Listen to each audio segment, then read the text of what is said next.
Good afternoon, everybody. We are here at OCCC in Oklahoma City for Super Bit Wars 2025. I am Jonathan Keith, otherwise known as JK Sonic, alongside to my right, Cheese. How's it going, everybody? It's great to be here in Oklahoma City Community College for a wonderful bracket filled with not only just some great fighting games, but also just Smash Brothers in general. Like, this game has been thriving a lot for almost 8 years now, and it's great to see how even after all that time, the game still thrives and is still playing at this level. Not only that, Super Bit Wars is still here alive and kicking. We got so many different games, other fighters like Street Fighter, Tekken, Guilty Gear, Virtua Fighter, but also don't forget who helped start it all, which is Smash Melee and Ultimate. Getting into the action is our round number 1. We got MorGanssch Vs with WarGuts and Xer1. Yep. And we're going to start off right off the bat. Morgan, we've seen a lot before in the brackets. I've personally never seen Xer, but you never want to doubt any of the players that are usually unseen. Right. But Morgan, we know from Tulsa, is a very decent Cloud player. I know he's killing it in Tekken recently.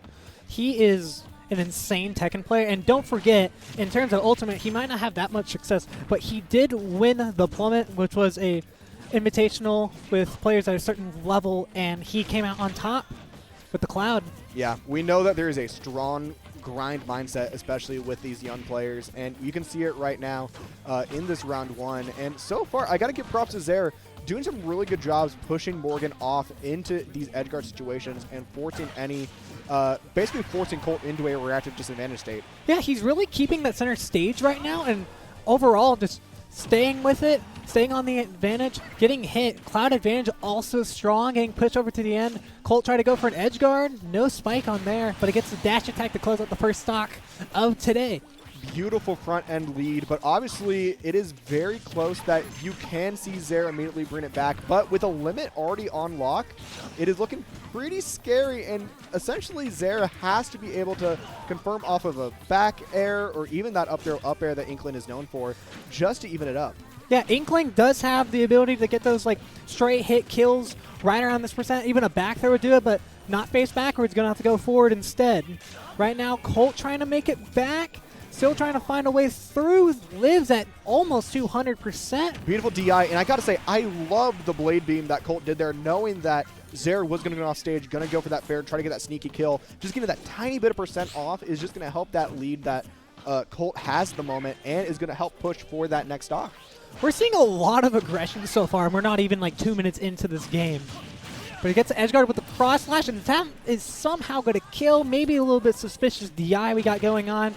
Nonetheless, that is a huge lead for Colt, who's still on the advantage, creating some sort of shield pressure, platform pressure, and all. Yeah, this is a very scary situation for Xer right now. Even trying to play this offstage game at the moment, you can see, and especially Inkling right now in a losing scenario is a little rough. Like, Inkling relies a lot more of the extensive combo strains and basically forcing your character off stage. And like, Colt's doing such a good job being able to make it back that it's really hard for Xer to be able to take it to a next stock scenario. But he had an opportunity to do so with the roller, but didn't find the kill. That's a huge missed opportunity. Still stuck in the driver's seat until that back air. This could be it in the spike. Yes, you do go down to the bottom blast zone. It's going to take game 1. That could have been so huge if Xer was able to take that, but just wasn't in the right spot at the right time. You can tell that there's a lot of intent when it comes to what Xer is wanting to do. Like, you can tell that first stock, it was looking pretty even. It's just that whenever that first stock was lost and Morgan was at such a high percent in that 150, 160 range, like, all Xer could think about is going for that instant kill right there, and it's a little hard to be in that mindset of like, I gotta go aggressive, go for the kill, when you have Morgan already prepared for it. And interesting enough, we're going to be seeing both characters be swapped to a DK Ditto. Yeah, I mean, if you're going to throw it out, it's on a Monday, but I mean, we do Simeon Saturdays. True. Yeah, I guess if you know, you know. Throw out the taunt. You know the rules. The gentleman's giant punch charge, and already it's that was gone. 13 seconds.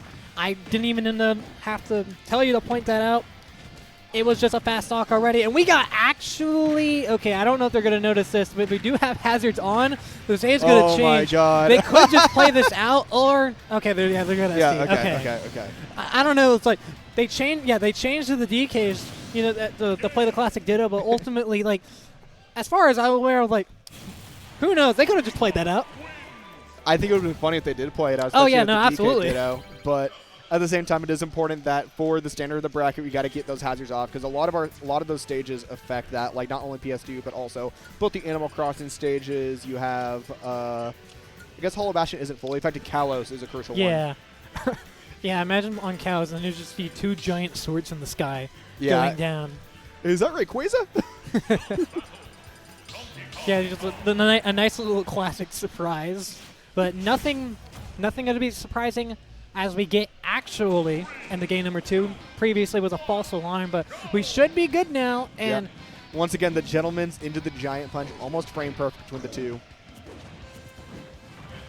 Unfortunately enough, like you are going to lose that 13-second advantage that Morgan had, but I'm also not surprised he'd be able to. Never mind. yeah, but instead he just gives it to him. I mean, it was 16 seconds for it to lose a stock. All right. Yeah, I mean, it's just right thing, just on the wrong person, I guess. But ultimately, it's not going to matter. We got Xer getting cooked right now. No spike on the fair. No spike, able to make it back, but DK has such a strong, like, his distances are so good and hit hard that I can imagine, like, even DK in this disadvantage state isn't going to appreciate it fully. But no punish. Could see a spike. Goes for, yep, F-tilt. Can do the same thing. Another F-tilt. Maybe going to get stale, but it's not going to kill DK just yet. I mean, the intent is to really just lose any chance to, like, try to make it back, force all those recovery options, and just raise that percent even higher. Especially for the situation that Morgan's in right now. It is hard to come back when you're at a 2-stock deficit. Now 3 stocks. Could still get this here, but Xer going up with the combos. 40%. Nice and clean. Here's the grab on Colt. Yeah, and we're just going to throw him up to the sky. And that's the first stock. Anything's possible. You know, you play these magical dittos. Anything and all things could happen. Xer doing a better job after like resetting the beginning of this game to play it. I mean, one thing you got to appreciate, I understand that Morgan is able to, I mean, we saw that game 1. He's able to make these comebacks, but unfortunately that SD at the very beginning is going to be a rough one and is going to get Xer the opportunity to be on the board and tie it up 1-1. Get the classic ding dong, kill DK. I want to say at like a little bit of an earlier percent. Granted, don't exactly remember if Xer had the rage for that, but now we're just going to see if we play this out the way it is. I mean, both of you guys are having fun. Looks like we are going to go back to it. We are doing an all best of 5 day if nobody had already heard. Yep, we are going to do all best of 5 here, so the next person has to win 2 more to be able to move on into that next winner's round. But yeah, it is interesting to see that they're both continuing on with the DK thing. I guess it's just one of those things where, I mean, you have a lot of, like, I'd imagine a lot of these players, like, they're here for other games as well. And it's one of those things where maybe Smash is the biggest priority. And they're just here to have some fun. And what character is you're going to have more fun with than Donkey Kong?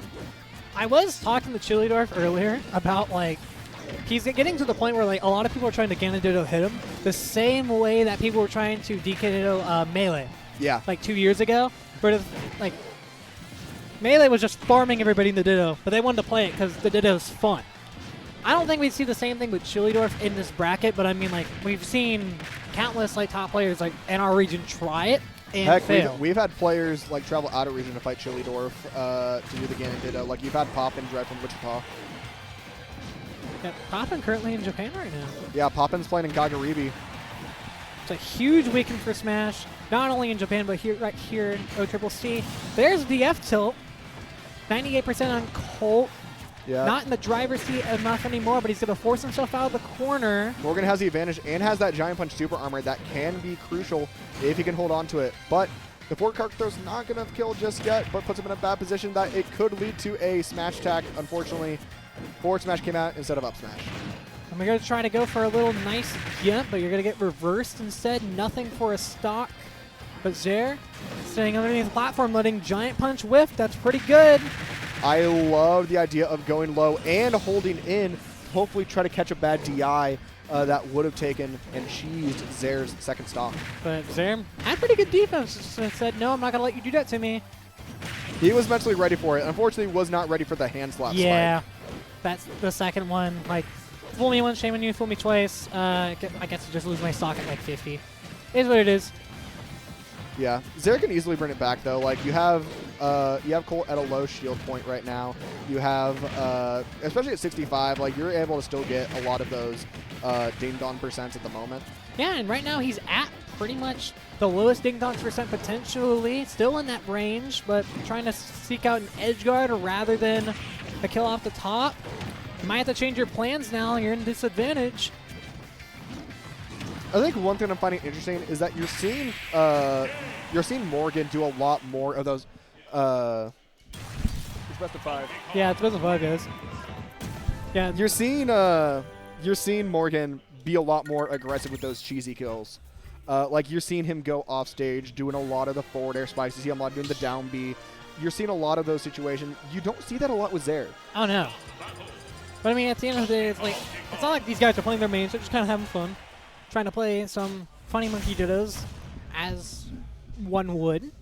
So we got to switch on the ult for Colt, but we're going to be running it back for game number 4. These guys did not know that it was best of 5. It was Morgan. Morgan winning game number 3. Getting that dash attack to start everything off.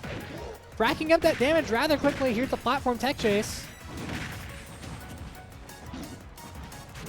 But he tried to rip that punch. I don't think it was going to actually do that much for Colt. But now, great match. It wouldn't have, but the super armor still comes in pretty nice in those scenarios. Oh, yes.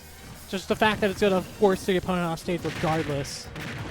Yeah. But Colt's still sitting over here, gets the Nair edge guard. Yeah, doesn't. Yeah, beautiful drop down Nair to cover up any sort of recovery from Xer. Yeah, he chose not to F-tilt there and instead just actually go out for the kill.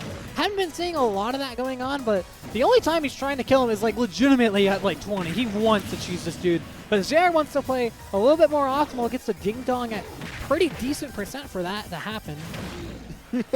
Oh, we got backwards punch. That's crazy. Gotta love the beautiful both standing grabs fail. And you do have Morgan in a bad position. Up smash, unfortunately, is not going to hit thanks to the shield. But you are at a good percent if you're Xer right now, able to push Colt off a little more. And now you're going to be the one that F-tilt position into the down air spike. Yeah, that was really clean for him. Just to kind of sit there, let everything go into his favor. I'm pretty sure Morgan's also just holding in. And he did not recover there, and that's going to force a game number 5. Yeah, unfortunately, that side B ended up becoming an up B, or that up B ended up becoming a side B. And it's going to be another unfortunate SD, but we are going to have an exciting Game 5 scenario that it could be the make or break. Like we said, we had some of these players leaving early, but at the same time, like, Xer's not fully out of it. He can easily take away the GGs into his end. Oh, no, this is absolutely possible for him. A player who may not be nearly as experienced in brackets such as these, but to take a set and to do it in the Ditto with the tradition, locked and loaded. It's always interesting to see, especially with like people who don't really play Donkey Kong. For all I know, like they might actually have like pockets of these characters, and I'm just saying otherwise. But at the beginning of the game, to go and like not only just play in the little like funny interactions like what just happened there, but to play horizontally and to start that advantage. Yeah, I mean, one of the beautiful things about this Ditto specifically is that like DK gets good combo streams on DK himself. So it makes it a very explosive game for Ultimate, and I think that's why these two players really enjoy it. Oh yeah. Up smash. Out of shield, question mark? I don't think it was, but it was able to catch the air-to-air. And Xer going to clap back with an F smash to create an even game. Yep.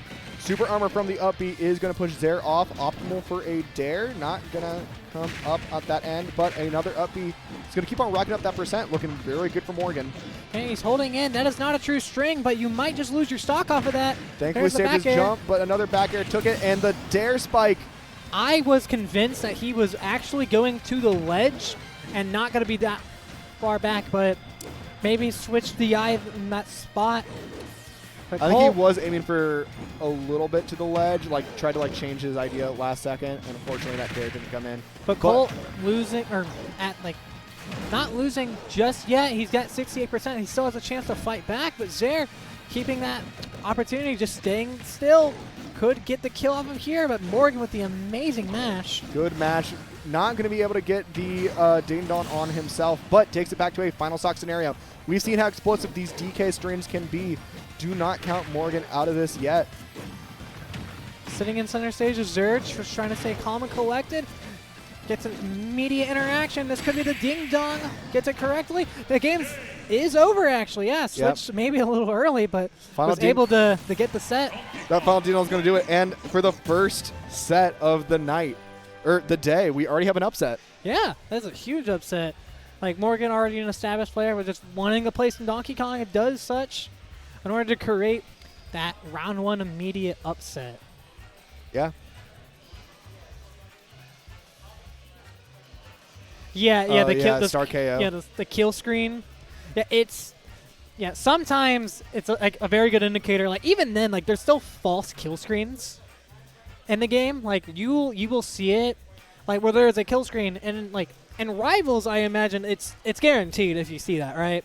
Rivals, you don't have the star KO. They just have the normal like explosion off the top. Yeah. And I think most platform players have that. I think the only one that does is the Smash series, and that's kind of unique for that, especially also with the screen KOs. Yeah. Where, like they smash into the screen. But I mean, even then, sometimes it might not happen. Sometimes it will. We're going to be seeing more of Xer later on. We're also going to be seeing some Morgan. Yeah, Morgan's not fully out yet. He's still got that loser's run that he could do. And as the 10 seed of the bracket, like you can still have a great run to possibly see. But looking at some of the rest of the bracket, we've seen a couple of those round ones already go through. Manos was able to 3-0 Inferno thanks to his Dr. Mario. Luna and Jagmi are going to be able to fight for winners round 2. Yeah, that'll be an interesting set. Vaporing, who was initially planned to be on stream, ended up fighting his match against Baki. Was able to 3-0 so that. Yeah, Baki did show up. We thought that initially it was going to be a DQ win for Vaporing. But yep, and another round 1 upset, we have Cheetah upsetting Crowette the Kirby, and Cheetah is now going to be able to fight AceKrimson. Ooh, okay. Yeah, have fun with Ace. Ace hasn't been on too much as of late, but, I mean, dude loves to play fighting games. I mean, Ace is just there to have a fun time. I mean, like, he already got PR'd, was recently power ranked in Oklahoma, like, years ago in Smash Ultimate. Sure, transitioned over to the FGC scene. I know he's been killing it in Street Fighter, especially when 6 dropped. Yeah, he was one of the more notable names to play, at least out of Oklahoma for Street Fighter 6. I think he's on the Cammy now. I'm not sure about the jury. I just saw him playing Cammy. I saw him playing Cammy recently, but I remember him as a jury before. But yeah, this is going to be a very fun bracket. Like, in terms of like notable turnouts here, like obviously we have the person behind me, Cannon Red. Notable Jigglypuff Sora that is honestly probably nationally known as one of the better puffs. Oh yeah, he's still like, even without being extremely active like anymore, he's still noted as like one of the best puffs in the world, one of the best puffs in the United States. You're listening to me, aren't you? Yeah, he also smells. Other notable one, recently we had our power rankings be revealed for the first quarter of 2025, and a new arrival has been Chillydorf. Yes. Yeah, this is the first time making the PR. Notable Ganondorf player, ranked, I think it was telling me 21 in the world with the character, which is very impressive, especially just only keeping inside the state. Not only that, this is also technically his home tournament. He goes to school here at OCCC. And he said, like, this is his last tournament, I believe, as a student of OCCC. Yeah, he's about to receive his associates in, I believe, marketing. Congrats to him. Yeah. And is going to be moving over to UCO, which has their own weeklies with Platnite, which is going to be very exciting. You're going to see him at a lot more. And, I mean, like, for the most part, he's already pretty active in the metro area regardless. But we love to see him around. Like, Ganondorf player, very much a low-tier hero alongside myself. If you consider Richter a low-tier, you might not. But he's here. Flair's also here. Flair is mostly here for Tekken, but for the most part, he can still throw it down and smash. He was proven to do so at Battle of the Big Screen, having a third-place finish, beating Agent A, who... Crazy losers run he had, because he beat Agent A, he beat Jam, who was having a good run. He was beating Mexadan, who's on the PR. Flair, like, even though he has more focus on Tekken 8 at the moment, same with Colt, like, they can still throw it down in Smash Ultimate, and it's a great thing to show up. Anyways, it looks like we're about to have our next match coming in, and it is what I hyped up earlier, Luna versus Jagmi. Yes, so we get to see Luna all the way out from Texoma, PR player from down there, PR contender overall for Oklahoma for the last, I want to say, last like, couple years, seasons, yeah. Yeah, I know she used to play a lot of DDD. I think she primarily plays Palutena now. I think that's fully transitioned over. And then Jagmi, another OCCC student, but also a former Oklahoma State University student with a Mario. He's been a lot on the rise recently. Yeah, hard worker that guy is. I mean, like, he plays the Mario. He goes out, labs the combos, labs the matchups, studies a whole lot. Hasn't been extremely active, especially with finals and everything coming up, but he's here. He's ready to play. Yeah, a lot of those classes. I mean, the great part of it is, like, this is, like, finals week coming up. We're going to have a really good summer season. Fingers crossed. Like, we're going to be able to have a lot of these players that are stuck with school be able to show up a lot more. And that's, like, also just a lot of, like, the demographic who plays Smash, and a lot of, like, especially on our PR, like, you got Caden, Melee, Peluchito to an extent, Chillydorf. Like, a lot of people who are... A lot of them are still students. Like, you don't have a lot of them on that PR that are like full-time jobs kind of thing. And that's, I mean, that's common with like a state level. A lot of them like have to like, it's not like a proper age out. Like, you still have people that like in their 30s, 20s, like still play the game. Yeah, people will enjoy this game. But some like, people no just matter don't. Who they are. Yeah, I mean, it's still Smash Brothers. A lot of us got into the game. Thankfully, just through playing the game casually. Like, I know, like me personally, I started out playing Brawl when I was like 8 years old, and then learned about a scene later on, and still to this day, still quite enjoy it. Would you say you consider yourself before the doc came out? Like, I'm a doc kid. Like, I will admit that. I would say I was a doc kid. Yeah, I was like, I did not actually know about the competitive scene until I watched the Smash doc. So I knew about competitive Smash before the doc, but like the doc came out around that time because like my piano teacher attended weeklies as well. So that's awesome, actually. Yeah. We're gonna be going into this. Couldn't find a controller that supported NFC, unfortunately, but I don't think you're gonna be playing with amiibos. You're gonna be playing with your hands. You got the Palutena with the Mario. We're gonna be going into it. Game number 1 here. Luna versus Jagmi. Now, this is actually very curious to me because both these characters do insanely well on Pokemon Stadium 2. Like, I'm like a big advocator that you should never take Mario to the stage, and Palutena is like well known as a great character for PS2. I think both these characters are like already just pretty good on the stage, and most notably, they are very good at racking damage at the low percent. You can already see Jagmi with the 57, and he's racking up his own damage on top of Luna right now. Yeah, a lot of these are going to rely on a lot of those combo extensions. Palutena with that Nair into Bear conversions, and obviously Mario with his up air conversions. It's just going to rely on who can get in that attack in on first. In this scenario, like, Palutena obviously has more disjointed attacks, so it's going to be a little easier for Luna to be able to get her extensions off compared to Jagmi. But it's also one of those things where it still is very explosive. Yes. And I mean, even then, trying to get in as Mario and Palutena is very hard, just for the fact of, like, obviously you said disjoints, but even then, like, Palutena with stage control and the advantage that she has a toolkit, it's very, very hard for Mario to just find any sort of ground without getting compromised on ledge or even trying to find a landing over it. Yeah, I mean, Mario is a very nubby character. Like, he is a very physical rush down sort of thing. Like, you think of him as an all-arounder, but he really is, like, his biggest weakness is that he doesn't have a lot of strong disjoints. He finds the fireballs, and he's going up to the ladder. Held in on that combo. I don't know if Luna thought that was true, but she's ended up going to be that first stock. The way that it looked like, I think she was expecting Javi to follow along with the down air. Didn't think he'd stay in place. So she tried holding in onto to try to, like, call it out. Okay. And then we got the dash attack to even it up straight back. Luna said it's my turn to take the stock. Now trying to find a way in. There's the nairs. No up air. That's huge right now. Still gets a pick-me-up. Trying to find the opening in here in the ledge. Jagmi making his way out.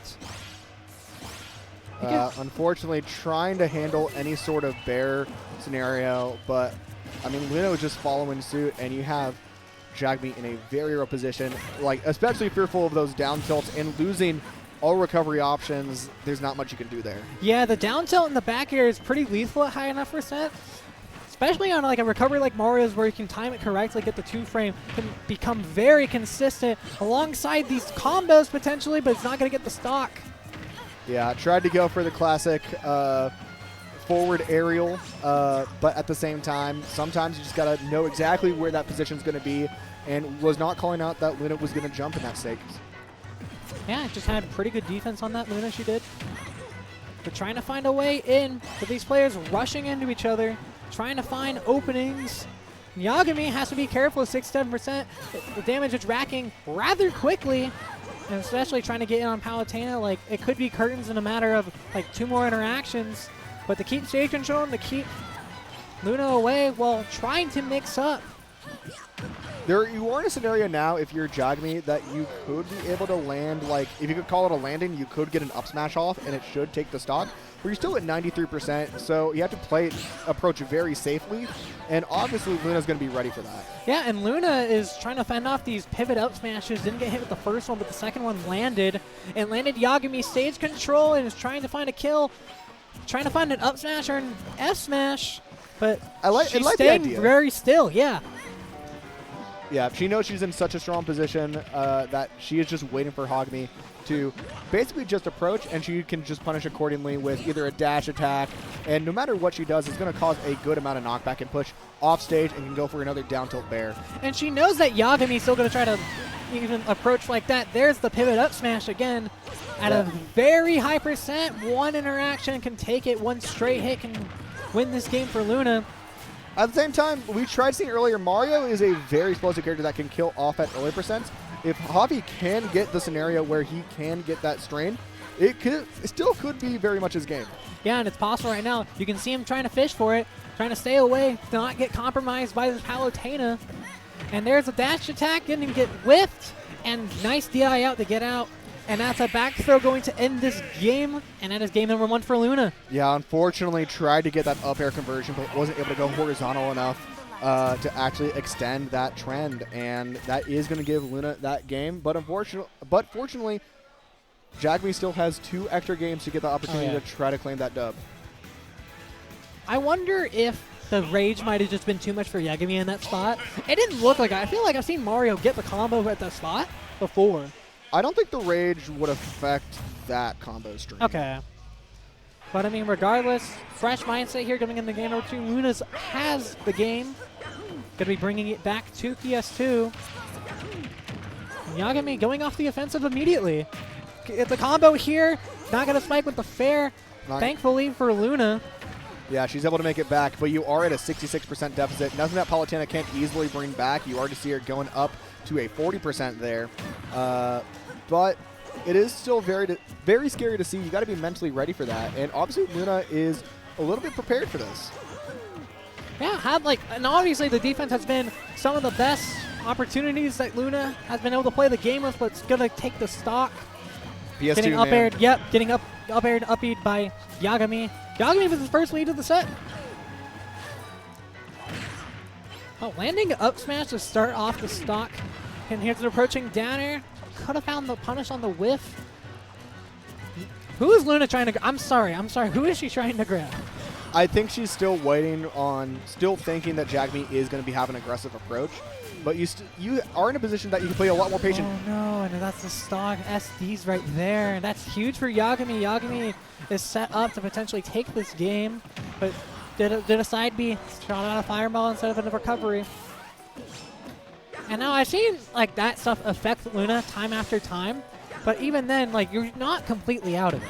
You're not out of it. Like, you still have Jagmi in a 150% range. Like, you can easily take back another stock here, and you're going to see that right there with the Nair. Yeah, the punish on the air dodge. It's still an unfortunate SD right there, and it's a very crucial one because it gives Jagmi that opportunity to be able to ban any stages that he may not want to see Palutena go to. Yeah, but if you want to be able to ban those stages, you have to get out of this combo and this advantage.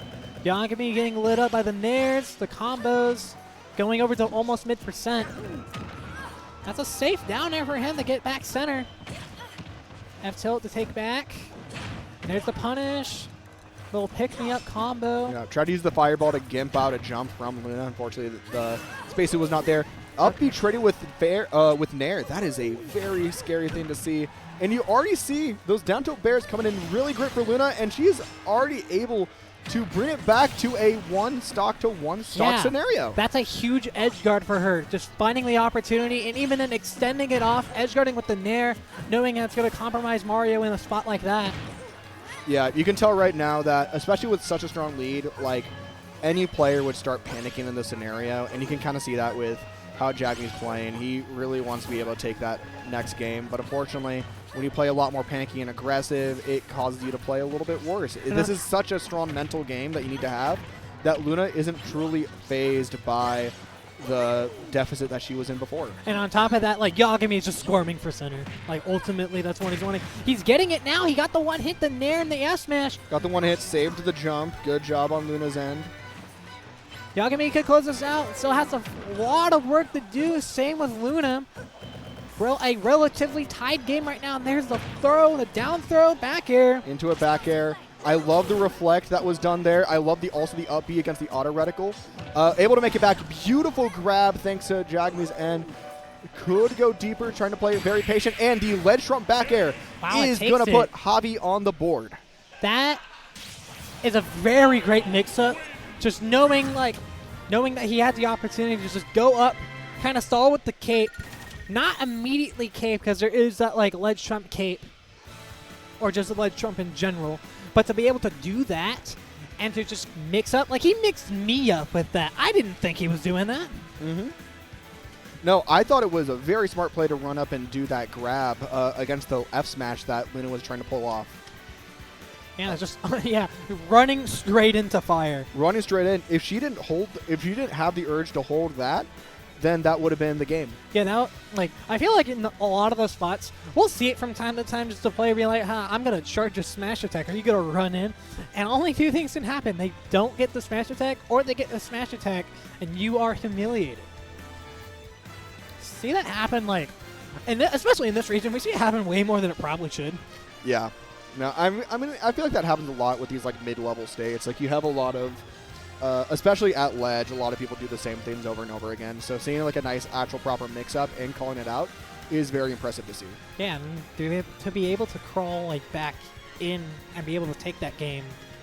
Because Luna was propped into that spot. She had advantage. She was guessing right. She was playing, honestly, much better in the corner and edge guarding than game number one. But Jagmi was able to find just the right spot. Mm-hmm.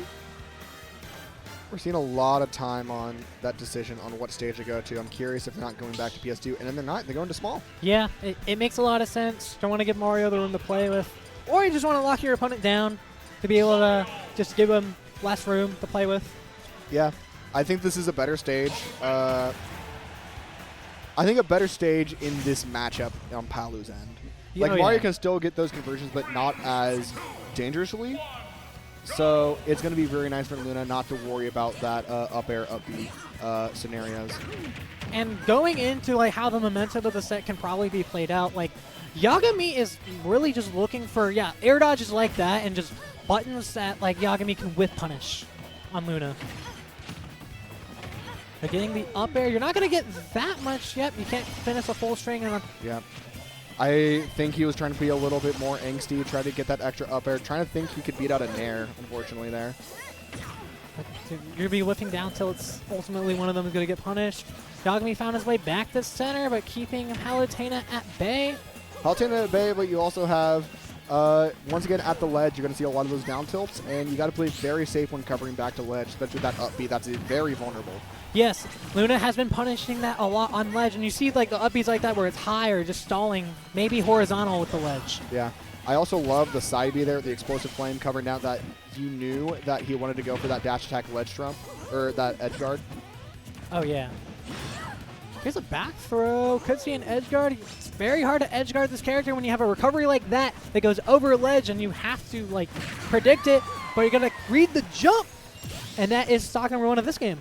Yep, stock number one. Obviously, like, you don't see that Luna is fully out yet. You can see another down tilt come in, and especially that down smash. Perfectly spaced to call out any get-up attack that you saw there. I think the proper play was a jump in that scenario. Well, here's a huge combo. 52%, that's the biggest string that she has gotten all of the set. Yep. Button out of the corner, granting her advantage. You have to get out of there, Yagami. Yep, there you go. Oh yeah, they're playing some pretty strong neutral. Just trading back and forth these pressures, just bobbing and weaving. Yeah, a lot of these scenarios is just Jagmi not fully respecting a lot of the extensive, like how long those attacks that Palutena has. Yeah, like they are super strong, and like obviously I already said, disjointed. Like Mario has a very hard time with like swordy characters, and even though Palutena's not a swordy, she has very strong buttons that require some pretty efficient defense. While it's not a swordy, it is still like a notable disjoint. Yes. And using the basically that explicitly covering the entire area of that platform is very scary if you are Jagmi. Okay, it gets a get-up attack on that one. It didn't work the first time, but finally finding something. Here's an up air. The nothing there. Tries to end it off with a down air. Calls out the jump. Unfortunately, not able to get the platform cancel on that teleport, but a back air still able to take Jagmi to that final stock. Ooh, he tried to read a down smash on the landing, but does not reach anything. And here we go, Jagami, yep, going to be trying to find an up smash, or just something that leads into an up smash, a straight hit potentially. Stage controller up smash, or bust. Trying to find it, yeah, trying to find a lot of these like opportunities that Luna's going to be running in and wants to call that out, but if you're not careful, you could just whiff and eat some damage, like a 46% gauntlet. Ooh, and then just gets through with the roll. Nice mash. Yep. This is, if I was Jagmi in this scenario, I'd be very nervous. Yeah, like obviously you got to try to go for that reverse hit up smash to try to get that kill right there. But that explosive flame and like those aerials are just so scary for Mario right now. Especially you don't want to like rack up a bunch of percent for this final stock, because that ended up being the demise for that game one. Yes, I was about to say, like, it's essentially we're in the same spot right now where they're fishing for a grab. Luna is, or Yagami is going to be fishing for a straight hit and up smash. Just like that, yeah, trying to find an opportunity to panic on the roll or the jump. Gets the jump. 79 is not bad. Unfortunately, the pivot grab was not able to be executed there. And you aren't as... Ooh, that could have been scary. Yeah, that could have been scary. I was expecting a combo there, but he does not find anything. Not in a bad spot just yet. Only a 40% deficit.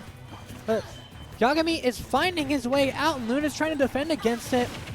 All right, using the flood to call out all the... Basically, how stalled you are with the auto reticle to push out even further. Yeah, still trying to find a way that, like, Luna is trying to panic. Hasn't been doing that. Has been doing pretty good on the defensive end. Finding an opportunity to kind of go through, get the down tilt in the fair. Fair's not a move that you would expect it to kill, but did just here to win game number 3. Yeah, I mean, you were in a very rare position there. If you held in, you were at risk of being hit by another up air on small battlefield. If you're off stage, you're back to that down tilt range.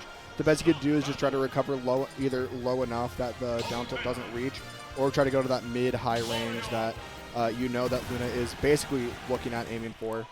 Yeah, she's been doing a pretty good job on covering just like most of the like options that Yagami is willing to go for. But I mean, that's kind of the matchup at this point. Like Palutena, super strong at advantage. Mario having to work a little bit harder in a matchup like this. Yagami has been proving that he can do it, but will he be able to send this game number 4 into game number 5? Yeah, all games have been pretty close so far. It's not like one player is like definitively like body whopping the other. This is one of those where it is definitely possible for Jagmi to still bring it back to a game 5 scenario. Man, he's not like respecting Palutena nearly as much I feel like it was earlier on in the set. And it's just a lot of the wanting to get in and wanting to be able to create opportunities for himself. Like obviously, like you're fine in doing that, but whenever you're getting stuck in the corner throughout the set, it's gonna hurt him.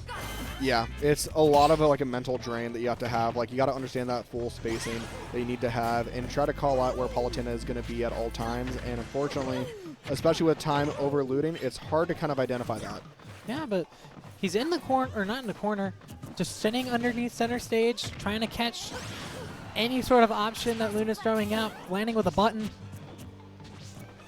But it's going to be landing back to neutral. One thing I am noticing here is you see Luna a lot holding in on shield. That's also proof that she's the one playing the reactive game, even those neutral scenarios. You see Javi trying to press every button that you can to try to press something. Meanwhile, you see a lot of holding shield, run up shields, not a lot of physically going in, just punishing Jagmi for being in a bad position. Yeah, and just punishing after the fact with punishing on top of that as well. And we're in pretty much that same spot. Luna's mashing out of these throws, stuck in the corner, but able to find her way out potentially. There's a Danner. Danner's going to take it. Yeah. Been looking for these anti-airs and these air-to-airs Jagmi has, but hasn't really found that many mileage off of it until probably just then. But Luna going to be trying to find a combo starter with a Nair to create a mid-percent opportunity, while Jagmi is juggling, and I feel like if he can get the juggle, Luna's just pressing buttons, not really respecting a whole lot, but you do have to respect the combo. I lied, actually. You don't have to respect that combo at all. Palutena makes that back for free. Yeah, I'm actually surprised that she was able to make it back on that scenario, but that is a good thing if you are Luna. Yeah, he made that back. Essentially just saved her from even just going down in the lead, and that back air on a fortunate high recovery for Jagmi could be his winner's side stock right now. It could unfortunately be, but it's still not fully out. We've seen him make close games like this before. It's just one of the things if you still can remain calm. Yeah, has been having a hard time doing that throughout the set, and obviously this combo's not going to help. Yeah. Not reading the air dodge, but getting 48. Luna's reading the run-up grabs a lot from Jagmi, and so you see her spot dodging a little bit more. And adapt to that. F-tilt on the platform, not the platform, the stage. But Jagmi still in a tough spot. He almost reads the recovery. He's playing well in those spots, but ultimately, the character is just proving to be maybe a little bit more from Mario. That being said, still has the opportunity to create an opening, and you're going to be extending yourself maybe a little bit more than you want to, and that's going to be the set for Luna. Yeah, unfortunate SD to close that set out, but I wouldn't have that defeatist mentality there. I think the set overall was played really well between both players. Yeah, if you take an educated guess on how to play as Mario in a Palutena matchup, I believe that's exactly what Jagmi did. He was able to kind of just get in, get his combos, really doing a good job on calling out the air-to-airs, the anti-airs, especially towards the later portion of that set. But when you're at that 80%, 90% threshold where you can kill Palutena after one more interaction, just not proving to do that. And it looks like we got bracket pulled up. Yeah, you see right here on the screen, coming deeper in the bracket end, at least on those winner sides, and we don't see any too crazy upsets at the moment. Obviously we have Never Smitty, or NVN City. Nevin City upsetting Nosy Bot. That is a pretty decent one from 21 beating the 12 seed. Yeah. Unfortunately, still lost a Fuze there. But coming up next, it looks like we're going to be seeing Vaporing versus Chillydorf. Yeah, so we are obviously having up Chillydorf earlier. This is his home tournament as a reminder. And we're going to be seeing the Game & Watch and the Ganon. This is, if I were to call most matchups in the game, Ganon has a pretty hard time against so many characters in this game. Chillydorf will make it look easy at times, but even then, if you get put in that spot sometimes, it's rough. Game & Watch is a very interesting character to fight against as Ganon, because on the one hand, even looking at character viability out the window, just looking at how the matchup looks 1v1 in a vacuum, on one hand, Game & Watch is light. Yes. You're going to kill him pretty early, and if you can have your extensive strings, it is going to be really nice. On the other hand, there's up B and up air. Yep. Ganon's worst enemies. So I think a lot of this is going to come down to that matchup experience, and I know that Chillydorf has played a little bit amount with Vapor and has had that coaching before. Vapor as in, sorry, there's a little bit of confusion with Vapor versus Vaporing. Former PR player Vapor going up against Chillydorf's next opponent, Vaporing. Yes. All you have to do is just add the ing at the end. It is, if I had to look for every player that mains Game & Watch with the tag Vapor had 2 nickels, which isn't a lot, but it's weird that the occurrence happened twice. Yep. God, I love that reference, man. I love when you can just pull that one out. You can pull out the Dr. Doofenshmirtz, Yeah, you know? pull out the Doof quote. That character is, like, unironically, like, very big. I'm happy. The more that you think about it.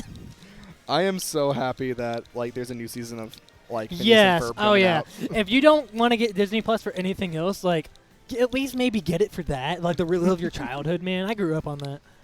I was, whenever I was, like, a couple years ago, I was teaching at science camps for, like, engineering camps for kids. And we would play, like, anytime there was, like, a break, we'd play Phineas and Ferb. And I think I may have had more enjoyment watching it than the kids. It's like, which is like how? Like, it's one of the greatest. Like, how do I'm trying not to glaze the show too much, but legitimately, like, it is my childhood. I am biased, obviously. Yeah. But don't really have that too many bracket updates. Flair is fighting Tiny T right now. I hope to God they don't play the Banjo Ditto. They totally could. We might see it happen. I've been hearing that Flair's been playing a lot more like solo Bowser recently, but I'm not sure. Maybe Flair would. I know. I seen the Banjo come out at a previous Heat Wave, and he had to end up switch to Bowser. But I mean, like, I'm expecting him to make a deep run today. Tiny T could have, like I say, against that to go into top 8 or to rather top 16. Yeah, top 8 qualifier. But we got Chillydorf. Look at him go. He's just kind of sitting there, ready to play the game. I don't know. He just. Chillydorf versus Vaporing is the set that we got going on right now. Chillydorf is going to be the Ganondorf, and we have Vaporing as the Game & Watch. And now we're going to be seeing, obviously, the sides of the spectrum, as already mentioned, like Game & Watch being extremely threatening and trying to suppress Ganondorf. But at the end of the day, it is Ganondorf sometimes. He can't just kill Game & Watch. Yeah, but like we also mentioned, Chillydorf was able to make the Oklahoma PR this past quarter, and obviously he can't do that without just only playing Ganon's good matchups, which I don't think he has any. If he does, like, they're even matchups. Like, there are not that many matchups that Ganon is positive on or looks forward to in this game. It is very hard to play Ganondorf with the 80-plus other characters that is in this game. Like, some more than others. But Game & Watch is not in that pool. Yeah, take it from the perspective of 2 low-tier mains, like, even talking about another low-tier main. Like, it's one of those things where you just got to be the better player. Yeah, and right now we're getting some shield pressure, trying to go out for an edge guard too far, trying to read the jump, and he could get the stock. He could. As a reversal, yeah, it's possible. Yeah. You see him going for that Sparta kick there, the forward tilt, and like he isn't able to land it thanks to Vaporing doing these rolls, but it is put in a very good position. That down air sent off to the side and not through the bottom. That is weird. Yeah, the one nervous thing about Game & Watch, especially like if you're a Game & Watch main, no one has, like, Game & Watch doesn't have a problem with getting those percents. Like, that can rack up damage like crazy. It's all about if you can actually get the scenario where you can actually take away the stock. Because, yeah, you can, like, just do those up Bs, up airs, like, get them up to, like, 130, like you see right here with Chillydorf. But can you get the space and be able to actually get a down smash? Or if you can get a forward smash or forward tip? Yeah, and he's at 62 or at 76, excuse me. Getting kind of little by the Ganondorf right now. You might get lapped in percent if you're not careful. Yeah. But trying to find the opportunity to kill. I like how deep Vaporing went right there to try to cheese out a jump coming in from Chillydorf and just wall him out. Yeah. Walling him out and ultimately just creating that pressure because, like, outside of, like, up B for Ganondorf, like, he doesn't have that much, like, out-of-shield buttons that he could be pressing along with, like, the low percent options to get all this damage. 70%! I haven't even in that much time. Yeah, I mean, that's the magic of Game & Watch. Like I said, like, that percent is going to come very fast. And I don't, like, it makes it look like Chillydorf isn't even, like, DI'ing any of it. But I assure you that he's trying to SDI out of those up airs. Yeah, it may not look like it, but ultimately, like, Ganon just has to eat those sometimes. Game & Watch ate a giant dash attack to take the stock. Granted, on not very great DI, but Chillydorf in the lead, in the driver's seat, potentially. He gets hit by fair, and that's checkmate stock. Beautiful there. 2-frame with that Game & Watch bomb. Yeah, this is all very much even, and it can be very scary for any Chillydorf fans out there. which there are many of in this state. Many. Gonna get almost 2 fairs on the combo. Chillydorf has to be careful. He's sitting on ledge, but not gonna get a pick-me-up at all off of the grab. Finds his way out, which is like a giant sigh of relief. Has to sit back, wait for Game & Watch to do his things. Love the Warlock kick coming in just as a surprise attack. You're seeing a lot of bursting with the Warlock kick and the Wizard's Foot and the Flame Choke. Yeah. Game & Watch's shield was very low for just a second, but not going to be proved to be anything for Vaporing. He's sitting there playing neutral. Chillydorf kind of just sitting back, trying to let Game & Watch press buttons. Yeah, It's only getting him so far right now. Yeah, you're also getting to the point if you're Vaporing, like you're starting to mash a lot of those areas. Like you see a lot of down airs coming in from above. It's going to allow Chillydorf to have a better knowledge on like when to actually get like an up air to actually kind of get that kill. Which like Game & Watch can still press these buttons on Ganondorf, but like pressing him in the spots that you're trying to either catch Ganon just running in, or you're just trying to catch, not even trying to catch anything, trying to stay and keep the opponent away. Yeah. Ooh, this is it. Yeah. Beautiful forward tilt right there. That long-lasting forward tilt being able to push Chillydorf off, beating out the air dodge, and putting it in a position where Vaporing's able to take game 1. It took him a while. It took Vaporing a while to even find anything because Chillydorf was playing so passive in order to keep Game & Watch from doing the things that make Game & Watch succeed. Even at a higher percent where Game & Watch struggles to kill, and even with a character like Ganon, was able to find an F-tilt, just a pivot F-tilt, mind that, into a point where, yeah, you're not going to be able to recover anymore. Yeah. That being said, it is also pretty nice that Chillydorf is able to get the next stage pick. Like, Yeah. I don't know if Vaporing knows like what Ganon's best stages are, and I don't know if a lot of people would know like what truly Ganon's best stages are. Does he even have any? I don't think that's... Like, whenever I play against Ganondorf, like, I don't even think that Ganondorf, like, that I would have no bans if I had to choose. But I am going to ban stuff because I think Chillydorf wants to play with space. He wants to, like, be able to, with punish, and kind of just pick his openings wisely. And we're just going to be going back to PS2, which, I mean, makes sense. Probably just ban the longer stages, the flat stages.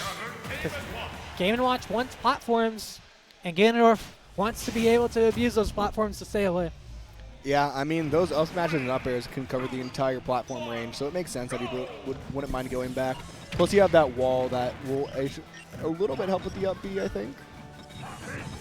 It's like, it'll help at some points, but I mean, whenever you get into tough enough spots where you're going to get suppressed as Ganondorf, like, the mileage is everything.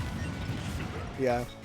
And his ledge trap is everything right now, getting, right now, until that get up attack, some pretty hefty damage. All right, I love the run up flame, the run off the ledge into the flame choke, going high with the up B. Ooh. No, this is, no, he makes that back. He doesn't make that one back, though. He wasn't able to get the second tech. Yeah, very scary for Chillydorf right now, and even if Fair's not going to be able to kill at that high percent just yet. Yeah, Chillydorf isn't really respecting, I think Chillydorf is respecting too much for that down air. I think there's a lot more that you can do to try to cancel that, because if you can shield that down air, it adds a lot of shield pressure. Yeah, no, I get what you mean. Like, you were trying to get rid of, like, whatever Game & Watch can throw at you in a lot of those spots, especially when it's a spot like this, where you could get the edge guard. Nice tech on Vaporing. Well, he almost read that roll, but the down tilt going to be able to bring Chillydorf back into this game. Yeah, that shield pressure is going to allow the Nair extension to actually come out.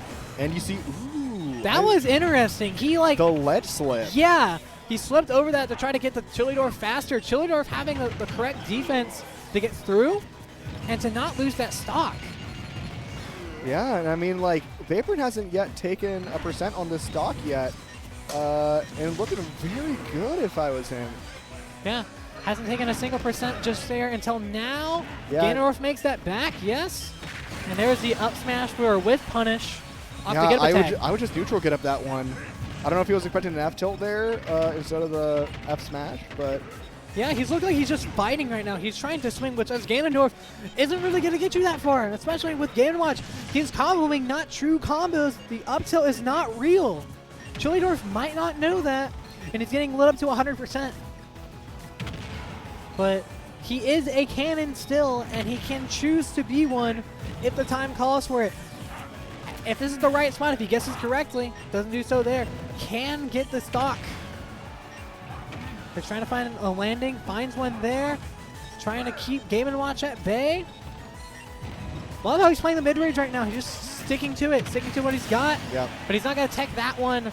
A dash attack with a not great DI. Able to take it to a last stock scenario. Tried to get the down air stomp to be able to extend up a little more and just do a lot more percent. Oh, beautiful. Oh, this is, yeah, that's scary. That's Yeah. scary. I'm shaking my boots right now, and I'm not even playing the game. Yeah, unfortunately, you are being too aggressive after these flame chokes. Vaporing knowing the right moves each time and has a 2-0 lead on the 2 seed. Yeah. He is playing very well in those spots, like with the command grab. Like outside of like the handful of times within that like comeback that Chillydorf was making, like Vaporing has been guessing right every time. Like he has had, I would want to say like a 70-80% success The odds rate. are in his favor. Yes. Oh yeah, absolutely. Like if you had a stat sheet right now, like you would be getting that popped on the screen. But going to a shorter stage, which I'm not very sure about, especially a stage like Smashville, unless he's deciding to switch characters, which would be very rare. He does have like other characters he has been working on, but we're gonna stick it out with the tried and true. I know he mentioned recently that he's been practicing a pit, I believe. Yeah.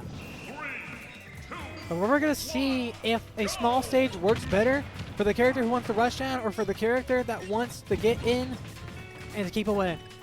Yeah, I'm curious on the Smashville pick.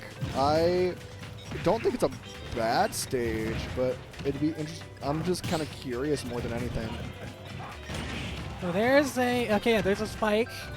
50%, down to 71. Trying to whiff punish, Game & Watch there. Hard thing to do as Ganondorf, but you have to find a way to get out, and he does. Yeah, unfortunately, I think he was trying to do the reverse Warlock punch to get that super armor, and not going to get it. Forward smash is not going to kill, but you are in those scary offstage scenarios that Vaporing is ready for. Oh, and that's that up B. That is huge off the tech. He has a chance to make this back. Recovers high. Recovers high, still has the up. Yeah. Yeah, that's huge right now for Vaporing to take that lead. Chillydorf still in it, 100%. But, oh no, you could get cheese. This could be bad. Oh no, this is bad. He tried to cheese him to reverse the stock, but that's not the play you want in a spot like that. Yeah, and with the bigger blast zones that you have on Smashville, that dash attack isn't going to kill like it did on PS2. Yeah, he's looking for it. Looking for a 9 is Vaporing, and he'll only going to get half a shield worth of that. I think the plot is, I think the plot's determined who the pro tag is for this match. Yeah, we're going to have to see if he can make this back. It's possible.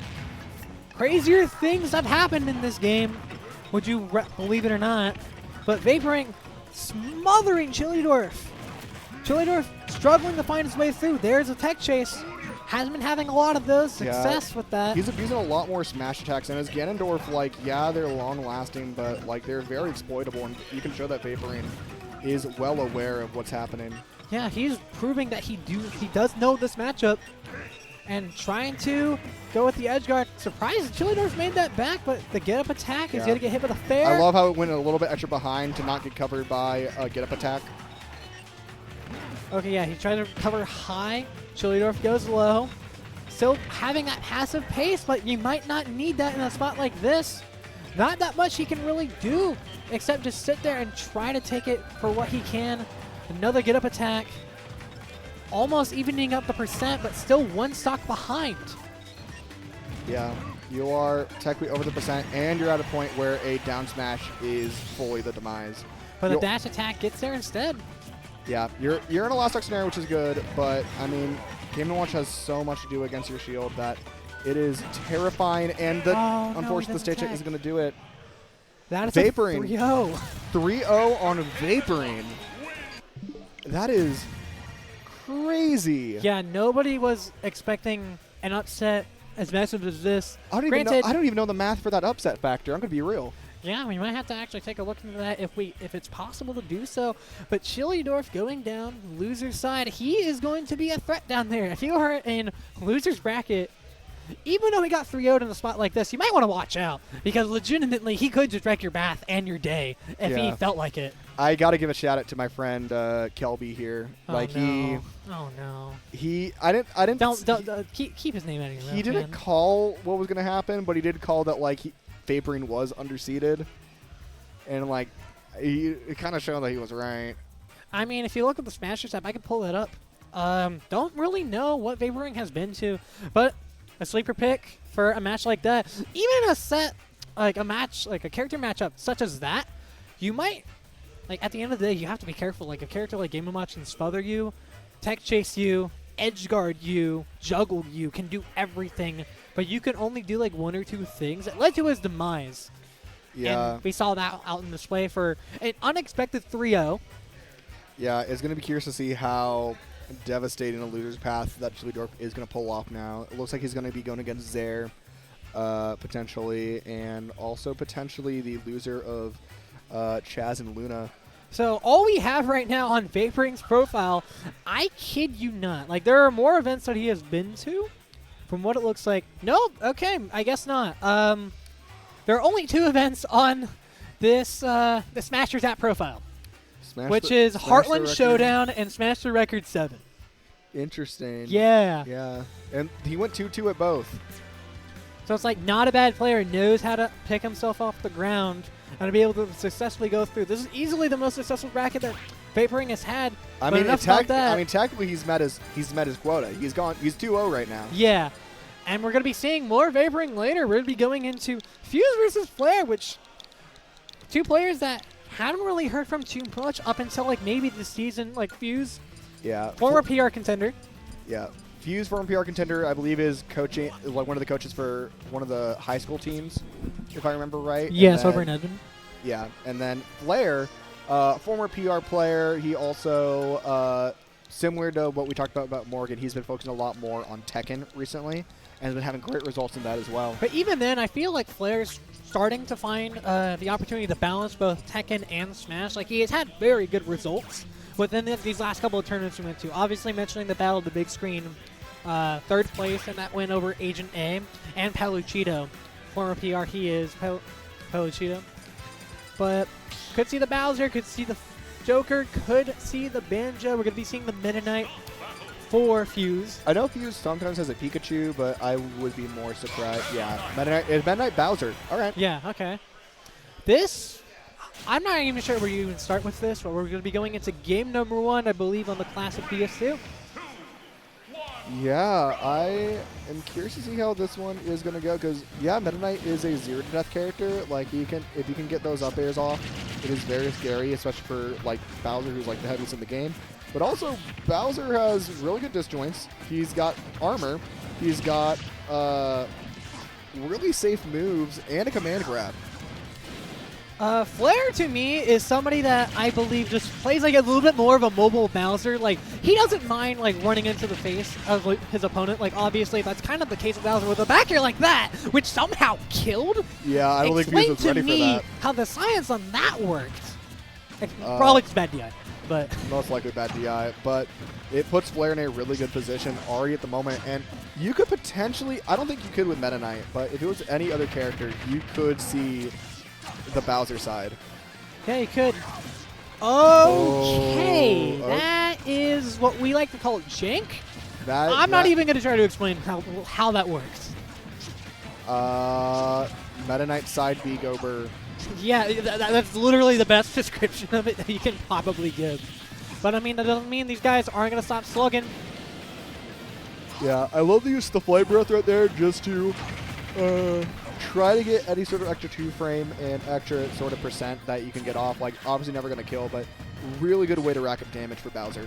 And even then, like, Meta Knight can just choose to stall in a lot of these spots. I feel like he's the character in this matchup that's probably going to be picking and choosing on spots a lot more, especially when it comes to, like, trying to create combos and trying to get reads, especially with the down B, I forget the name of the move, but to be able to find his way through. Okay, there's stage control. You can tell both these players love landing with aerials. Like you see Fuze do it with those nairs, Bowser with the nair and fair. Yeah, and that's kind of what Flair looks for at a lower percent. Like, obviously, like, at, like, going into mid percent, you have the nair into the back air, which you can choose to do. It killed in stock 1, an up smash going to kill here in stock 2. Yeah, the grab didn't match, so he decided to hold an up smash, calling out a roll. All right. Oh, wow, it actually caught the teleport.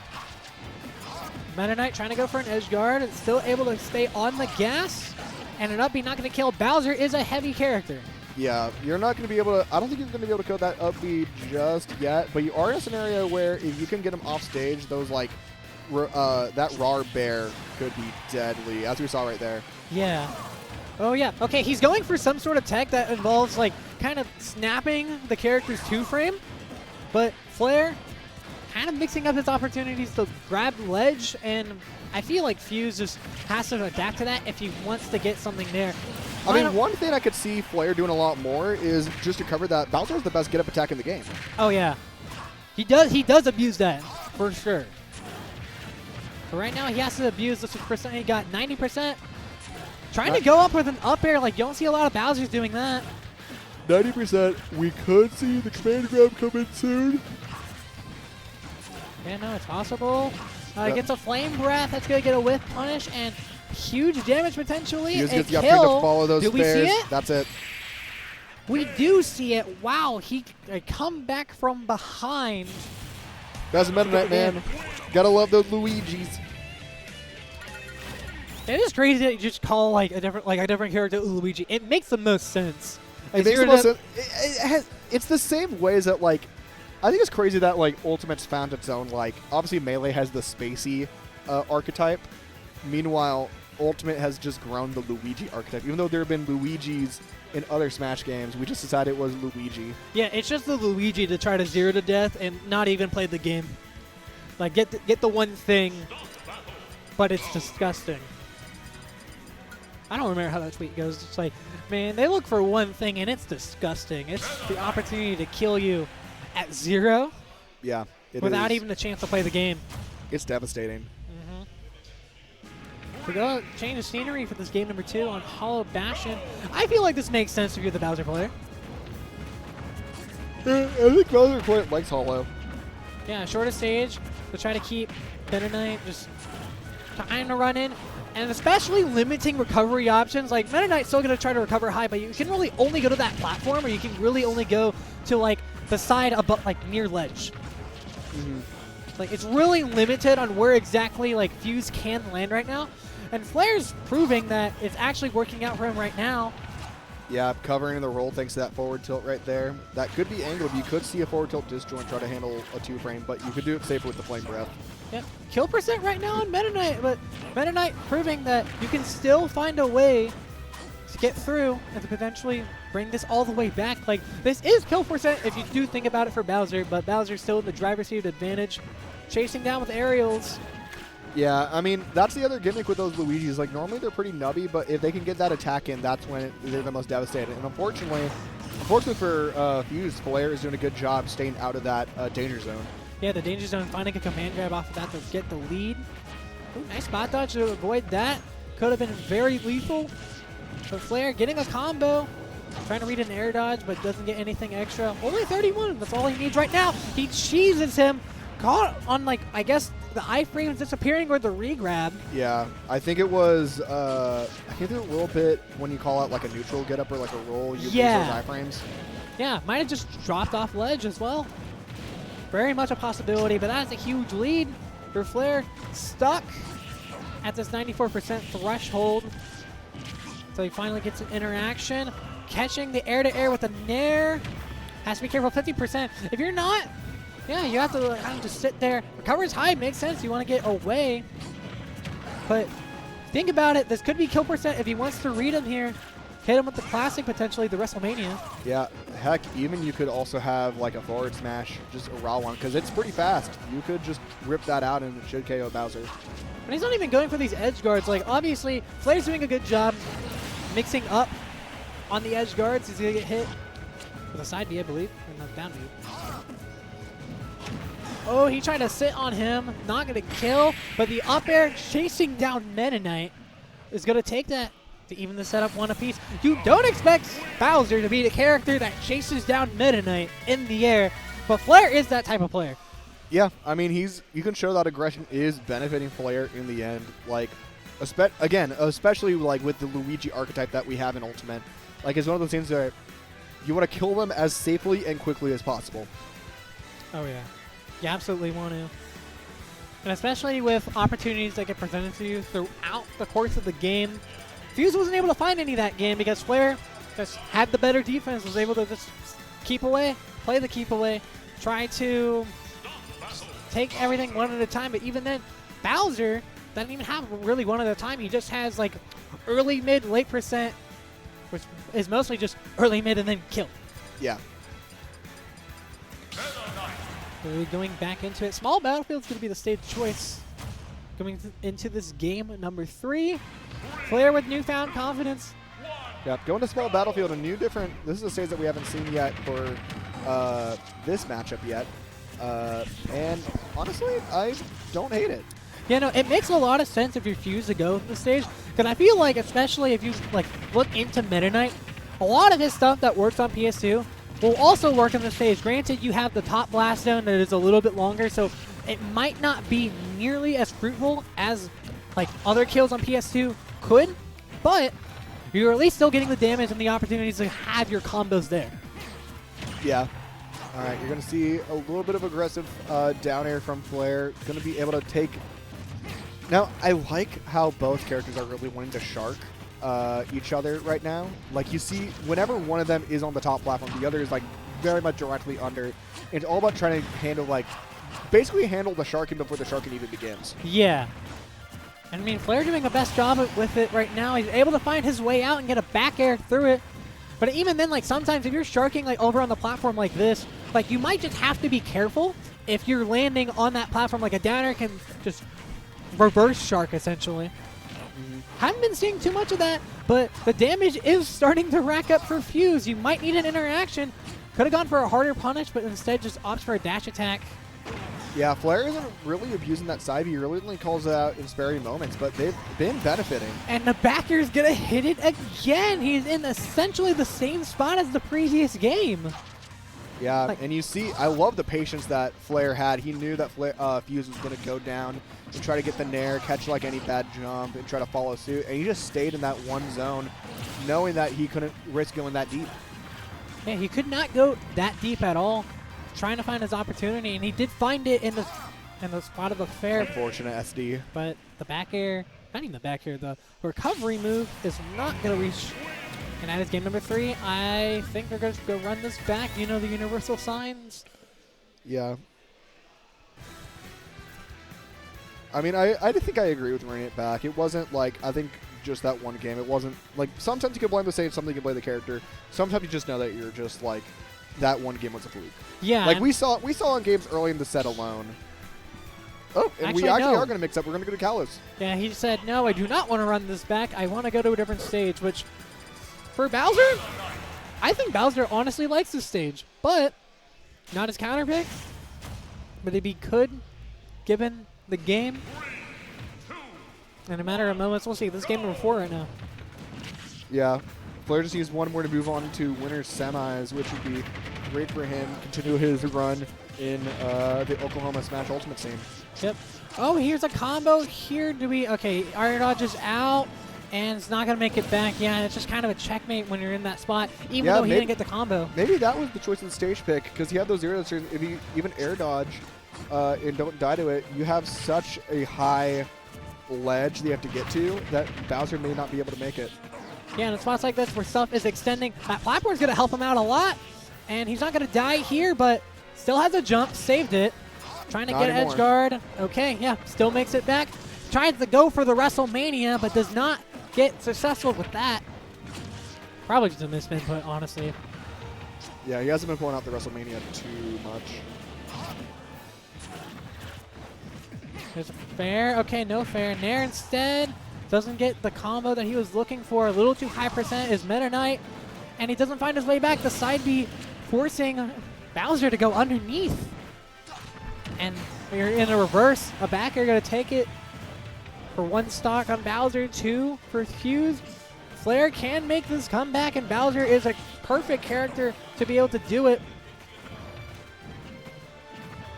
Yeah, I mean, we've seen this on the other end for, like, honestly, a lot of these sets in general, or a lot of these games in this set, I should say, they've pretty much come down to you have one player explosively destroy the other, just basically depending on stage. So yeah. I wouldn't be surprised, like, if Fuze even if Fuze takes this game, like, the Game 5 stage is going to make a big difference for whoever wins this set and claims it. Yeah, assuming it does go Game 5, which, like, looking at it right now, it's possible, but Flair is slowly but surely fighting his way back. 74%. Like, with the blast zones being a bit more extended on this stage, it's going to take a lot more to kill Meta Knight, but Bowser does have the toolkit to do it, and Flair is very great on the ledge trap. But Flair's going to get hit again. Fuze finding his opportunity through to get through the disadvantage. Late recovery to make it back good on him. All right, able to get another command grab. Unfortunately, not onto the platform. I think that would have been... That might have been a kill, but I don't think so. Potentially, but even then, like, sometimes on a stage like this, it's hard to tell. But that F-tilt is undeniable, and we do have a nearly even game. It's going to be 2 interactions for Bowser to try to even this up without taking any percent. Yeah, Flair definitely has the opportunity to claim it into basically taking a reverse 3-stock here. Oh, no, it's very much possible. And, again, he's already had the first half of it, and the back air going to whiff. Scary right now. Just Nair's off the platform. He's trying to set on him again. I love the down B right there. So low to the ground. Fuze was not ready for it, and it turned the tides. Yeah, it very much turned the tides. He's in the lead. Has to be careful. KM gonna get the whip punish on that. Did not want to be in the air. Fuze was. Oh, that could have been a huge whip punish as well. He tried to go for a proper punish, but the jump over back air is going to take it. He was in the depths for the majority of that game, but was able to dig himself out from under. And Flair's going to be going off the winner semis. Yeah, beautiful comeback from Flair. Is going to fight the winner of Cannon Red versus Luna, I believe. Oh, yeah, I guess. We still, yeah, we have other sets in this bracket. That's crazy, right? That's how tournaments work? Yeah, it's going to be Cannon Red. That set was played off stream. Okay, yeah. I could have sworn I saw them playing like in the previous setup like behind us. Obviously, want to keep our eyes over here on what we can control on mainstream. Do not know who we have next coming up, but I imagine it's going to be one of the mixes of Vaporing and Rylus, or AceKrimson and David Banjo. Well, it looks like those are both playing, so he might be forced to play a loser set, because I see Rylus and Vaporing being played off stream right now. Yeah, and I think they have other they have other setups, not streams, but other setups that we can't see in our own corner right now. But we got a lot going on. Loser's side is definitely alive and living. Yeah, it might end up being that we're going to see a loser set between Jagmi and Manos, possibly. We could, like, if all the winner sets are being played right now. Yeah, or we see Flair and Cannon Red run it back, but I feel like might be a little too deep a bracket. Perhaps it could be, but ultimately it's not our decision to make as ones of the TOs in production. Definitely not. But AceKrimson, as we get over to the bracket, taking it over David Banjo 3-1. Moving on to the winner semis as predicted. Yep, going to fight the winner of Vaporing versus Rylus. Rylus you haven't seen on stream yet, but pretty good joker from Lawton. From Lawton. Okay, yeah, I did believe that tag was Texoma based. Well, I mean, Lawton is Texoma. Yeah. I mean, it's easy to forget sometimes because, like, all the tournaments for the most part. Texoma is such a weird, like, term because a lot of them, it's hard to like them to go to each other's brackets because you have, like, Eastern Texoma, which is like you have your Lawton area, but you also have, like, the Western side, which you have, like, your Wichita Falls area. That's actually, like, basically on the border of that area. Yeah, and for the most part, like, Wichita Falls is like used to be the hub for majority of the locals that is held in that region. Don't know if that's the current case right now. Like, I know we got, obviously you see T behind us, a TO of an event called Cannon Event, which is in Lawton. Very huge tournament for not even just Texoma, but they have a lot of Oklahoma coming over to that tournament as well. Yeah, people, for the longest time, it would take, like, Texoma to kind of invade, or Texoma to basically invade Oklahoma. I feel like a lot of those tides are turning. You have a lot of, especially Metro, like, taking the drive down to actually meet up with the Lawton team. Yeah, especially when you're not driving 3 hours, like, down and back for a lot of those brackets. But now we're still waiting on some loser sets. Okay. Fair enough. So we just got the alert that we are going to be taking a quick break. We will be back with upcoming sets. We got a lot more Smash Ultimate to be played. And if you don't got anything going on, make sure you stay with us. Stay here. tuned. Super Bit Wars.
And welcome back to Super Bit Wars 2025 Super Smash Bros. Ultimate.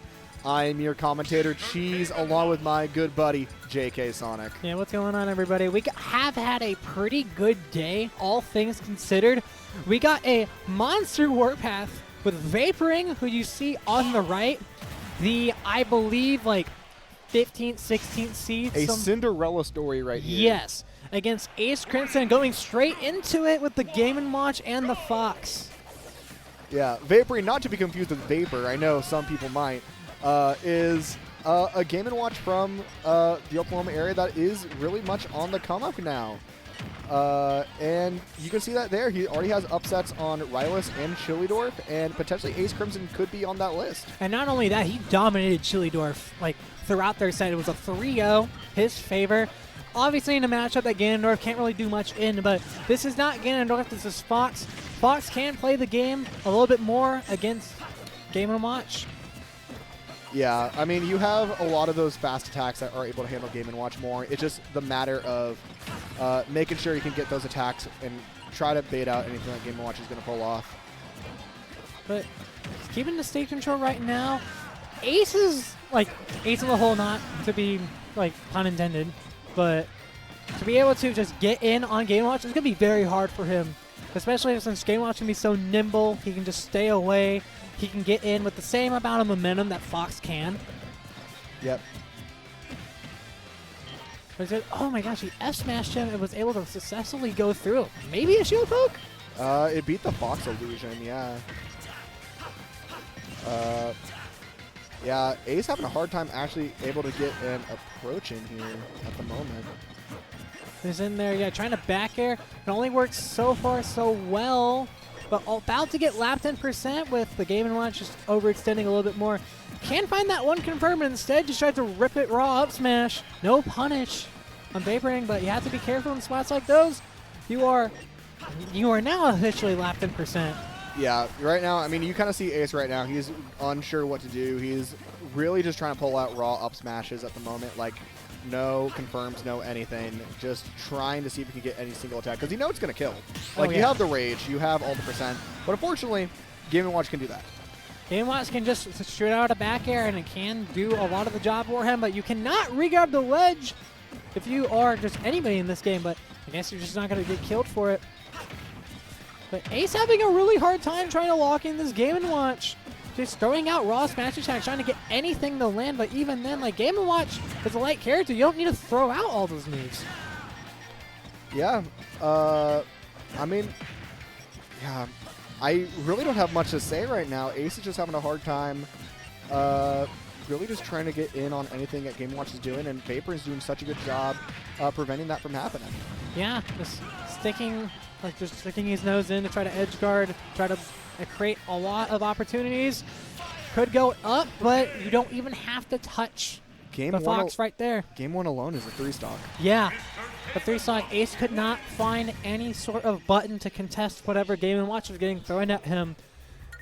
I mean, that's just kind of the Fox curse sometimes. Like, Fox has a really hard time. If you can't even get in for those confirms, for those nairs, those down airs, you're going to have a really hard time just finding the up smash in the first place. Yeah.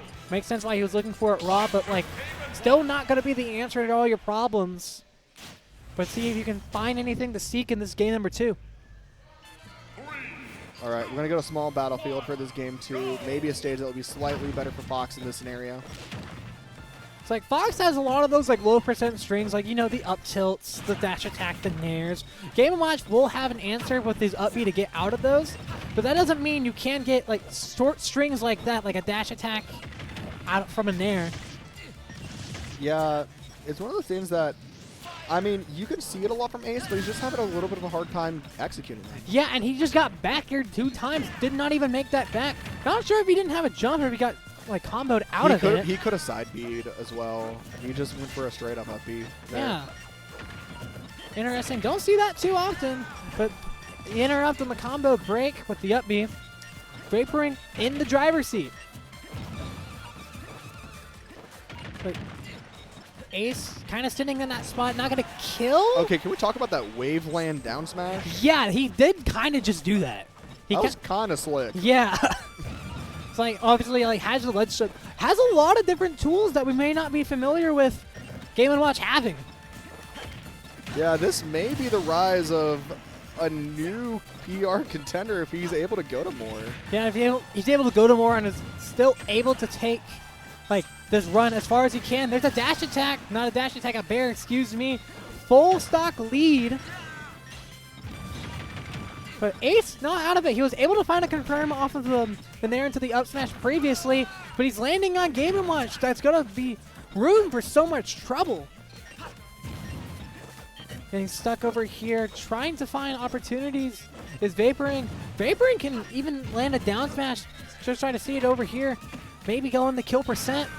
Fox is light. Yep, there's a down smash, but it's not going to get anything. Ace finally able to find a juggle. Yeah, unfortunately that down smash was held out for a little bit way too long, gave Vaporing the chance to actually react out of it. And you see him trying to recover high. Like, Ace is trying his best to survive, but not much is going in on the end, and Vaporing taking another dominant game. All the way down from the literal bottom of the small battlefield.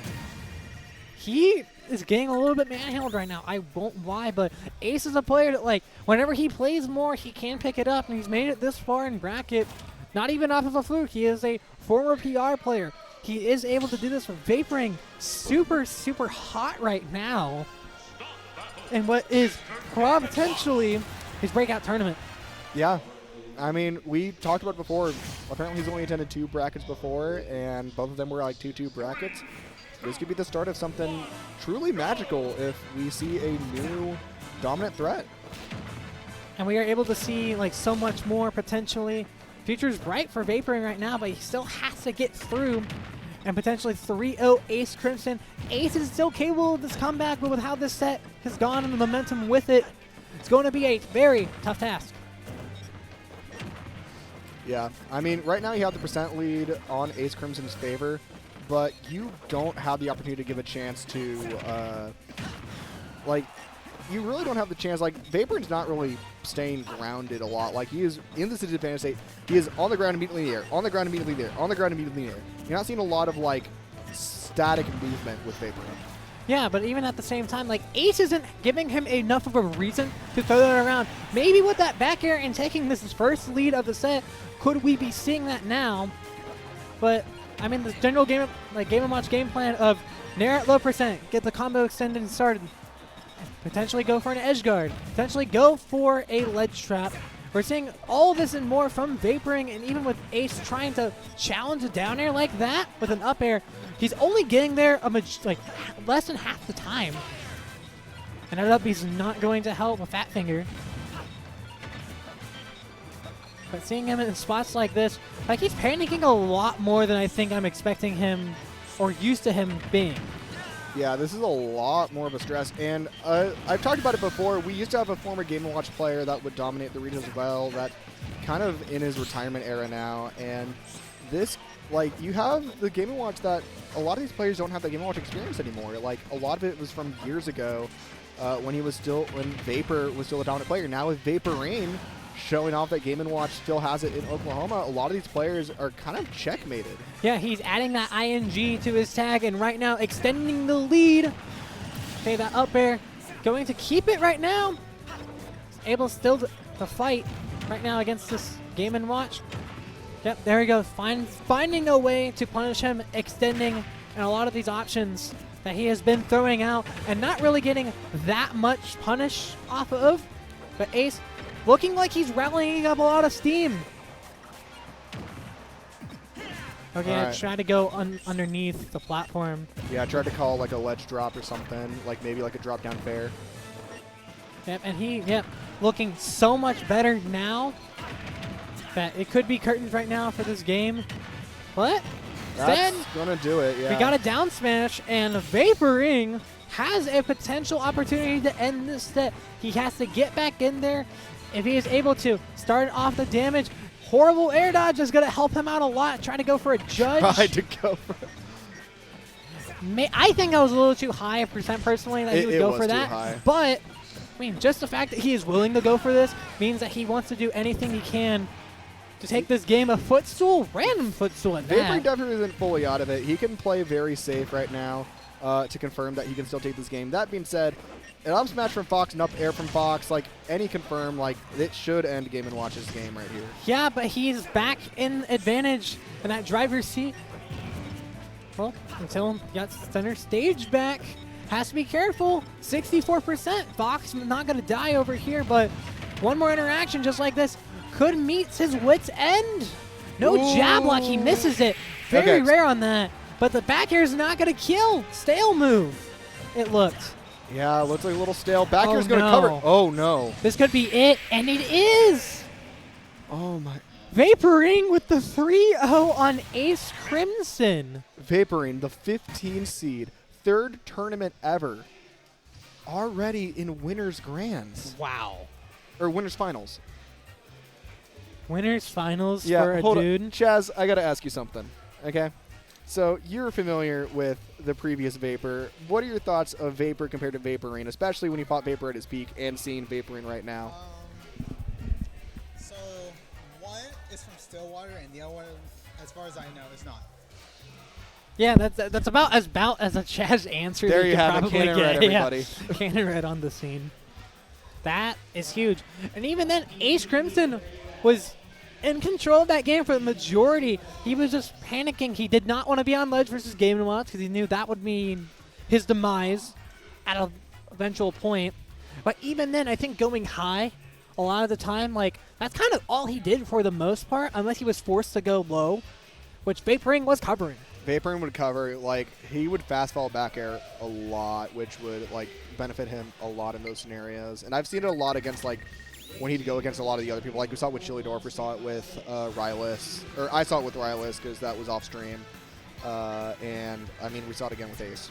And we're going to be seeing it again potentially later. But not even potentially later. It's guaranteed winners finals for him.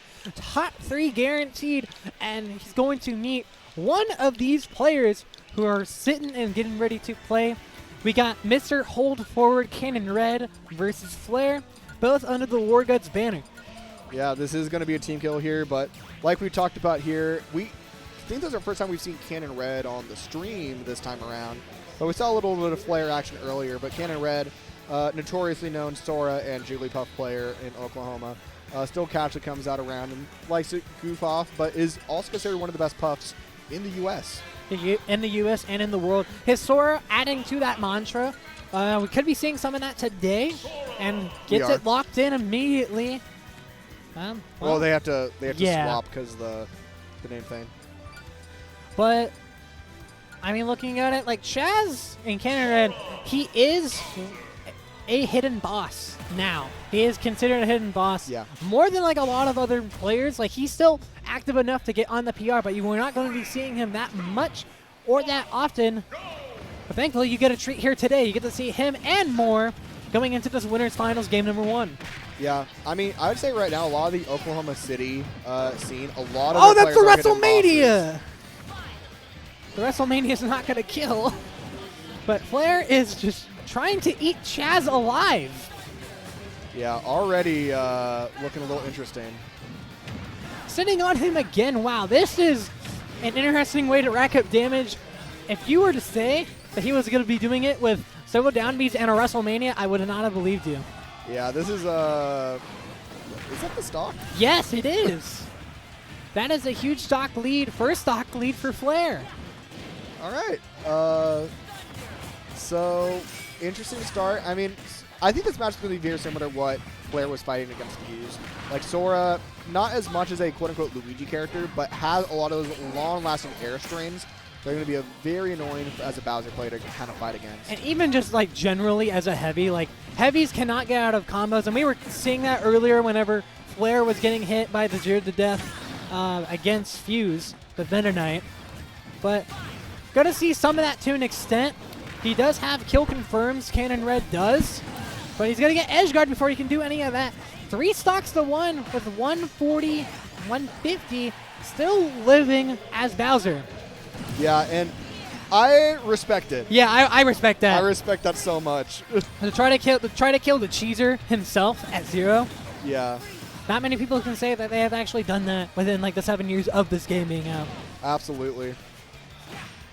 But here's a combo starter, is able to find his way out of that. Like, with people as proficient as Cannon Red is in the paint of combos like that, especially with the character that Flair is playing, like, sometimes you just kind of have to pray. Like, I have, in my own research, been like, hey, how do I get out of Sora combos? They either have to drop it or you pray. Yeah. And he was able to drop that one, just was in the air. Platform wasn't going to help him that much. I will say, Cannon Red is slowly able to make it back into this game right now. Like, Bowser is already at 109. You could see a bit of a Sora confirm happen here, especially with your one spell away from the Blizzaga. And here it is. We did see the Blizzaga into down tilt into up smash happen a little bit earlier in the set, and are we going to see it again? No, he holds on to it. No mashing. That was going to help out Flair a lot in this scenario. I'm surprised he hasn't thrown out the haymaker there. He got the roll read that he wanted to, but 142%. I mean, even then, just as Bowser right now, like, the rage isn't going to matter for what it can kill, because he can kill regardless without it at a percent such as this. Yeah, but Cannon Red has to be careful to not be in a compromised spot such as that, but the up tilt. The pivot up tilt is going to be able to do it, and see Chaz. I'm curious now if we're going to see the Sora again, or if he's going to go to the Puff now. The Puff matchup into Bowser seems like such a weird one because you don't have an immediate win con. Like, yeah, you can edge guard Bowser, but I feel like you can't play that much more neutral with Bowser or with Jigglypuff into Bowser like Sora can. Like, Sora has something that he's looking for and something that is guaranteed out of those, like, that damage rack up in the combat low percent. But we're getting another change of scenery into a small battlefield. And immediately starting that combo is going to get limited to the side of the stage, but a 42%. And maybe a kill? No, didn't get the spike. Also, we saw it a little bit, obviously a different spike, but we saw something similar with Luna and Jagmi. Oh, yes. Where, like, a lot of the characters that can recover back can handle those spikes very well. And Sora is definitely one of those that can survive a serious spike. Yeah, Sora has a very lengthy recovery that goes in two parts, his side B and his up B. His up B can be leading into a kill at high enough percent. We saw it in game one. Seeing it right there. But the side B is like a very annoying mix-up, especially when you're coming back from the side of the stage, or even then trying to read an air dodge like that to, like, essentially stop you from creating whatever, like, ledge trap and advantage shenanigans that you want to create. Beautiful air dodge on Flair's end. And yeah, that down air is a good surprise there. I loved how he used it to basically handle against the back air as well. That little bit of a hurt box displacement is going to help Flair so much to try to get a little bit of extra percent. Yeah, and he tried to do it again, but Sora was probably going to be living in a spot like that. And all you're going to need is 3 hits as Cannon Red to get this game tied up. Absolutely. And I mean, we've seen Cannon Red be able to even up this percent. Like, it's one of those things where, like, you saw those Nair loops, and you're seeing him right now. Like, he's able to get the percent, just try to play it very smart. And it's all about, in the end, it's going to be just playing smart on if you can get the actual confirms at the very end. Yeah, getting the confirms, like, with his aerials, his tilts, even with the projectile. We saw, like, a fireball into a dash grab, mind me. But right now, Flair trying to find a way to land, not being able to do so without getting hit. Almost a stock. He's at 174. Yeah. And Bowser has to find his way through, but a forced downer is not going to be the move that he wants. Flair already on his last stock, and Sora at a pretty decent percent right now. Not really too concerning if I would be him at the moment. Yeah, and now he's just getting lit up. Cannon Red finding his opportunities to get in. Like, doing a better job, like, creating the opportunities throughout this game number 2. Ooh, and we're not going to be seeing advantage just yet. Was getting knocked back into center stage. Here we go. That's the back air he was looking for. But Flair doing those nairs. He likes those nairs even in spots that, like, he's not even going to get a confirm with. It's just a button to kind of, like, force Cannon Red to respect him and just to land on top of his shield. It's not proving to be what he's looking for. and almost looking like curtains in his game 2. 153, a potential edge guard on the way, but he finds his way to fight back. Yeah, still holding on to that second stock at 102, and the Thundaga isn't going to get that final confirm, unfortunately, but the counter is. Yeah, goes to tie it up 1 apiece. Kind of curious what the criteria is for like a player such as Flair with the characters that he does have in order to switch, because it does prove to be, with the Sora combos, a checkmate in a lot of the spots. Not even a checkmate to take the stock, but a checkmate in the guarantee that you are taking 50 as long as he doesn't drop his combo. Yeah, I could see a potential like Banjo or Joker here, but I know Flair's best character is his Bowser, and I'd imagine that he'd want to stay on that. And so far, it's not been too concerning. It's just like sometimes you just got to understand like that's the percent I'm going to take, but I'm heavy enough that it doesn't really affect me in the serious way. But even then, like the combos, if you can find your way out, it'll work as such. But getting stuck in the corner, here's the counter. He could extend it. Thundaga, ooh, okay, I love the recovery from Flair then. That was actually very scary with that Thundaga hitting. I do love to say that I do love the stage pick for Flair, because essentially the one thing that he was looking for was the ability to land and not finding a whole lot of those. Battlefield is going to help with that and more. Yeah, I think Battlefield is a great stage pick for Flair in this game. But Cannon Red still with the stage control, can kill Bowser. Well, I say can kill. He has the opportunity to do so. Bowser's going to make it very hard, especially with the rage build-up. Almost at max rage. An up smash on the platform. The simple and clean confirm that it can be. Showing to be very fruitful for King Red. He's at 85%. Not that much more that he can be afraid of. Like, Bowser can still get it. I would say one more interaction to truly close things out for the Bowser. But Cannon Red being a little bit more invasive. He's still playing through his name as Mr. Hold Forward, but being able to kind of like shark underneath the platform, keep that center, keep Flair, like the opportunity to fight for him. It's a very scary situation to be in, because I agree. I think Battlefield is a great pick for Flair to go here, but it is at the cost of Cannon Red's going to be able to shark you a lot more thanks to these platforms. And he's just doing a great job, like playing the game plan to a T. Like, you can't ask for anything better than this. Maybe like not much damage, but like he's playing as well as he needs to, and he's not getting anything. Good defense on Flair. Just hold through the Frizaga. Yeah, we're at a point now where we could see another Nair strain actually be the Nair from into the up smash. Instead, we're just going to see a Thundaga off stage. Yeah, he really went all the way for that. He didn't have the edge guard with the projectile. Could have went through the other options, but 3 stocks to 1 against this Bowser. Flair, potentially with his back to the wall, cannot find a landing despite choosing small Battlefield. He's going to ledge. Gets a command grab. Has something to look forward to, and can he get the edge guard? No, he's going to have the projectiles in front of him to say, I don't want you near me. I'm going to keep you away. Gets no confirm. I lied. He gets a confirm off the air dodge read in a panic. But here's a command grab that should be, curtains for that stock number 1. Flair at 99. You don't want to take too many more percent if he wants to be able to complete this comeback, which is looking smaller and smaller chances of him doing so the further this game goes on. Yeah, I mean, you see Cannon Red right now, he's just an active hitbox the entire time now. Like, he knows that, like, if he's able to get, like, any Nair or Fair off, like, he's, like, Flair's going to be stuck in that loop. And he has been getting stuck in, like, a lot of the loops, obviously, the combos. He hit him with the WrestleMania to tie it up. I can't believe it. It's crazy. What was that quote you were saying? If I say that I saw WrestleManias today, I would have 2 nickels. Which isn't a lot, but it's weird that it happened twice. But it's making him more close in this game. He's at max rage, and he's just sitting there waiting menacingly, but still with the counter. All right, yeah. I gotta say, I gotta respect Cannon Red's maneuver for these edge guards against Flair, because he'll set up the Thundaga up to force him to go low, and that gives the perfect opportunity to go down and just get a counter off. Yeah, just at that point where he doesn't want to go for anything fancy, but he wants to guarantee the kill. and for him to take the game off of that, especially in a spot like that where you legitimately did get hit by Bowser F Smash.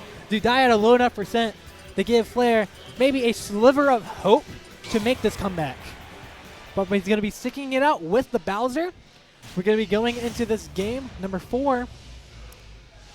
Ken Red still in the Sora. With a stage like Smashville, I don't know about this change of scenery, but it may or may not work out. Okay, yeah, here's the combo. You read that air dodge. Yeah, Flair trying to find his way out through it. And he's playing some horizontal neutral now. Like, Cannon Red, like, he doesn't have to play the mid-range because he knows that his win condition, like, doesn't necessarily need for it, but he can, like, mid-range through that fireball, the projectiles, to be able to have him keep away from the Bowser, and to be able to, like, get in through openings with that fireball. We just saw that almost a moment ago. All right, Flair's doing a good job being avoiding a lot of those early hits from the Sora Nair stuff, and is able to get a lead thanks to it. Yeah, he got the Nair into the back air, the try and true. He looks for it a lot more. Granted, I already called him a mobile Bowser, and that is one of the reasons that the moniker is true. A no command grab, he goes through the platform, Cannon Red does. Yeah, is able to destroy the shield, though, thanks to the Flare Breath. It's going to allow Sora to take a lot more damage and can rack up a lot of extra percent that Flair is going to need if he wants to take this to a game 5. Ooh, I love that air dodge to avoid the counter and allow the counter to whiff. That makes Flair live for a lot longer and extending his life. He's at 178, high enough percent, but Sora can deal with it with only 3 hits of his blades, the aerials. I love the run-up up tilt there. Really good on Flair's end, and you, honestly, I'm feeling pretty... Oh, he's going a little deep there. Okay, yeah, Flair is, like, I already call him Mobile Bowser for a great reason, and he just proves it that more and more. He's in the driver's seat right now. He has control up until that. I lied. No, he had control the entire time. Yeah. I'm not trying to fool you in any sort of instance. When he got hit by that bear, tactically planned. Yeah, tactically planned. No, he wanted that. He wanted that to happen. But full stock lead. Sora can still find their way to climb through. Not the roll that Flair was looking for, but it didn't hurt him that much. Flame Breath's going to help. Goes to 40%. And he's going to side B into a command grab. I think you're at the point now where a lot of those command grabs, especially the spacing that Cannon Red's been doing, those side Bs are coming a lot more handy. Oh, the up smash is going to whiff. That is not great for Cannon Red. Fortunate for Cannon Red, he wasn't able to make the platform there. That would have been a lot more deadly. But you are lapped in percent as well. Yeah, and especially with the weight that Sora is, like, it's going to be tough to make this comeback. Doesn't have to worry about it anymore. Flair with the 2-stock, the high percent 2-stock at that, and we're going to be going into a game number 5 between the two teammates of WarGuts. Yeah, that's going to be very exciting to see. I think stage is going to matter crucially for who's going to claim this final game. Yeah, because like we don't even know what they banned, but like the shorter stage, you would think wouldn't work out for Bowser as such as it does, but it did. Like he counterpicked to that stage off of Battlefield. Cannon Red's using Battlefield, which is an interesting pick for him. But we're going to be seeing the Bowser, and Flair not going to be able to get his alt pick to be rocking the default for this game. Final game of this set, winner of this moves on the winner's finals to fight a game and watch. Going back to Battlefield, you know, I don't, like I said before, I don't hate it, but it is still a very scary stage for Bowser to play on, so it is a very ballsy pick for Cannon Red. I mean, just looking at it, how like Game 3 went, I feel like it makes sense. Just knowing that Flair was looking for outs in terms of disadvantages. He wasn't finding a whole lot of those. Like, with that, Cannon Red was covering the platforms, charging underneath them, and just keeping overall solid neutral. And he's doing the same thing right now. Within the 30 seconds of this game, racked up 128 on Bowser and more. I think the one scary thing you got to think about as Chaz, because I saw it just there. Oh, and he gets a stock. Well, I saw it a little earlier when that stock was still a thing. But he is countering a lot more. He's got to be very careful where he faces that counter, because it goes the other way. it could be just a free stock for Flair. Oh yeah, like Flair's been doing a better job, like especially with the horizontal and vertical recoveries of just getting through and not letting Cannon Red manhandle him in that regard. But even game, couldn't find a tech chase as Bowser. He's going to be going through, playing some solid neutral, keeping that mid-range to a T, finding a confirm off the nair. Flair looking for a back air edge guard, which might actually take the stock and be successful with it, but no. Cannon Red's going to get too close with the up B being the answer to that problem. Again, there's the sharking again. Finally being successful with it in this game. Haven't been seeing too much of that outside of just the loops, but he reads the side B with the fair. This is winner side stock for Cannon Red. Yeah, looking really good for Flair, and this is why I said it's a very dangerous pick to go back. Like, yeah, you can do it as Sora. We saw it on Game 3. But it's still, I think, Bowser's best stage. Yeah, it's like one of Bowser's like really good stages. If not, like Smashville looked to be pretty good for him right now. But Cannon Red still able to prove that he can play solid neutral despite staying behind in percent. He finds a back air, almost killing Bowser. He could get this edge guard. Nice high recovery for Flair. Yeah, it's one of the things that Flair is mentally ready for, and a lot of these reverse up tilts are working so well for Flair to catch Cannon Red on the platform. 177 on the Bowser, and the whiff punish off the get-up attack is going to bring this to Game 5, last hit, last stock. Not necessarily last hit for Flair yet, but it could easily it could steamroll to that case if he lets it. You're right. I kind of jumped a little too far ahead there, but I mean, the set hype of this, it could go to there. Oh, Cannon Red slowly making this comeback. Yeah. Couple of fairs sending Bowser off the stage. Back air is not going to be the answer. That is an unsafe button. Immediately cycling back to that Thundaga, naturally going back to the platform, skipping over the ledge. Well, if you're Flair right now, you might want to be just looking for a command grab, try to end it all. He's at the percent for He's it. fishing a lot for those there grabs. it is. And yeah, a lot of those safe fairs you're seeing Flair land right now. And the reverse hit of up tilt, not going to kill. Great DI from Cannon Red, thanks to that red screen. Has to be careful here for what he wants. Cannon Red proving that he has been able to punish options out of the disadvantage, but he's not going to be doing it there. Flair stopping the comeback. And that is 3-2 his favor. Moving on to winners finals. Moving on to winners finals against Vaporing. I don't think anyone could have predicted this as winners finals. Yeah, I don't think in, like, not even like anybody's right mind, but obviously like somebody who's seeded 15th. Underseed to many, not some to others. But the winners finals, a 4 versus 15 seed with both Cannon Red and AceKrimson going down, alongside Chillydorf making the losers run as we check on that in loser side. Honestly, I got to say, if you called this as your winners finals for this bracket, I think you got to enter the lottery. Oh, yeah. Yeah, go get yourself a Powerball ticket. You might be walking home with 40 million for all we know. Yeah. But looking through this loser side bracket going on, Fuze still waiting on his set, potentially a Crom or a Corrin.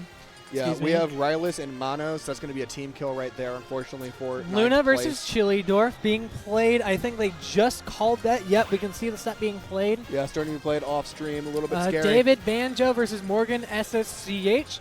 Morgan making the run, as we said, that he is capable of potentially maybe getting into that losers top 8 area. And then Rylus versus Manos, a Texoma team kill, I believe that is. Yeah. Which is unfortunate to see.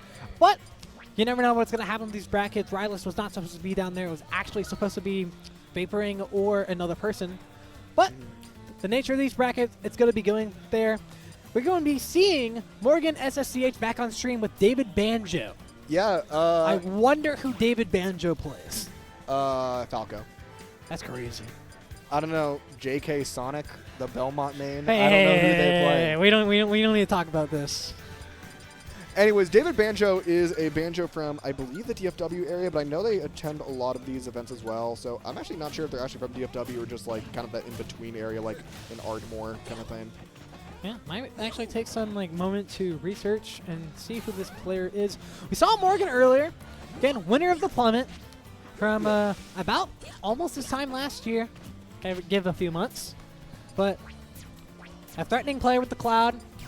Decided not to play Cloud earlier.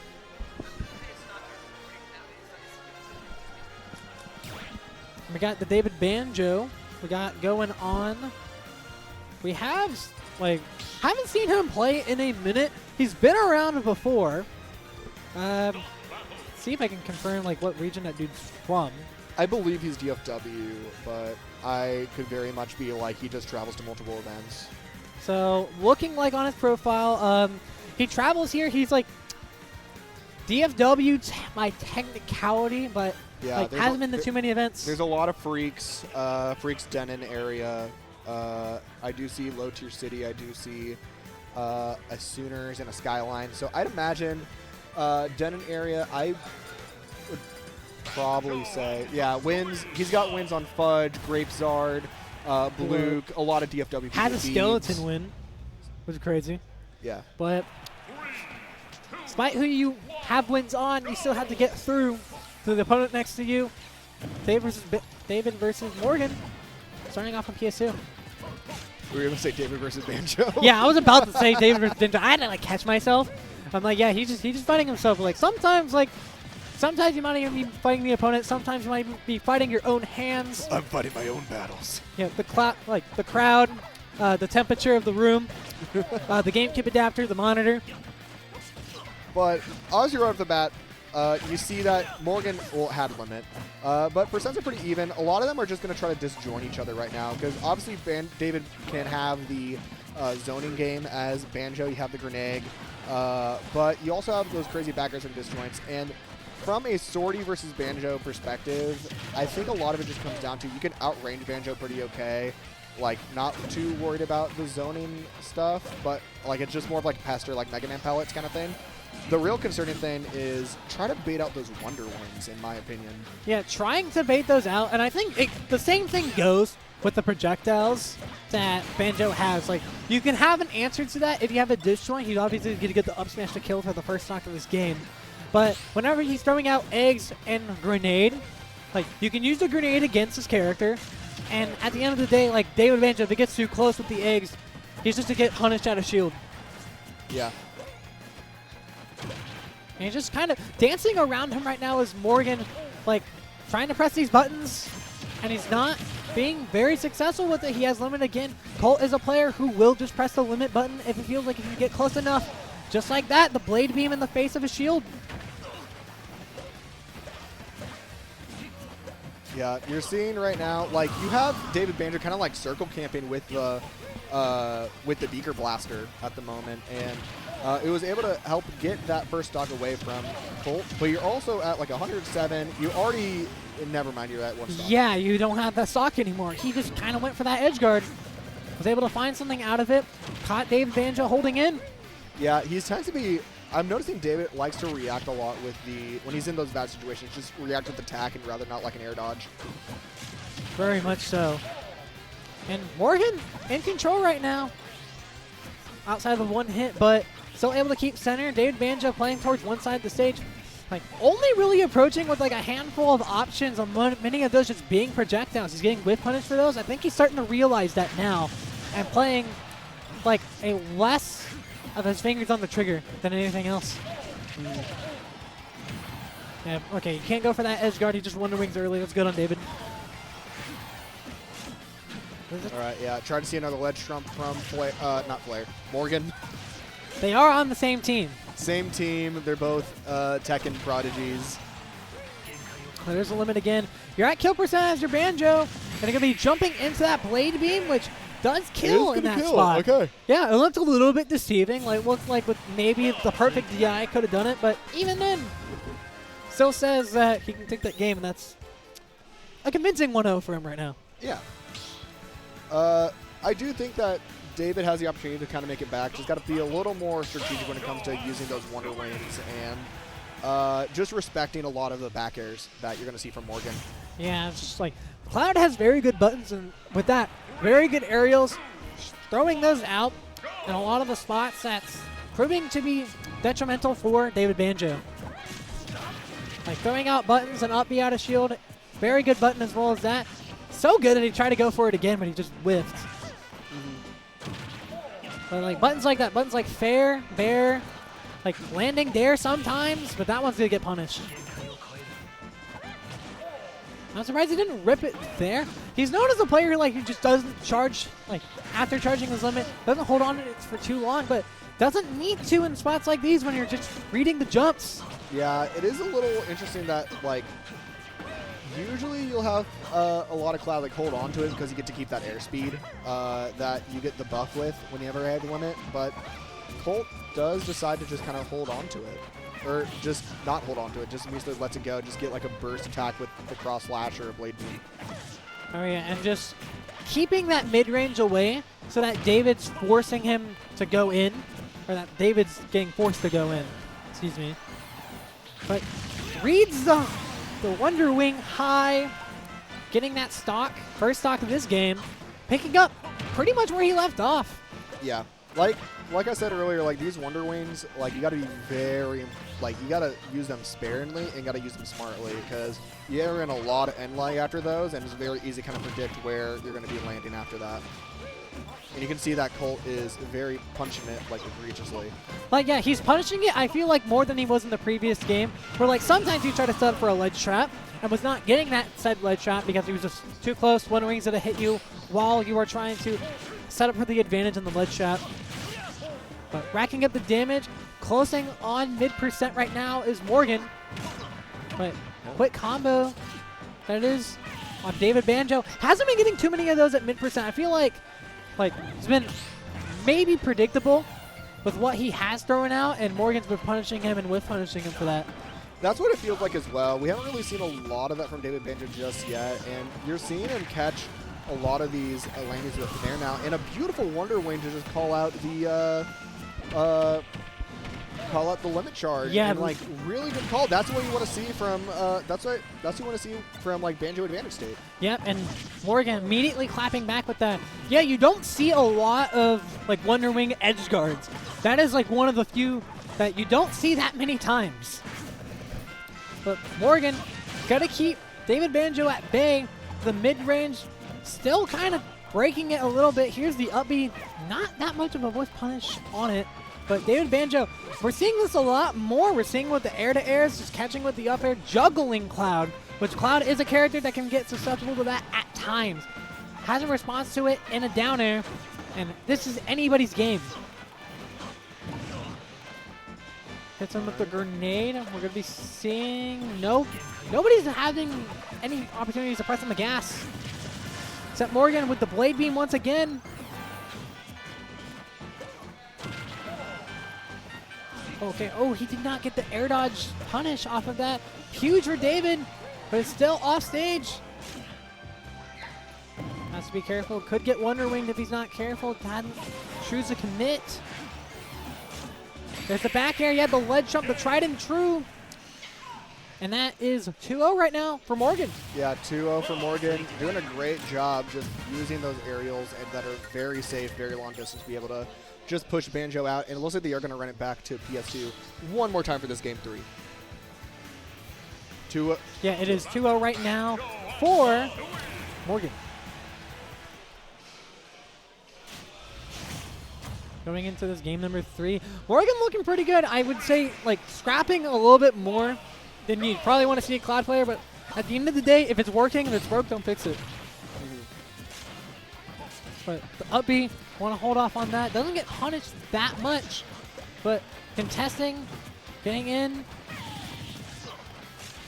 Ooh, high up B. I don't know if really that was warranted much at all, but it is okay. The up B out of shield if it comes to a save. Maybe to try to cover like maybe like a dash attack coming in or like the down tilt. I know Banjos like to do that. They do like to do that.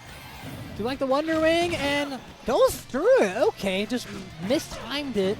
Morgan did, but not in a bad enough spot for him to start panicking. Yeah, you still have a really decent percent lead right now. It's not too concerned at the moment. I also forget how many Wonder Wings that have been used. I want to say it's been 2. Yeah, I believe it's 2. Like if it's more, we'll see. But doesn't have it. Okay, no, never mind. Yeah, Morgan did have a jump. Using the grenade now to try to get these edge guards, and it's not really been working out, but good down smash. Yeah. Tries to slow the game down, which honestly is a pretty good idea if you're David Banjo. Because Morgan is bringing that aggression. He's been pressing a lot of buttons, bringing up that speed so many more times that if you can calm it down and tame it a little bit more, you might have Morgan panic a little bit more and be susceptible to less defensive options. But Morgan can clean it off with a back air to start off this game number 3. Alright, nice cross flash coming in from Colt right here, and that's going to be another down throw up tilt for David Banjo to take the first stock for Morgan. Yeah, haven't been getting the opportunity to have those like rounds, like those berries we see at like high enough percent. Either just been whiff punishing those, or Morgan has been having a pretty good mash. I think it's been a little bit of both. I've seen a really good mash from Morgan, but I've also seen just a lot of misspaced up tilts. Oh yeah, but that's another whiff punish on the up B. Being a little bit more careful on those might have him go a long way. We see another one of those. Wonder Wing gets punished with the cross slash limit. It's a scary thing to do. I would have probably, like, I'm also noticing that he likes to Wonder Wing high a lot. Maybe if you just try to go a little lower, it could make a difference. Even then, like, it wasn't, like, he hadn't been Wonder Winging that much this game, let alone. It was the one time of, hey, I know where you're going. It's the autopilot. Yeah.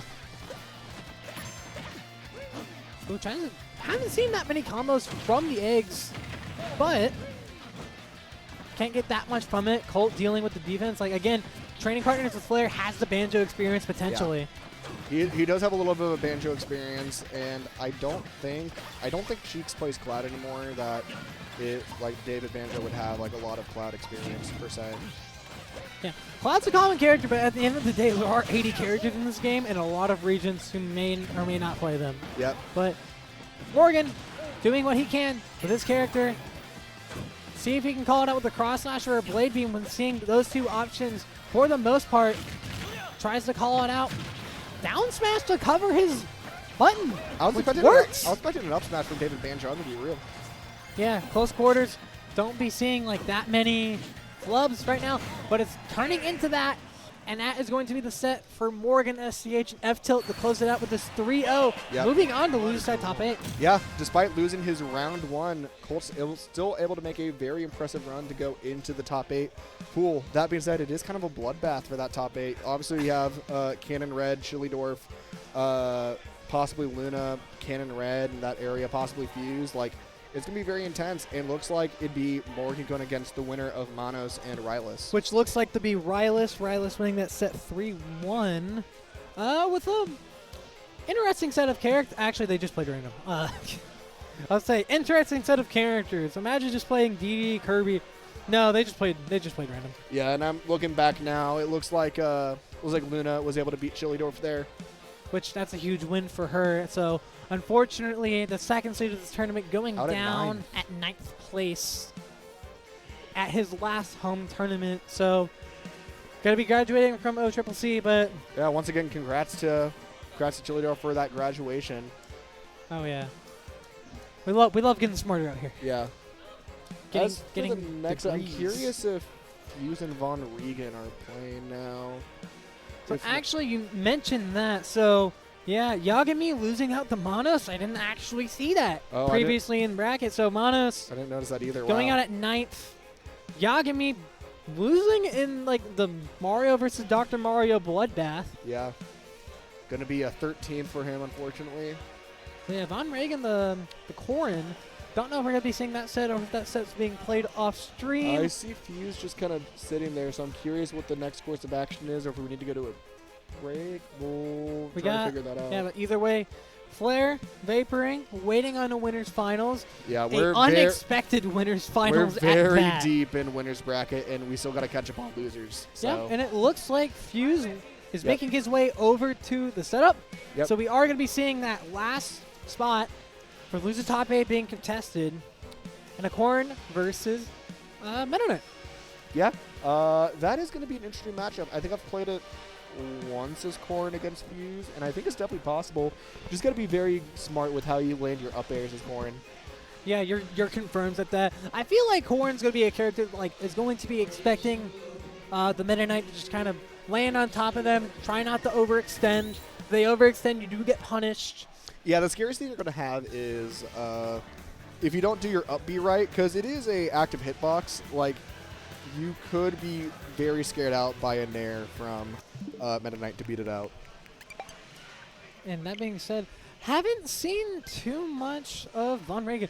Interesting to see new players, even at like tournaments such as this. Yeah, I know he's another Laudin player, but I've personally never seen a lot of his gameplay. So it'll be interesting to see that for the first time. Yeah, we're going to actually do like a quick search on him if I do have the time to do so. Again, winner of this makes it out. Loser side, top 8. A lot up for grabs. Okay, and I got their... Man, they have the I before E in their tag. That's actually a crazy way to spell it. But Oklahoma player, they are, around the Lawton area a lot more. Haven't been to too much.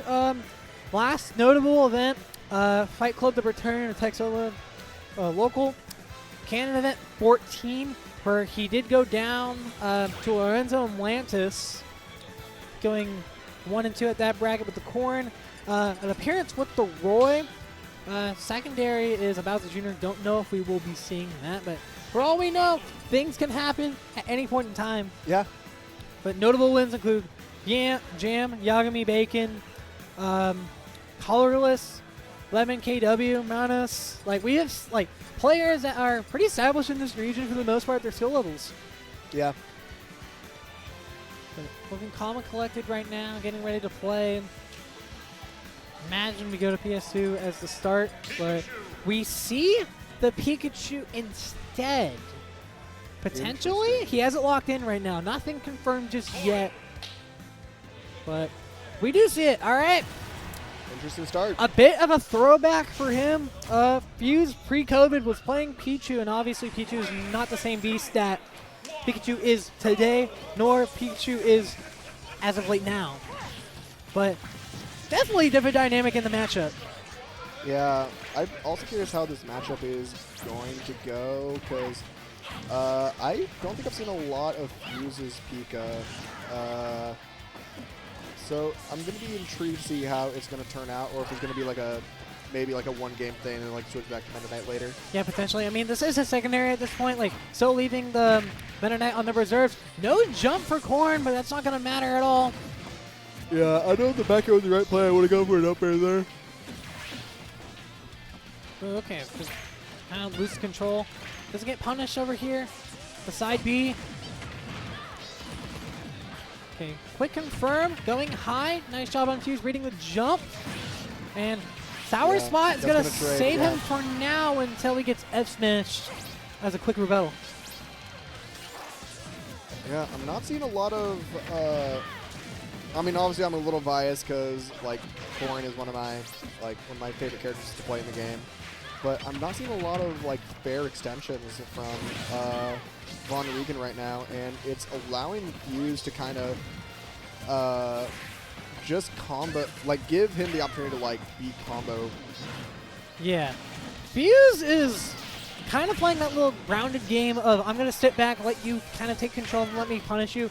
Like, Pikachu doesn't have that much ability to punish out of shield, but whenever you do get close enough, like, you are going to be susceptible for, like, aerials, back airs, grabs. Like, seeing him take control in that regard, and he is almost lapped in percent in a spot like this.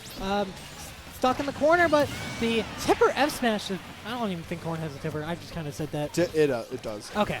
So, yeah, tipper F-smash, overkill in the Pikachu. Well, the forward smash does. Like, yes. the aerials don't. Oh, yeah.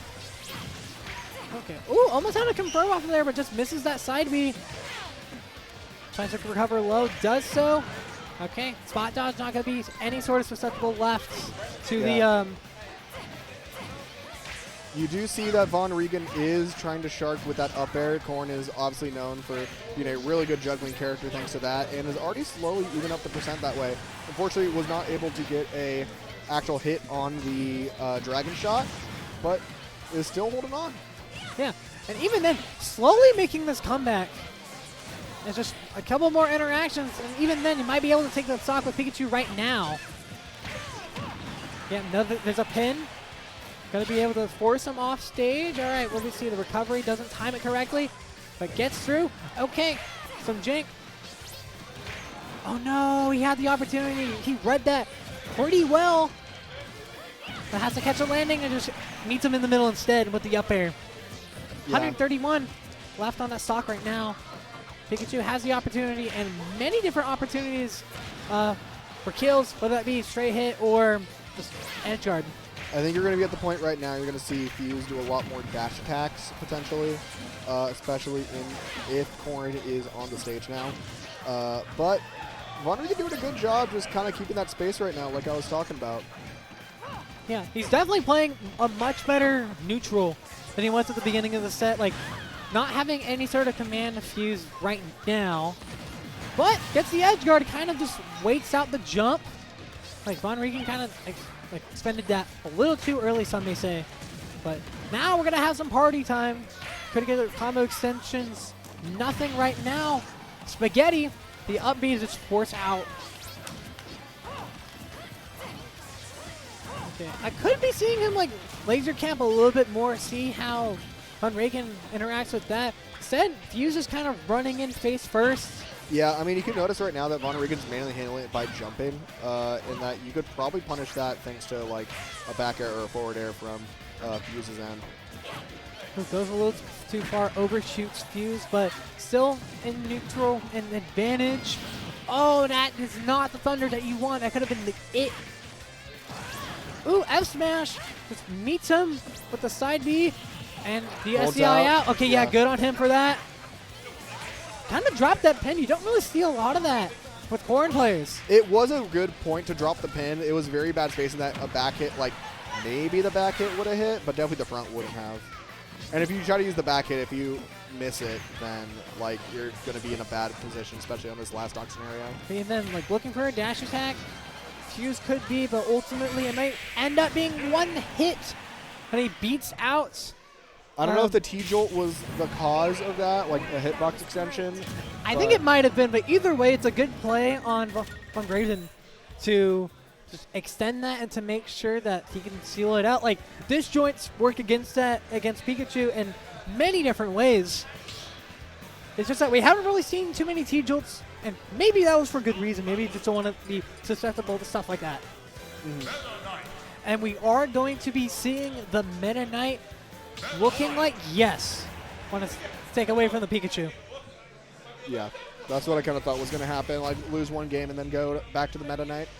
I mean, he does have games to play. This is the best of 5, but Yeah. like a minimum of 2 games if Von Riegan can take it over here. So bringing it back. There. It is scary to see like Corn players sometimes wanting to just overshoot and overextend and forcing him to go off stage against a character like this right now, who could just kill you if they choose. But dropping the combo, good DI on Von Riegan. We're trying to stage spike, nothing right now. Overshooting and gets the teleport. Teleport attack, 94% right now on Fuze. Overshoot dash attack. Oh, he almost read that. Still safe. Interesting. If you think about it, Meta Knight does have those buttons that, like, if he can just press them, not crushing and overextending like such, but still able to, like, be very commanding with those. Yeah. Okay, oh, there's a side B tech, but nothing, not getting the correct hit of it that he wants. Corn thankfully able to make it back. I am seeing a pattern with the recovery. Just keep on trying to hold on to ledge. Oh, and okay, we got some time. Okay, yeah, okay. no. If he, I guess he's feeling it. But we're seeing if he can continue to have that first lead of the set. Oh, that's a lie. He had a lead. Yeah, he had a lead. Yeah. But first lead with the Meta Knight. Yeah. I mean, it's already working out. It's okay. Was not expecting the up B to meet him in the air-to-air. Don't think he was expecting that either. He was just kind of pausing to reflect on, wait, he really just hit me with that? It's a very scary one to handle because especially if the Corn thinks about it, like you can change up how you're supposed to DI that based on the angle that the up B is going. It's like a little bit of a flashback to Smash 4 as well in some regards. A little bit. Okay. Reads the air dodge, waits on it, can edge guard the Corrin, but instead, I'll be gonna prop up for a bit of a combo, still stuck in the corner. But doesn't find anything to meet with that projectile. Playing some solid neutral. Reads the air dodge. Yeah, he's doing a lot of those air dodge like after he's getting hit. It's like an auto option. Like to try to find a way out. Has worked at some regards, but Fuze maybe getting on that and keeping that in mind. All right, yeah. Tried to be a little greedy there, but the down air is going to take it. Yeah. We already have Von Riegan on his final stock. Yeah. Taunts again. Feeling it. Feeling a little bit more comfortable with the Meta Knight. And starting this combo off. Here's some pressure. Yeah, he loves doing those tilts into grabs. Like, it is very safe, and well, for the most part, you have a hard time reacting to it if you are the person taking the shield pressure. Just because of how quick and how safe those tilts and buttons are. Alright, gets a combo. Okay. Try to use the tornado. I like it. Forces him off stage once again. Baiting out for an up B, and that's going to take it because all those jumps were gone. Yeah, all the jumps was gone, and did kind of eat the up B in that regard. Don't see a lot of moves doing that, but with the perfect amount of spacing, like, anything is possible. Mm-hmm. Well, I say anything, not everything's possible, like, i.e., like, tangible frames Yeah. and such. Things that make this game full of jank. We love it, though. Don't we all? Yeah, we love jank. And we've seen our fair share of it today for the most part. Haven't seen anything more outside of this set. But we're taking a second. The Meta Knight is locked in for Fuze. We're going to be going back to the corner. Like, again, like I mentioned the secondaries on that profile, but for all we know, it's like not even that highly played of a secondary. Yeah. But running it straight back to game number 3. Different change of scenery. We got Kalos right now, which longer stage could prove to be fruitful for the Corrin. Things work out correctly. Okay, goes for the side B tech. Not gonna breach there. I'm wondering, I might have to ask him later if a lot of that is stage dependent, because I feel like with stages that have like gaps underneath them, kind of like PS2, small battlefield, if it would be better for stages like that, rather than like a wall where you can only get so much. Oh, and that S-Smash is good at shield poke. I think it is. I mean, people say it's Corrin's best stage because you get the pin. That's an extra bit of. You get the wall that you can pin for an extra bit of recovery, a little bit of that stalling opportunity. But I mean, we saw from the set against Flair that it is a very well liked stage for Meta Knight. Like Fuze will go here and not be afraid of it, and I can see why. Yeah, make sure want to leave it open. Like even then, like Meta Knight, to an extent, likes the flat stages, but can still prove to succeed on ones with platforms. But nearly 11% right now. Tries to cheese him with the side B. Yeah. So there's the up tilt. Okay, yeah, we're just scrambling on the platform right now. Has to be careful if you are the Corrin. Finds its way out. You have to close the stock out now if you want a chance to play this game, to get out, but you cannot get out. Maybe held for a little too long. No, I think you could have held it longer. Yeah, you could have held it longer, but even then, like, only going from like 60 to like 90, now at 110. With the teleport, not doing the job just yet, but getting Fuze out of harm's way, and there's the edge guard, and that's going to be curtain for stock number 2. That's the scary thing about at least this matchup. Like that up B for Corrin comes out frame 10. That's when the hitbox activates on frame 10, 10 frames after like the initial like charge up. Right. And it's one of those things where like Meta Knight, especially with the Nair, you can just fall out and beat it out. Now I'm curious in this spot. You're behind 2 stocks to 1. You're having a really hard time just getting there, but the up B's gonna help. You need more than just Hail Mary up B's while Meta Knight's stalling up at the top. Like what do you look for here?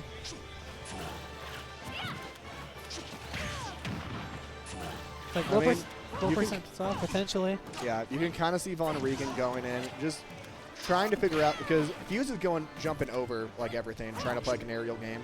Like Fuze is trying to catch him with like any like where he's gonna land, whether it be with the pin or like just catch him out beforehand with that up air. So for the most part, he just might have to play, like, obviously better neutral, but I feel like in this specific aspect, better grounded footsies. You don't have to play the aerial footsie against Meta Knight unless you're proving that you're willing to, which, like, Von Riegan is at the end of the day. Like, he's gotten a couple of kills just catching him high enough. And just kind of, like, sharking underneath the platform, but Meta Knight gonna prove to land on the other side of the stage. Gonna get caught. Yeah, that's not going to be good. Let's see, he stalls pretty good here. Yeah, trying to keep that pin away. And that's going to somehow kill. All right, so the Corn is in a potential spot to take this game, potentially go up 2-1. But I feel like their pin play could be a lot better in these spots. Like, to be more selective on it, to pick and choose where you're willing to go. And here's some pick-me-up, 28%, not a whole lot, but it is opening up the doors if you can find your way out of the corner. All right, able to get that pin right there, slowly even up that percent. Yeah, you are basically just wanting Fuze to approach to you, and unfortunately, you do not get the call out on where that side is going to go, and that not going to be it. Okay. Yeah, he got up with the tech chase, a little bit of a false alarm, but still has the opportunity to play in there at 65. And there's a pin. Wow, that was a tipper. Almost doing the job with full rage. There's a back air. Jump call out. He makes the comeback, and you see the pop-off. Yeah, Von Riegan is so excited he was able to make that one back. He knew exactly what he needed to do to actually come it back, to bring it back. That is... I was not expecting that. I mean, dude was down 3 stocks to 1. And now it is looking ever so better in his favor. The go PS2. And he's just going to try to, like, laugh it off, shrug it off. Like, yeah, I had that game in the bag. I should have won that. It's one of the things that you can be frustrated with, but you don't want to get it into your head, because if you do, then you're just going to be playing worse overall. Absolutely so. Going to be running it back just as normal.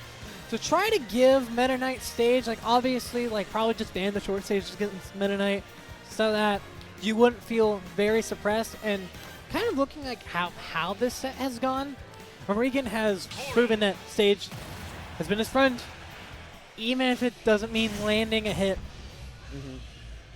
But Corn can play with the space, so can Meta Knight. This is loser side game, potentially, for Fuze. Losing this one means it's going to end off at 9th place.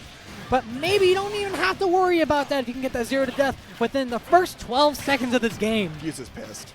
Yeah, I would imagine so. Like, you had that game in the palm of your hand, but with somebody just maybe feeling they're not even trying nearly as much as you are. Some people take that anger and make it a lot more of an aggressive play, and you can tell that's what Fuze is doing. Like, he was so frustrated about losing that last game that he is going all aggro, and it worked out just immediately at the very beginning. And it could work out again. Trying to stage spike. Okay, oh, and that's an unfortunate air dodge. Buffer. Yeah, the buffer air dodge. We love our buffer system so much. And that's 3 stocks to 1. Again, not impossible for Von Riegan. He just has to pick and choose his spots, which he did. I wouldn't say not nearly as well in the previous game, but was able to create a comeback out of it. We're trying to find any sort of start to this stock. 91%. Not 98. I'd say arguably Meta Knight is at a kill percent. But when you're off stage and on the outside looking in, this could just be exactly what Meta Knight was looking for. Yeah. And he does make that back. He was too panicked that he was thinking he was going to go off stage with like a tornado. Try to cover everything. And that's pushing it immediately to a game 5. Yeah. A game 5 following a 3 stock, and the momentum after being shifted in Von Riegan's favor now looking like Fuze is primed and ready. They should not have lost those 2 games. Yep. I don't know what the counter pick is going to look like. Could see. I don't think like the big stage is going to be like eventful for the Corn, but I'd be surprised if Kalos is allowed back again. I think we're going to be seeing a brand new stage for this game 5. Yeah. I mean, it's just like, what would you ban, like, as the Corn player in this spot, like, what would you ban in like Against Meta Knight, I would probably try to ban FD, Town, and probably PS2. And that way it forces them to basically go to small or force them to go to small or force them to go to back to Kalos where we want it. definitely makes sense, especially like flat stages can help Meta Knight a lot, especially with the combo starts at low %. Town is just like, it's the stage with the shortest horizontal blast zone, so obviously no for that. Another game 5 to add on to this day, and we go into small battlefield. Let's see who moves on. Lucha side top 8.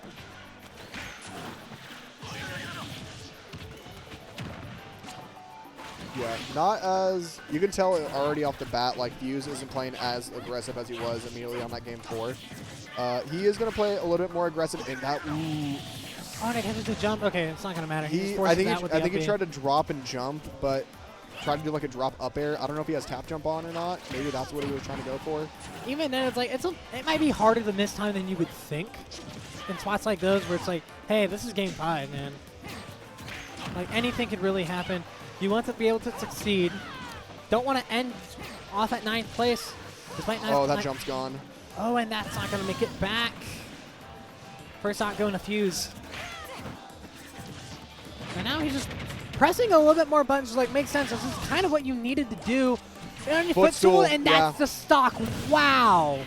Fuze is proving Von Riegan does not belong in the same vicinity as him. Yeah.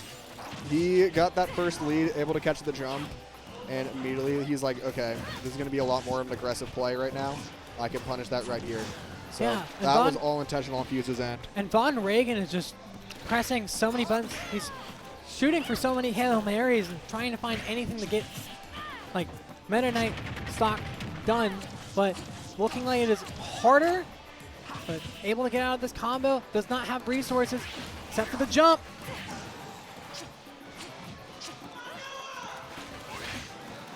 Having a hard time, like, imagine through this set if Von Riegan was timing those pins correctly and getting the stocks off of that. This would be a completely different ball game. Oh, it absolutely would. The only scary thing is it's one of those things where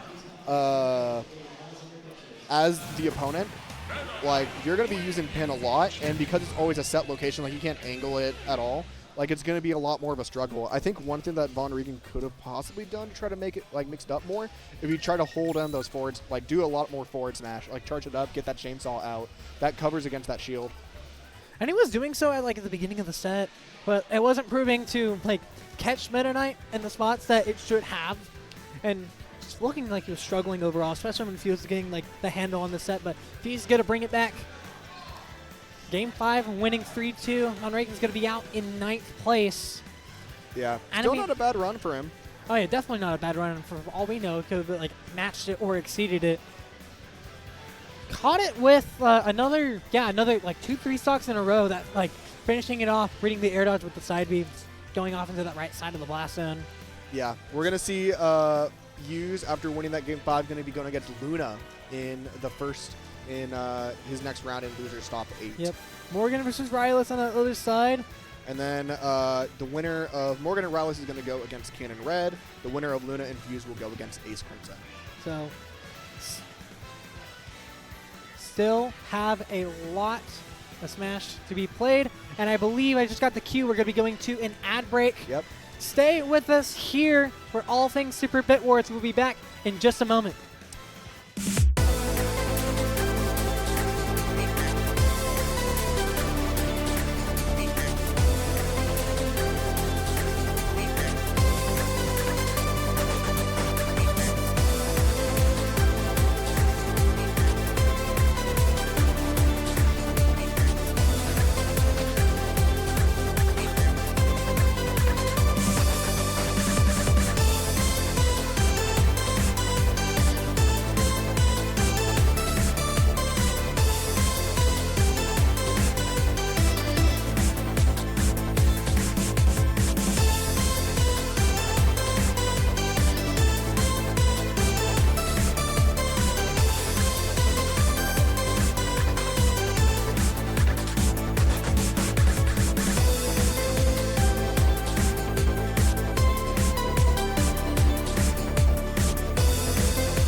Welcome back to Super Bit Wars 2025 here in Oklahoma City, held by OCCC.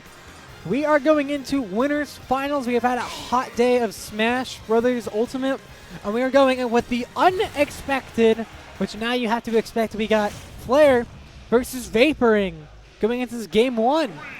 Yeah, immediately starting off on this Pokemon Stadium 2, just the good old tried and true. And I'm gonna be real. I think Vaporing might have it for winners finals. Really? I'm thinking about it now. And like Bowser can do a lot against Game & Watch. Don't get me wrong. Like you have really good disjoints. You're a hard hitter. Like similar stuff I said about Ganondorf. Hits hard. Game & Watch is light. But there's something about a lot of those up air strains or a lot of those up air juggles, that up B that is amazingly good, that I can see Vaporing do a really good job just like handling it out, and as long as he can space it out, I think it'll be okay. I mean, yeah, you're right. At the end of the day, like Bowser's a heavy who can just get comboed a bunch by Game & Watch, but also Game & Watch is light, and he may have died to that side B, but he's going to die to a falling up air. Interesting that I'm saying falling up air for Bowser, right? Yeah. Now, the one thing about Bowser's weight, like, obviously it's going to take a lot more for those up airs to connect a lot. Like, they're going to connect easier, but at the same time, like, you're going to need a lot more energy to be able to actually knock it out. Actually KO him, I should say. Yeah. Like, granted, high percent. He's at 137, 145. Game & Watch tends to struggle for the kill. We hadn't been seeing Vaporing having a hard enough time doing so. He's able to at least find opportunities to get there. Like a potential edge guard, maybe a juggle. Never going to be a juggle, honestly. But Flair's able to make it back, and he has the rage. He could let it rip. Oh, going in deep. Up B is going to do a decent amount of percent, Yeah. and we could see another sliding tilt actually take it. That you do not see Bowser go off against Game & Watch off stage. I feel like it's a crime if you even get away with that. Insane that he just had the balls to even go off stage against that character. Yeah, and I mean, not only that, but he followed suit. Like, he knew the exact area where he was going to up B and just followed on with the up B. But 183 has not found a ability to kill him. Like, not like any of these options. These straight hits could. I feel like Bowser still has a lot of survivability, but F-Tilt gonna punish the landing option on Flare. And now Vaporing gonna see if he can start something back up again. Like Game & Watch, one of their best tools is just the low percent game. Approaching with Nair. Wasn't able to beat that out, but it didn't matter. He still finds the way to get stage control. Yeah. You are at a very high percent as Game & Watch, especially against Bowser right here when he has two stocks in the end. Like, you should be able to take it back to that 100% again. You're seeing that right now with the up airs. But I could also see Flare take it like, I mean, Flare's been doing a really good landing these back airs, and that's all you need to actually take a game. That it's just, I feel like that's so crazy. You just have Bowser falling, and then all of a sudden, you are not expecting a back air. I think you're more so expecting like a down air or an air, which like he has been doing, but it's weird. You got to keep in mind, we've been watching, at least from like our point of view, we've been watching Flare for like 3 sets now, and I can't think about when he's like kind of missed those back airs. A lot of those back airs, even though it's like not Bowser's known aerial, like he's hitting them pretty well, and they're working out for him. Yeah, they are working out for him. The mobile Bowser, as I've been calling him, he's up 1-0.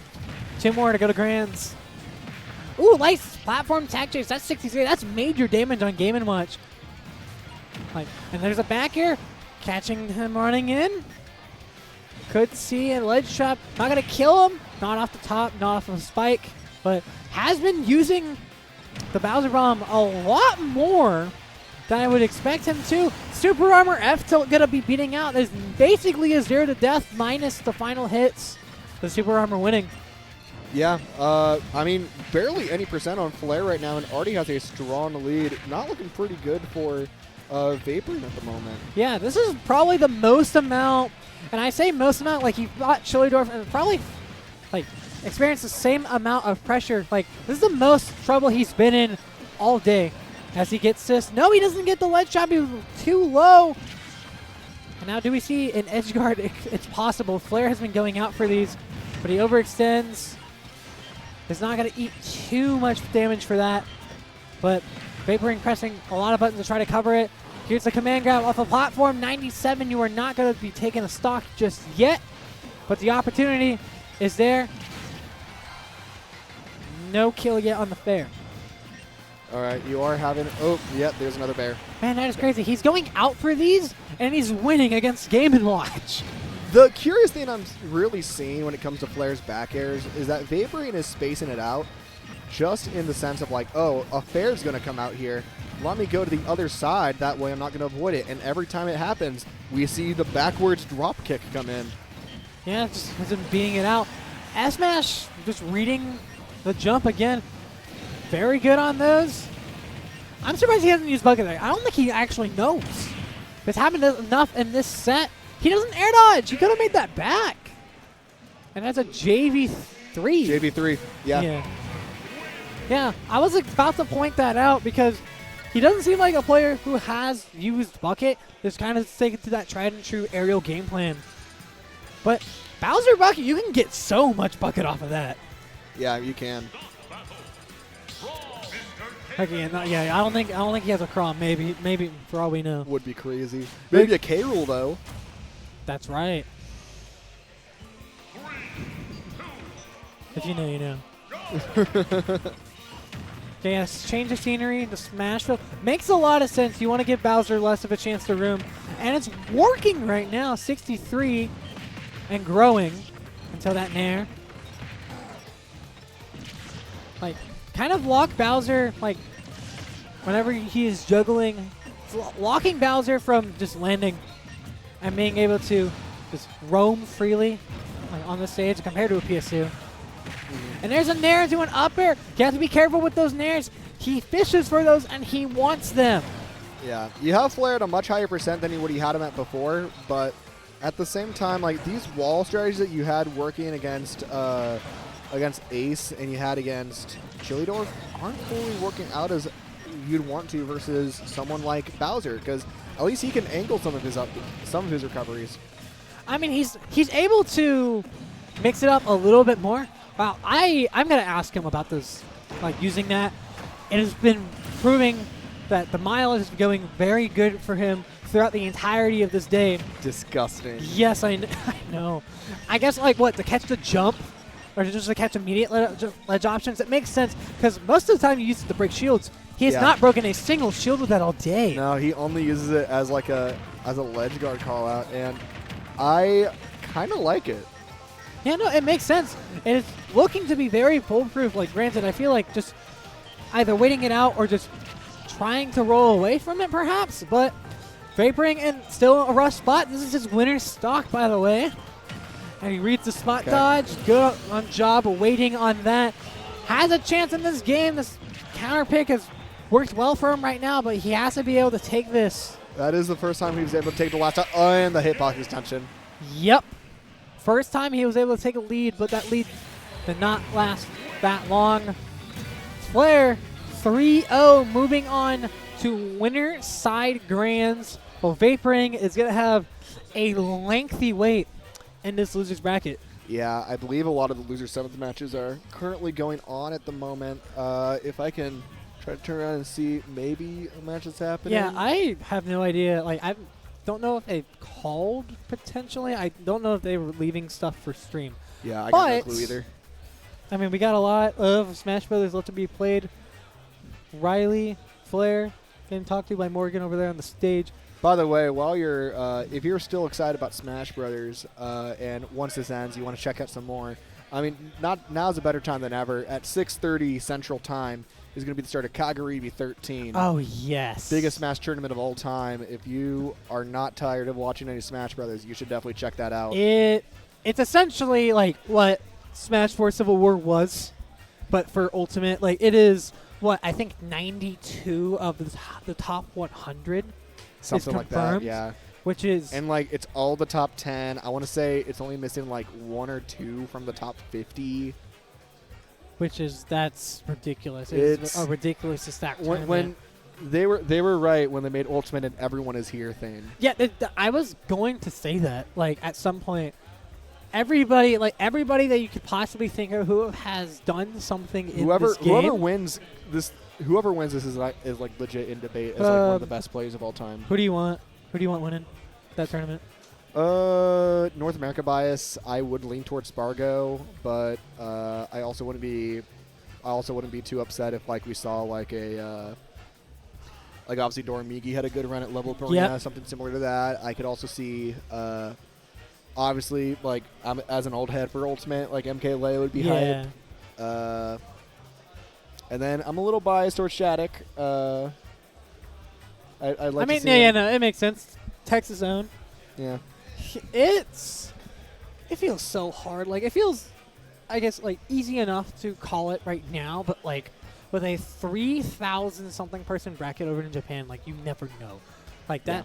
Especially with like what was it? Was it like 2 springs ago that a bunch of Americans went over to Japan? Yeah, it was for Kaguribi 10, I think. We had like, and that was the whole. And they all got like most of them got demolished in pools. And then DeBuzz fucking destroyed like crazy. Yeah, we love DeBuzz. King of New York, Zomba now, but yeah. I think Spargo probably has it. If anything else, I would maybe guess for. If I had it my way, I want Zachary to win that, dude. But I know that. Funnily enough, I think Spargo's big concern about like who he's gonna face isn't even like someone that's in like top. I think like his biggest concern about who he's gonna fight is Smub, the Ridley from Virginia, and then after that he has to go against Shirayuki, the Inkling. Inkling rough in the Cloud? He doesn't like it, no. Oh yeah. I just never really thought of it. Like, granted, like we're 7 years in this game, and I don't think about like certain matchups that I don't play. Yeah. Like it's so much depth in this game in terms of like the roster, obviously, and just depth on. There's a specialist for every character in the world, and they're all probably going to be in Japan. Definitely. All right, looks like we are going to be getting our next match into this top 8. We're going to have a loser 7s match between Rylus and Morgan. Yep. So, obviously, like we pointed out, Morgan with the Cloud. Rylus from Texoma. Looking like they've just been playing, the Joker throughout the majority of today, outside of like a random video with the carpool conflicts. Yeah. But we're going to be seeing, some new, I guess one new fresh face going on from Texoma. We're going to just see exactly what they got going on. Yeah, I mean, this would be our 3rd time seeing Colt on this stream. But Rylus we haven't seen yet. And I know he's been on a tear in Texoma. So it'd be really nice to see how he does here. I mean, like one of the more notable players to come out of Texoma in terms of like the newer wave of Texoma. Yeah. Because like so many of them had like aged or moved on from the game. Solis obviously moving up from Ohio. Solis in Ohio, you have End and Mic Drop. Don't really play the game. Like Luna's been a constant throughout. I know that. Yeah, she's been around for like I feel like for all of Ultimate. It feels like it. Yeah. It's like she's also still in the bracket. Having to play a loser set against she's Fuze. played against Fuze, yeah. And which I don't know if that's being played off stream or not. I don't know. Like I was kind of saying earlier, I was hoping that they would be able to play some of these matches because like we have been here for a minute. These players have been here for a minute. Granted, we're still vibing. Yeah. We're still vibing. It's been a great time. Hopefully it's been a great viewing experience for you watching at home. As we choose the PS2 music. But Cloud Joker most likely. And it's... I haven't seen too much of Rylus' Joker. I've heard of the player. I've been around for a while. Haven't personally played them, but... The one time I fought him, he went Mario into me. I remember that, yeah. I'm a massive Mario hater. Like, it be like that sometimes. Yep. We're going into this game number 1. Straightforward, neutral. That is Colt. Yeah, I mean, already off the bat, I mean, like, Colt hasn't taken any percent, but we are going to see Rylus about to get his Arsene out, which is going to be really nice for him. I know a lot of Jokers get a lot of that momentum going thanks to that. Oh yeah, and he uses the gun. Like, obviously, down gun against Cloud might be very lethal, but at the same time, Colt proving that he can recover high and get away with it. The cross slash taking the first stock of his set. Yeah, beautiful, like, instant removal of that. Like, you've really only seen 2 conversions from Morgan, and you already have a lost stock from Rylus. Both these guys kind of just swinging right now. I feel like even with Joker just being the way he is, like, you can swing, but sometimes you can't really do it as much as like Cloud would per se. Like, I feel like they accomplished a similar game plans, but the way to do it, the way to play neutral, it's a different route to get there. Yeah. Right now, these guys just swinging, having fun doing so. Colt almost lapping in percent, basically does so. Yeah. Now, we could see something like an up air conversion that would be able to take it back. Like, obviously, both players are at a high enough percent. And obviously, you have that gun that was very scary to handle against a character like Cloud. Hasn't been using too much of that, but he's going to get the back air, get Colt's first stock. Colt's first stock, but you're also at a position, especially if you're playing off stage, it's very risky when you're against a Cloud back air. And here's a combo game almost starting up, but didn't get something true with a back air and an air-to-air to meet Joker. Trying to land. Oh, nice. Haven't really seen too many people hard punish him for that for the whole day up until that point. So he tries to blade beam to try to force something away. Ooh, that's a catching the jump. I actually lied. No, he had his jump. It's always deceiving, especially with like characters that have the best recoveries for people to keep their jump. But not going to be able to fortify through that defense. Even up right now for this game number 1. Yeah. I mean, really good job on Rylus' end to make it a very good comeback. Like, it was a very devastating early game to lose a stock, and just to even up is very helpful, and especially have the Arsene unlock once more. Like, you have Colt only at like 3/4 of the way towards the limit. And Arsene coming out to play, and it's proving to be a major impact to this game. Beautiful side B from Rylus' end, just to wait out against the cross slash and to punish Colt for going in that deep. Oh, here we go. Oh, he gets a spot dodge down smash. Could have saved it. Joker still making that back. You have to be careful. Low recovery. Didn't have a jump, I guess. So that's going to be gone, game number 1 for Rylus. It looks like they are going to run it back to PS2. Rylus' edge guard game is insane. Like, to be able to keep Morgan like just trying to recover high. He had recovered high, gotten away with it, but I feel like throughout the course of that game had stopped doing so. And the momentum just growing more and more and more dangerously for Rylus. Going to be running it back as game number 2 on PS2. Yep.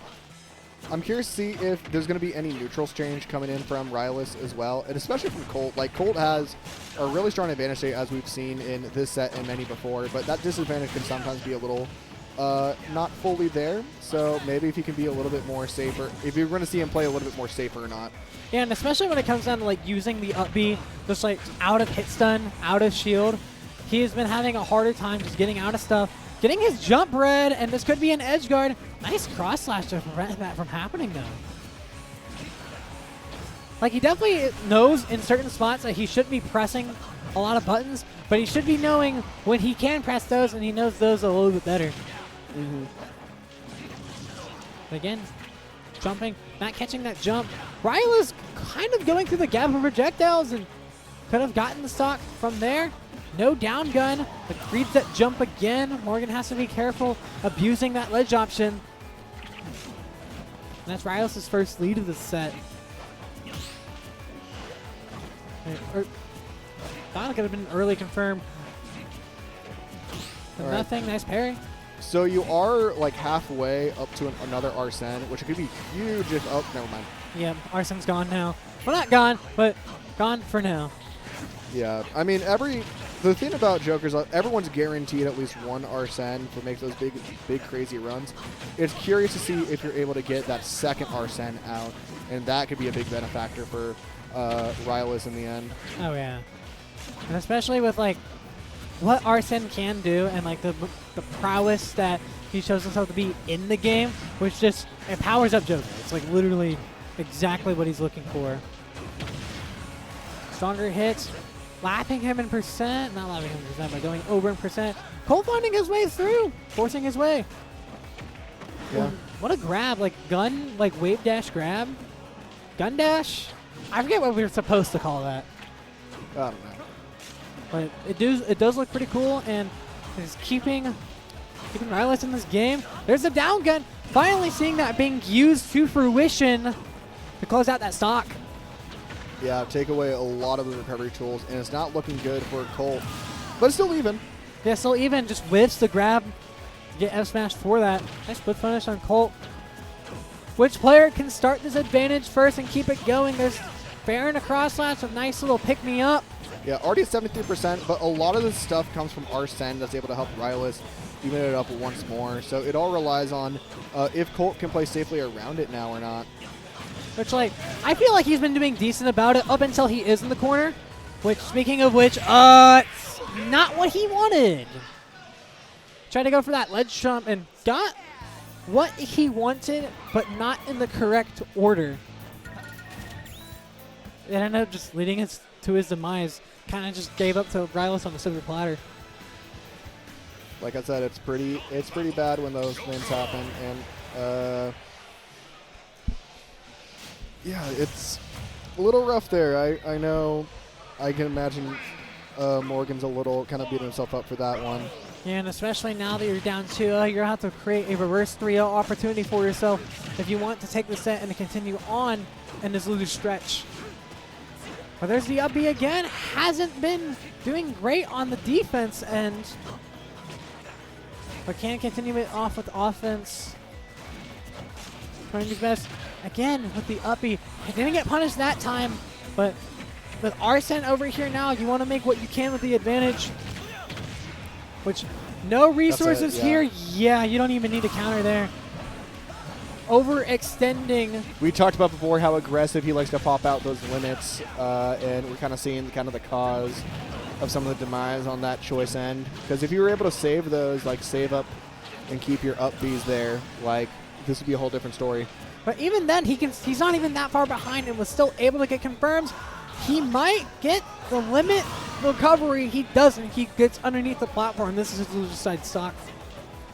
Honestly, the one thing that I was about to say, like, he never really learned, Morgan did, is kind of just, like, even though you have 15 seconds with limit, you don't have to use it in those 15 seconds. You still get the added benefits of just better airspeed, mobility. Like, even then, like, Spargo doesn't shoot every single time with his moves, but right now, getting aerial tech chased, getting kind of manhandled by the Joker and by Gun. And with Arsene being out and excuse me, Colt at 100%. They finally found an up B, but yeah, I'm not gonna lie, I got surprised. But still in it. They're just like lapped in percent, but if he's able to find a back air, and yeah, he finds one, but Joker can still make this back.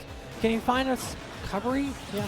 All right, he air dodges, kills unintentionally early.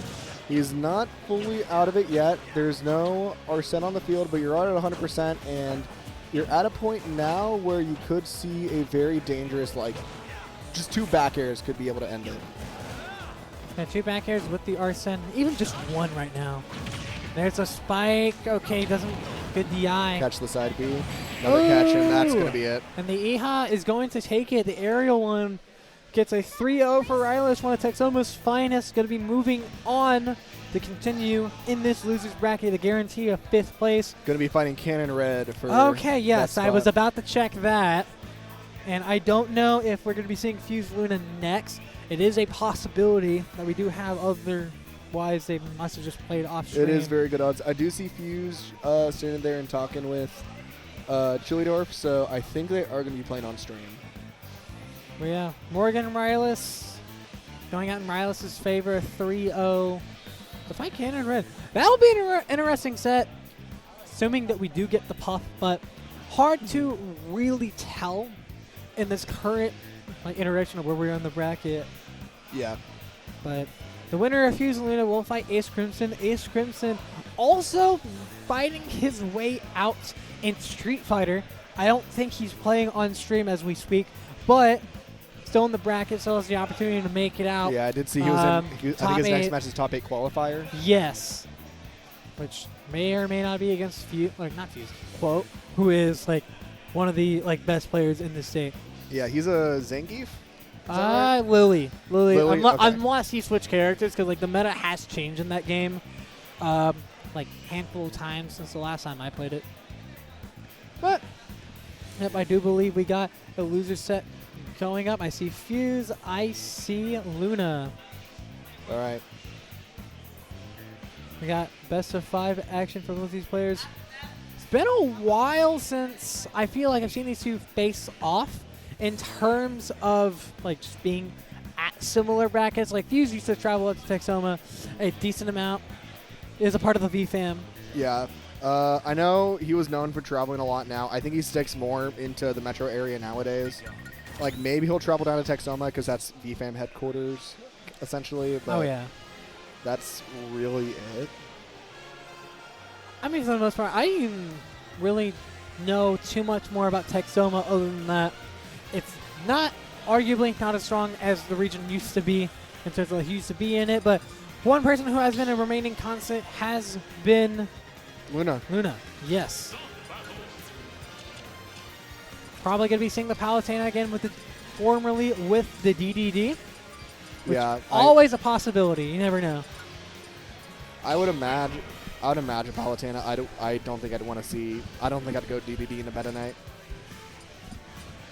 I mean, even then, at that point, it was just a matter with how Gordos would play into effect with everything that they have. Yeah.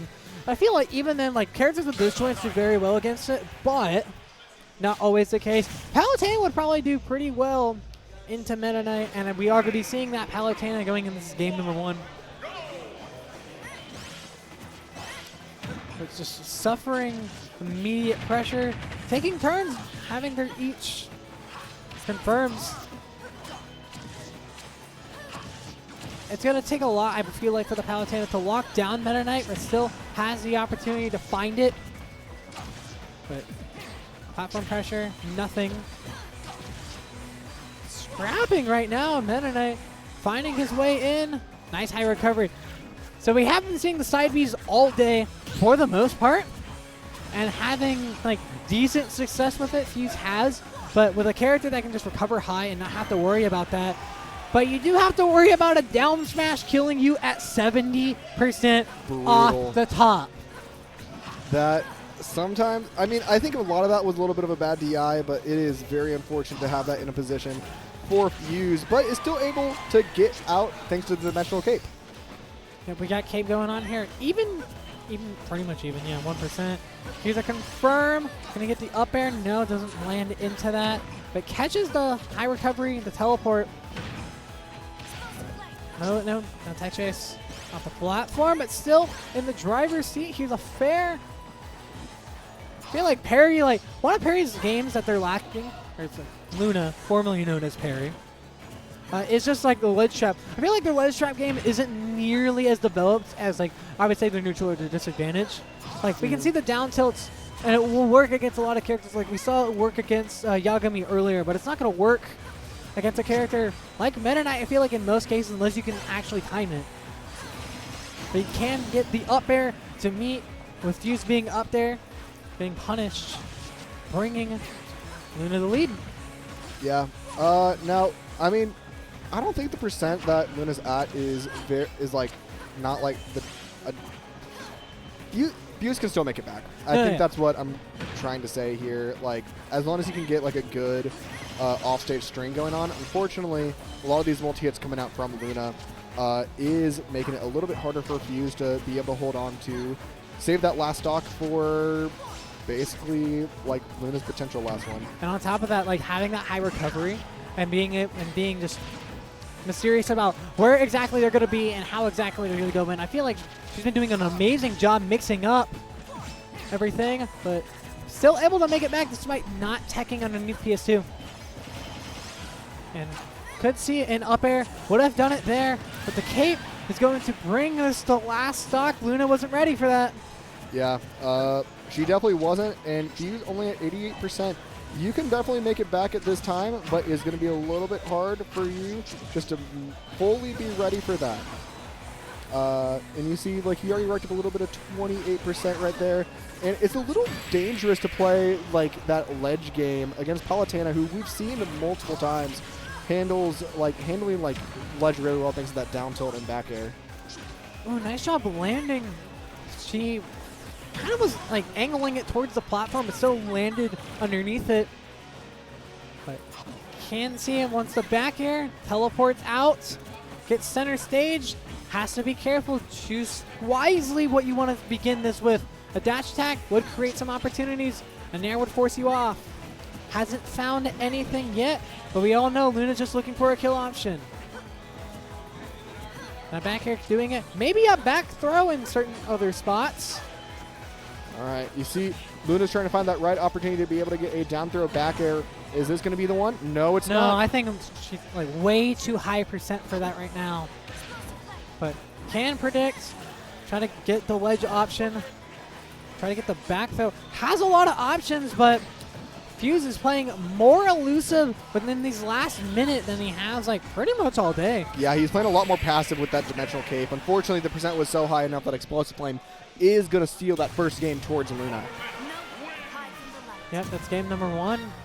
And like if he played like that, I feel like throughout the game, like it could have worked out. It could have worked out a little bit better, but it's not how things work sometimes. And I mean, like, you get up one game, 2 more to go for you. Fuze still trying to find his method to get on the board. Don't really know. I feel like both these characters have similar tastes in stages, even though we are just going to go back. Game 1 was to Luna.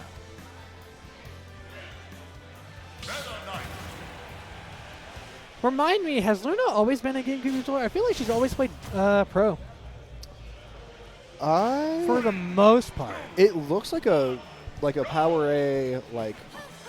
Yeah, one of those like Power A GameCube. Yeah, Power A GameCube kind of thing. I always confuse like Pro Controller players with GameCube players, and I have not done the same thing with GameCube players lately. Ever, like, it's the most notable controller for the game. I feel like a lot of people, especially us.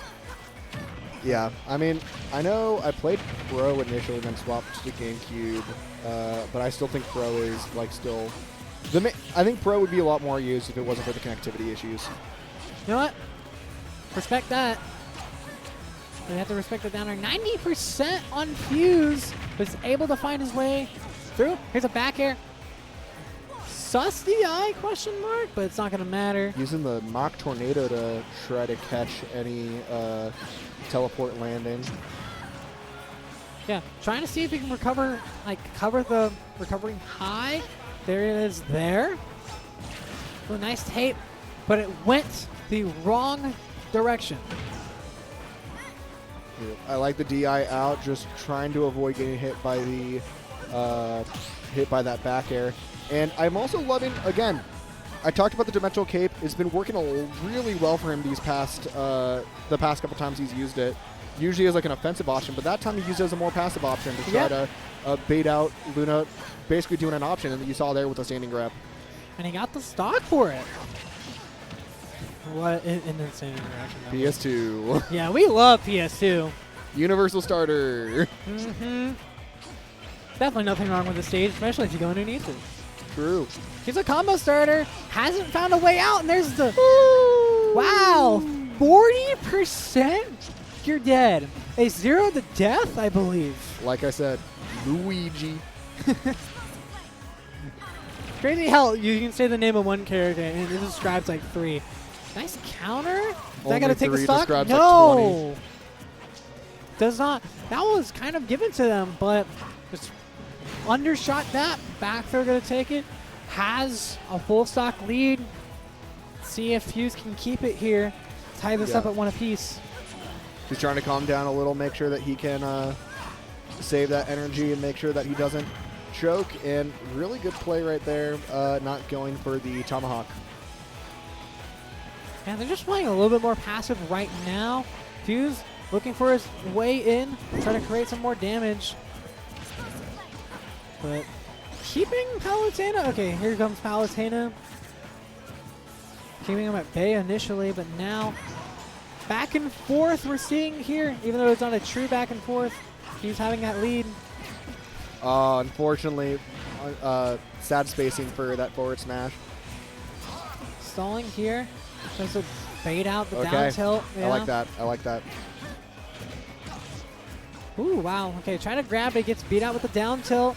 There's the teleport. Try to find a cape if he could. Nice punish on that. Was scouting that out or just reacted. Can he get an up air? Yeah, up air would have closed out the stock for Luna. And brought this to a last stock situation. She's still looking for it. Trying to roll in, yeah. Back though, yeah. With the rage, it kills. That's going to do it, but you also have Palutena at 100%, looking pretty good. I'd just be a little less aggressive with those forward smashes. And just, staying more patient, trying to stay less aggressive, see if we can bring something to the table. But Luna going to be sent off stage by a back air, tries to recover high, try to get the ledge cancel, or not the ledge cancel, the platform cancel. Yeah. Ooh, could have read that, but maybe a harder punish if you wanted to wait for the land, but she did not want to wait. Honestly, it could have been very scary if she got that second up air off, and that would have ended Fuze.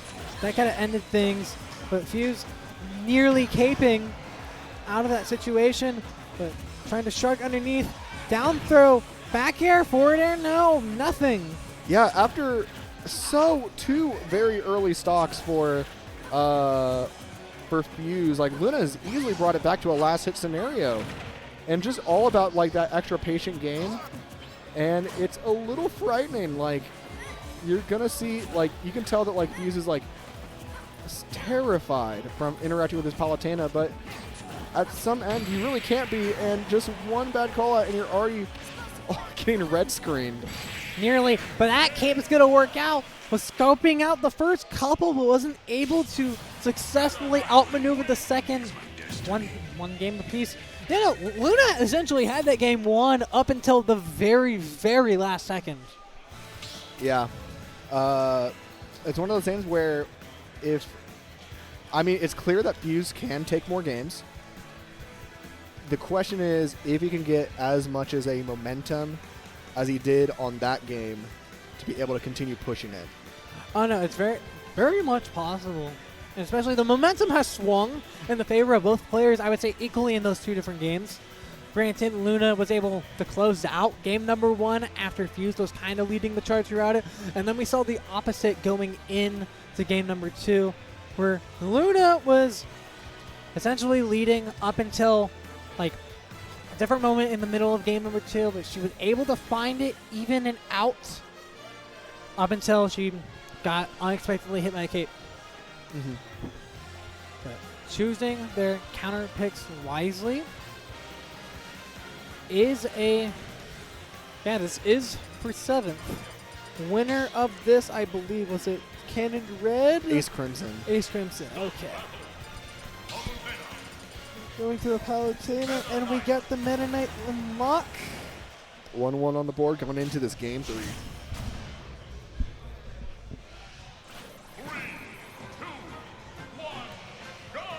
There we go. Kalos is the stage of choice here, which we did kind of see Meta Knight can get along with this stage, but obviously Luna was looking for something in it a little more. Yeah, I'm actually kind of surprised that Luna chose this stage. I don't know how much Palutena benefits off of it, but it will be intriguing to see if we can witness like kind of the big perks of it. I think in the most part, it's just going to come down to like the combo game and like being able to extend them a lot more than you would be able to on like a stage like PS2. Like getting Meta Knight all the way over to 60 and keeping it. Ooh, that's a grab. Okay, not gonna get any sort of punish for that. Oh, but he tried to call it out. DI's correctly on the bounce smash this time, so he's not going to get caught by surprise like he did at the beginning of game 1. Yeah. But there's the F smash reading the landing. Yep, Fuze does have the lead. Now the question is if he's able to get a second 2-stock lead like we saw before. There is an opportunity to, but you're also stuck on that platform, and Palutena with that back air is very scary on Kalos. Yeah, with that back air, and just being able to wall out their opponents very well. On top of that, like, getting the upper there, she wasn't able to, but this is a spot that we've seen Fuze in time and time again, so eventually gonna have to find a way to lock him down consistently, and it can catch Fuze by surprise that, like, Luna would know specifically she can go there, meet you in the middle. But mashing in some neutral right now. All right, gonna shield against that. Nice mock tornado to beat out the dash attack. And there's a back air jumping over the Meta Knight to do it, taking the first stock of this game. Yeah, overall good percent lead though. The question is if he's able to hold on to it, because you are in Nair number 3, that already does 35. And I feel like that's what she was really wanting going into the stage. Keeping that momentum going. But having a hard time landing at this point. The tides have turned in the favor of Fuze. Just lets him land. Lets him land, come back. Here's a throw. Not a true combo, but it was able to jump and get caught jumping. Yep, that back air is going to hit the shield. Back thrown into the end. Going to be able to make it back thanks to that side B. And, like, you just see her just keep on pushing Meta Knight out. And even though he can make it back, it's all about just that little bit of pester damage until that back air will be able to finish it off. That back air, maybe even the down tilt or the up air. Explosive Flame's also an option. Yes. Back throw, especially right now. Oh, but that is a great piece of counterplay to throw out the flame. The catch side B, getting over jealous. Really smart explosive flame. She knew that Fuze was going for that a lot.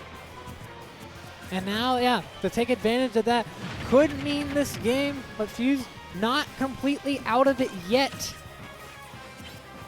But trying to get off that Kalos platform, not really what you want to be in most spots. But trying to find a tornado, not a tornado, the teleport, but it gets the stock. Even enough stock to keep the game going. 2 fairs out of an air. Yeah. I would hit 45% isn't a lot. Like, you're able to make that percent back. But also, like, you see, like, Luna's doing a really good job of just keeping Fuze out of her zone. Like, using a lot of those range attacks like the explosive flame and the auto reticle. Not to mention also really good disjoint thanks to down tilt and just making sure she isn't, like, attacking first. Yeah, just trying to keep Fuze at bay and making sure that Fuze is the one chasing in this game of cat and mouse. But kill percent potentially over here on the Meta Knight. Gotta see if Luna finds the way through. Kind of just walling out with back airs from center stage because she knows Fuze wants in. But does Fuze know the way to potentially turn the tides? Okay, yeah, dash attack punish. Here's a throw. This goes off stage again, trying to catch a recovery. Hasn't been doing it with down tilt, trying to do it with the flame. One more interaction potentially. There's a throw. Fuze could turn the tides in, but we're going to be resetting back to neutral on top of an up air. Yeah, one back air from Luna should be able to finish it off. Even an explosive flame. Fuze got to play very smart to handle that, and that's going to be a lot of good shield pressure with things to F smash, but not exactly what he needs right now. Trying to find a throw or anything that can end the game. Could have been a massive punish off of that cape. but finds nothing. There's a cape over there. We're not even going to get a kill screen for that. That's just rage. Yeah, that is just straight up rage doing the job. And that's going to keep Fuze ahead. Luna does not look happy at the way that that game ended. I mean, yeah, that dimensional cave has been getting her a lot, honestly. It really has. It's got to be a very annoying situation to be in. Honestly, understandable. We got at least one more game in the set, 2 more potentially.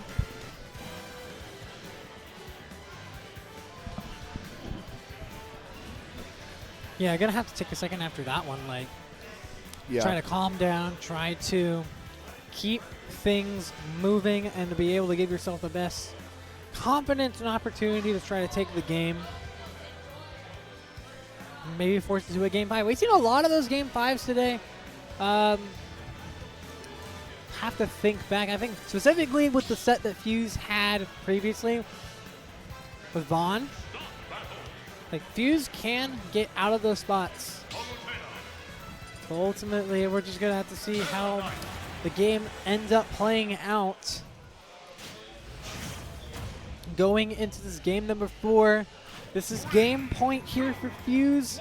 A 5th place finish, potentially. Actually, no, 7th place finish, excuse me. Going to FD. Kind of curious why you would really let this open against Meta Knight. Yeah, I'm not entirely sure either. It may have just been a situation where she didn't want to go back to Kalos again. But I don't know if I like the pick. But I mean, it looks like so far it's not getting her into too much trouble. She's gotten 2 pretty enormous combo strings while keeping Fuze towards ledge. And even what I call in like an underdeveloped part of her game, she's still succeeding at. She's still keeping Fuze at bay and being able to rinse and repeat the ledge trap with Palutena up until like just this moment. Fuze finding opportunities, getting a confirm up to an up B. Teleports through. No punish on that. Even then, not much of a punish you could have had in a spot like that. Yeah, forces her way through. Runs into a grab. Nice job getting through with that combo. Wasn't able to get hit by it. Like, starting to kind of recognize, like, hey, this is, like, mid-percent stuff is true. I got to respect it a little bit more. But the F smash from the last out of stage. I mean, that just was, like, just unfortunate DI right there. But I like the auto reticle just to stall out. And the counter. Okay. You're not in a bad situation as Luna at the moment, but it is a little scary. Oh yeah, especially in a spot where you're at 143. And at the end of the day, like, you never know. Like, we call the Luigi character for a reason. The stuff such as this, it's not going to kill, but it is going to go to 58%. Back throw potentially could mix up. Forward throws instead. Yeah, teleports through to get center back. Haven't really seen Luna punish many of those since the beginning of the set. Kind of stopped in some regards, and I think just trying to keep... she's hard respecting the dimensional cape, which is honestly a little rough, because like that thing has a lot of end lag. You'd be able to like get a pretty good punish off of it. Like, it's definitely possible. She's just keeping it over there based on what happened in the 2 previous games that Fuze has won. Don't want to have a 3rd repeat of that to end up having him win the set with it. But here's a nice little combo, 37%, some change. The way they respond out of shield is like, it's interesting to me. Like, essentially, they're taking turns one after another, trying to keep pressure, even though you're in disadvantage, you don't necessarily have the opportunity to pressure. You do have the opportunity to reversal. But Luna stuck in the corner. Anybody's game. Mashing back here. Fuze. Tried to punish that one, but didn't get into the correct enough spot. Nice grab on Fuze. Yeah, try to go a little bit deeper, just try to confirm. Probably kill off with the Nair. I mean, there's not really much to say. Luna really has to try to like space Fuze out, and she's having a hard time to. She just has a hard time to try to get that final blow. Yeah, and even then, it's like respecting him pretty hard to know that like overcommitments might just mean their death. Yeah. Nice back here to Okay. the contest against the side B. She's been comfortable with those all day. Ooh, could have gotten the up air, but gets up back air instead. That's what reads you it want to finally. see. All right. He just stood there and said, "Yeah, you're not doing anything." Menacingly. Okay, there's in there. Even Stevens Yep. in this game number 4. This could be Luna's tournament stock right here, if she doesn't claim this this last one. If so, then we're going to a game 5. But catches Meta Knight jumping, and there's a combo extension. 37, that's as far as she can take it off stage. Ooh, Tomahawk though, haven't been seeing too many of those. Punish out of shield, and they're out of shield. Okay, yes, things are starting to pick up for Luna. This is exactly where she wants to be. Yeah. I'm really liking the percent situation she's in right now. It took her a minute to kind of get back onto this game, but it is working out for her. Great air dodge from Fuze, though, just to make sure that Luna doesn't get that blow. He teleports through. Oh, that could have been nasty if he got that, but Luna has not been rolling in. She's been fishing for it all set. Has not found a successful S-Smash. Yeah, there hasn't been a... Except for that one. Okay, that one connected. And, okay, I like the teleport there. Just recover high. You're going to see a down throw. Back air is not going to connect, unfortunately, and you're going to have Luna off stage. All right. Oh, no punish off the jab. Could have gotten something huge off of that. But Great instead, job shooting punish. the dimensional cape, and honestly, a good hit from either of them can just seal it for them. This is going to be a really close one. Yeah, but she's looking like she's going to go back into that, like, passive state of mind, so then she doesn't risk anything. Yeah, she decided to wait out before using any teleports and going crazy. Fuze just trying to create a wall with those back airs, but Politanka can do the exact same thing. And also, something that I have not noticed until then, we are less than a minute under this game. Oh, shoot, I you're don't right. know if that's something that Luna's trying to keep in mind. She might not need to. Could have just ended it off there. She's in it. Honestly, I think Luna's in a situation she doesn't need to play for time. Doesn't have to anymore. Fuze gets the set 3-1. I'm honestly curious if either player really knew where specifically they were in time. Because they were playing some hefty neutral, but it did not look like it mattered. Yeah, not entirely. I think they would have, like, just... I feel like they wouldn't have noticed until it actually hit 5. Like, when the actual, like, announcers start counting down for the seconds. But we are going to have Fuze move on into losers quarters going up against AceKrimson. That's going to be up in a little bit. But I believe the next match that is going to be played is going to be Rylus versus Cannon Red. I believe so. They have... I don't know where T is. I mean, I know Chaz is but right yeah, behind but there. Cannon Red has kind of just been enjoying the views, watching Street Fighter. Ace also still in Street Fighter. I don't know particularly if he has locked in his spot in top 8, guaranteed at 9th. I could take a quick little gander at that. But it's looking like top 8 has started for Street Fighter, and we do not have, or we do have AceKrimson in there. In the loser side of top 8. It's awesome to see these players like play like different games at the same tournament and be successful at all of them. It's always a wonderful thing to see. Oh, absolutely. It is exciting to see, and I'm also excited to be watching. I've been checking up on some of the other Oklahomans, how they're doing at some other tournaments going around. Like you have the CECC Nationals, where Oklahoma State placed 13th That's right. in their crew battles. A couple of them are doing singles right now. And then there's, I think it's Hobby Hub in Wichita, Kansas. We have a couple Oklahoma players doing good in that. I saw that Melee #1 player is in grand finals against Rocky. All right. Great to see him, especially after doing. Like, I remember what they got upset by Mario previously. Upset by Amaria. They did the run back in losers finals, and Melee was able to bring it back. All right, so I believe we are still, yeah, we're still waiting on one of these sets to be called.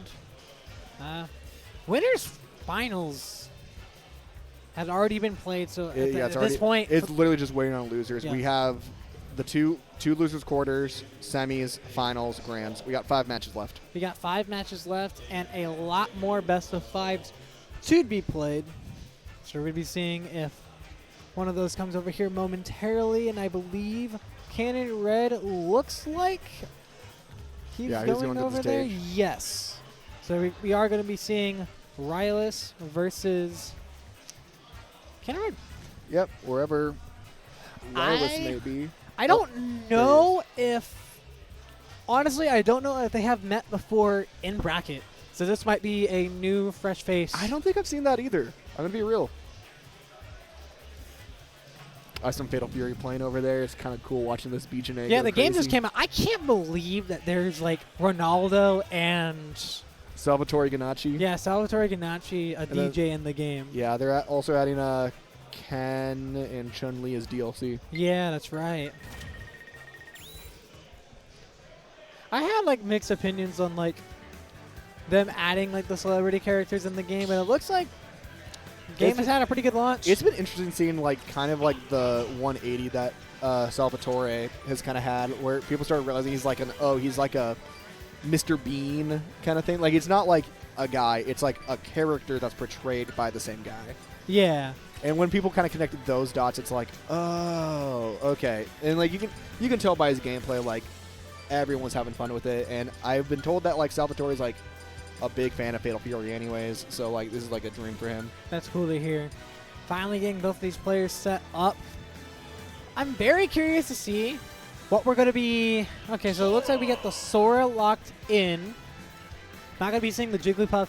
Because I'm about to say, if we were about to see Joker Puff, I cannot imagine like a triumph that Chaz would have to go in getting that set down. Because Puff, obviously being light, Arsene being with Joker, it just can create a recipe for disaster. Yeah. But we go into this game number 1 on small. Yep. Guaranteed top 5 or top 6 at this point. Loser walking home a 5th.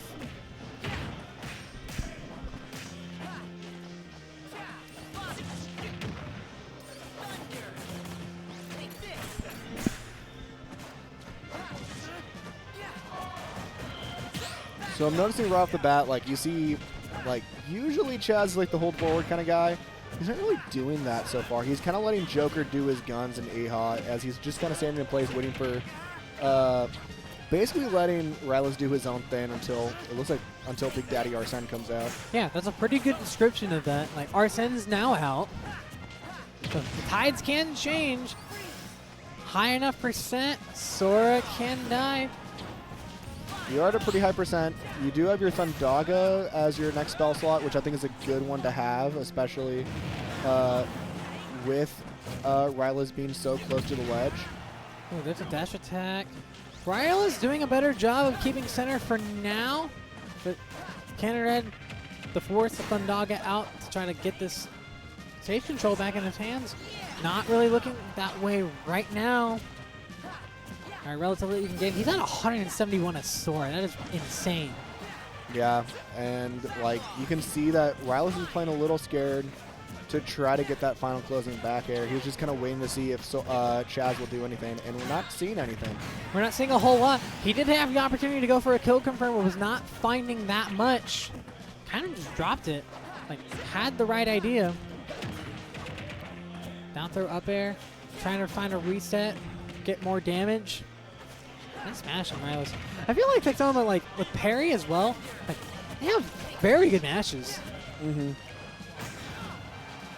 That backer almost doing the job. And yeah, getting tapped once is going to take the stock. Good on Cannon Red for going for that.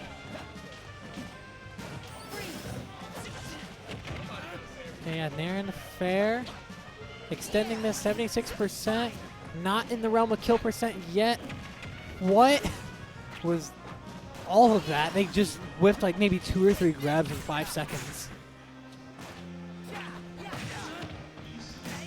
All right, you have a couple up airs coming in. You have Rylus now at 50% and Arsene out.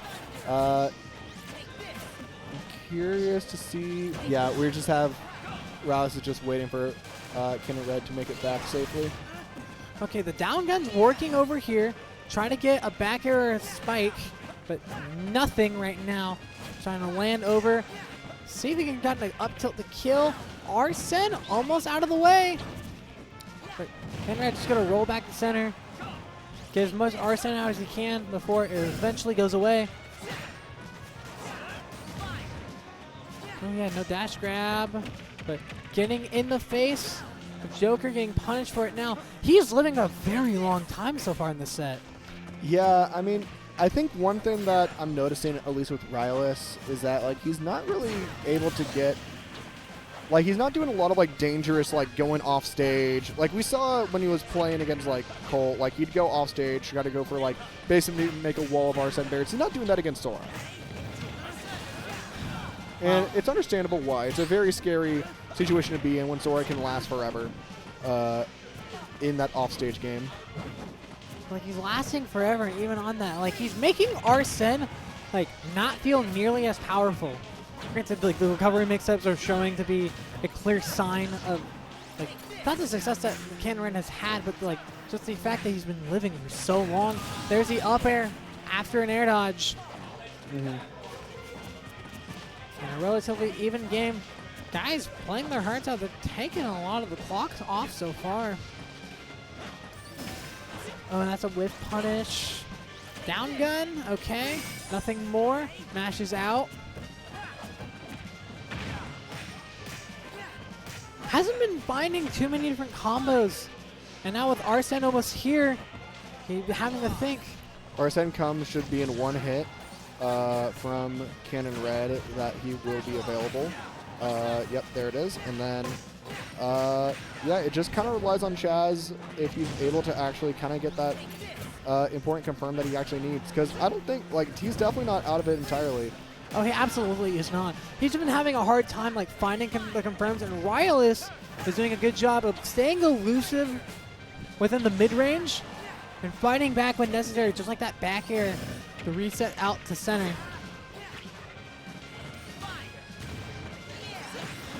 Try to go for a down air, but you're not going to be beating out that up B. But Cannon looking for a back air, seeing he can find it. Yep. Overextends with the gun. And that's game number one. Those guys were playing a very great amount of neutral. Mm-hmm. Cannon looking strong, just like normal. Is not up here. It's not up here like that. He kind of has missed a beat at all. Don't know if we're going to be seeing the switch. Just going to be seeing the Sora. Back then, he used to switch from one character to the other, from the Jigglypuff to the Sora. We haven't really seen that in a while. Yeah, he has mostly just been going Sora into, I would want to say it's been all day.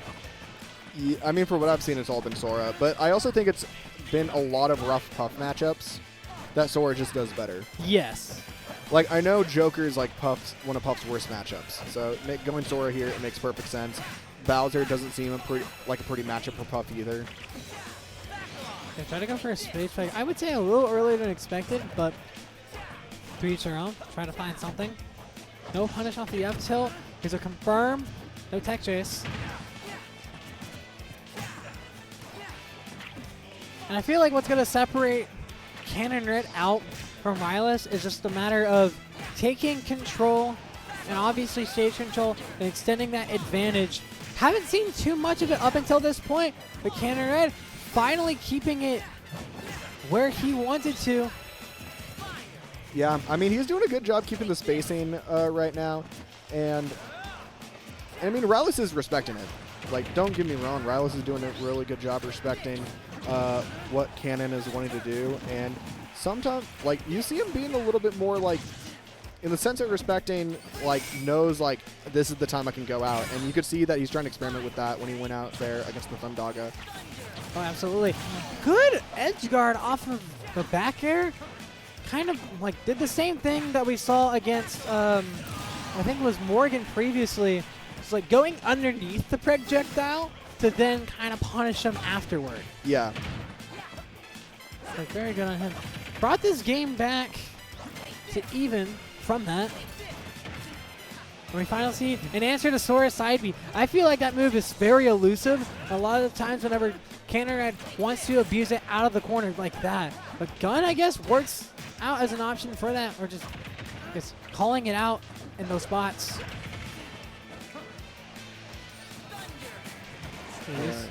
See on the recovery. Cannon Red can still make this back. Oh, ledge trump, no back air. Yeah. Ooh, but he is going to get lit up at 70% by the second hit of fair. Yeah, I love that. He knew, like, he was kind of baiting for the counter to, I don't know if he was like purposely baiting for the counter to actually come out, but it stalled him enough that it allowed him to actually punish off that, punish off Sora that way. Ooh, nice little confirm before Arsene goes away. 78% lapping him now. Cannon Red still has the opportunity to fight. Has a few opportunities for confirms. Not finding them. Wireless is just staying away. All right, able to hold off on the Femdaga. Okay. You are at a point if you are, oh, unfortunate SD. He toggled towards him and just kind of let go.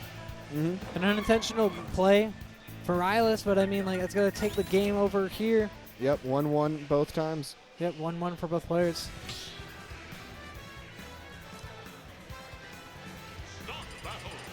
But we see the Jigglypuff. Okay, that's... I'm curious. I would never have guessed Cannon Red to be a player that would kind of switch off of stuff like that. That he'd be able to kind of move past it. But yeah. We are going to see kind of the dynamic change heavily so in a matchup like this, especially knowing that Puff is a lighter character, is a bit of a glass cannon at times. Bit of a glass cannon, but is very explosive, and I mean that in the most literal sense thanks to Rest. Yeah. Coming a tactical nuke at any given point in time at the command. Man, I can't believe Cannon just had nuke codes this entire time. Yeah. I mean, you didn't know? You're right. I probably should have.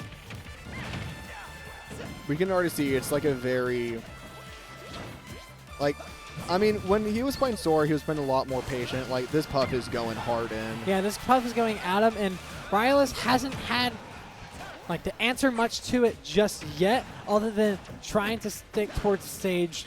Arsene's not here, so that's a sigh of relief of Cannon Red, but just trying to edge guard, not finding that many opportunities to do so, just keeping on racking on damage and sending them to the opposite sides of the stage. And he dashed out to overshoot out of the corner. Here we go again. Yeah. Oh no! He got slept. Yeah. You get a little too close to Jigglypuff when he tries to like hit on ledge. A great punish for anyone that tries to two-frame Jigglypuff right there. That thing is very iconic, and already, like, thanks to just a brief droll combo, is already at 32%. So we try to read the air dodge. Had the perfect idea for that. Ooh, with Arsene being out, that is the worst possible timing for you if you are Cannon Red. But he gets the shield broken. And that's going to be it. Yes, it kills. Charge up. I shouldn't even have to charge it up that much. Yeah, already on the last stock for Rylus on this game 3. Finding his way through. Shield pressure. Getting punished from it. Safe down air. And here we go. Overextension. Not catching the DI. But, okay. Trying to drag down. Not sure if he wanted it or not. Arsene ready to come out and play. But Chaz is going to overextend. This could be bad. Granted, you are a glass can. Low percent. You can still have some sort of survivability. But at the end of the day, you don't want to get edge guarded by Arsene. Here's 2 fairs. He could close it out. Oh no! That was the unfortunate timing for the Arsene to leave. I can't believe that it happened right there. A spot that, as crucial as that. Granted, it's always going to be a factor of the Arsene is there, the Arsene is not there. But not what we have seen. We got a couple more games going on. Cannon Red's going to be locked in again on the Jigglypuff. He played the matchup, I guess, different than I would have originally expected, based off the fact of just he kept the pressure constant throughout the game. And on a stage like Battlefield, we're going to see if that can still happen. Yeah, I don't like this stage pick. I'm going to be real. I think Jigglypuff gets a lot on this stage. You don't even think that like Joker can get more with juggling? I would have gone to an Animal Crossing. That's fair, honestly. Yeah. I don't know if they were banned, but I think if you want those platform extensions, I think you go to Hollow or Smashville. Yeah, and I feel like, yeah, Chaz is a player who will do that time after time. Okay, yeah, whips the grab. Could have been dangerous with the Iha. Okay, yep, catching the chair dodge with the narrow. Haven't seen too many chair dodges, I feel like, throughout the set, which is not characteristic of Cannon Red. He's a reformed man. I can't believe, yeah. It's like the day I've seen no chair dodges, never thought it would happen. Never thought I would see the day. Rylus is going high. Cannon Red not punishing it as much, but keeps him to the opposite side of the stage. It's one of no the jump. I know when I've talked to Chaz about this matchup for Puff Joker, it's hard for Puff. Like, Puff has a hard time being able to punish high. Like, just in general. I feel like unless you're just in the spot where like you can really call it out, but even then it's a commitment. Yeah, and when you have that big of a commitment, like, it allows Joker the opportunity to go low, and the airspeed that Puff has isn't going to be enough to be able to actually, like, you're safe to make it back. Oh, and he dropped it down there. He had that up until, like, just couldn't follow the momentum. Yeah, has to grab, ran out of jumps. Still in the driver's seat at advantage. Joker nearly getting it down tilt start to the stock. But covering high, wasn't able to do so that time. But it's going to get tethered back down. Nice parry on the back air. Yeah, Rylus is playing a lot more safer compared to what he was doing before. He is just trying to hold on. He knows that this Puff is incredibly dangerous. Oh, we got loops! Those up air loops! Up air loops! And it's still going. He can Hey! 76 off of that. Impressive. I feel like even then, like, maybe he's just ripping up smash at that point, but I guess thinking about it a lot more would not kill Puff at this spot, even with the rage. Yeah. No, it would not have killed. It definitely would not have killed there. Maybe if you got 2 more A's, maybe. Potentially, yeah. But there's the Arsene with the back air coming out at just the perfect time. He's at 171. Gonna see if Cannon Red can lock it down, but not finding the opportunity to do so. You have to get this stock here if you want to be able to take this game. Yeah, it is also crucial because Rylus is on his tournament stock.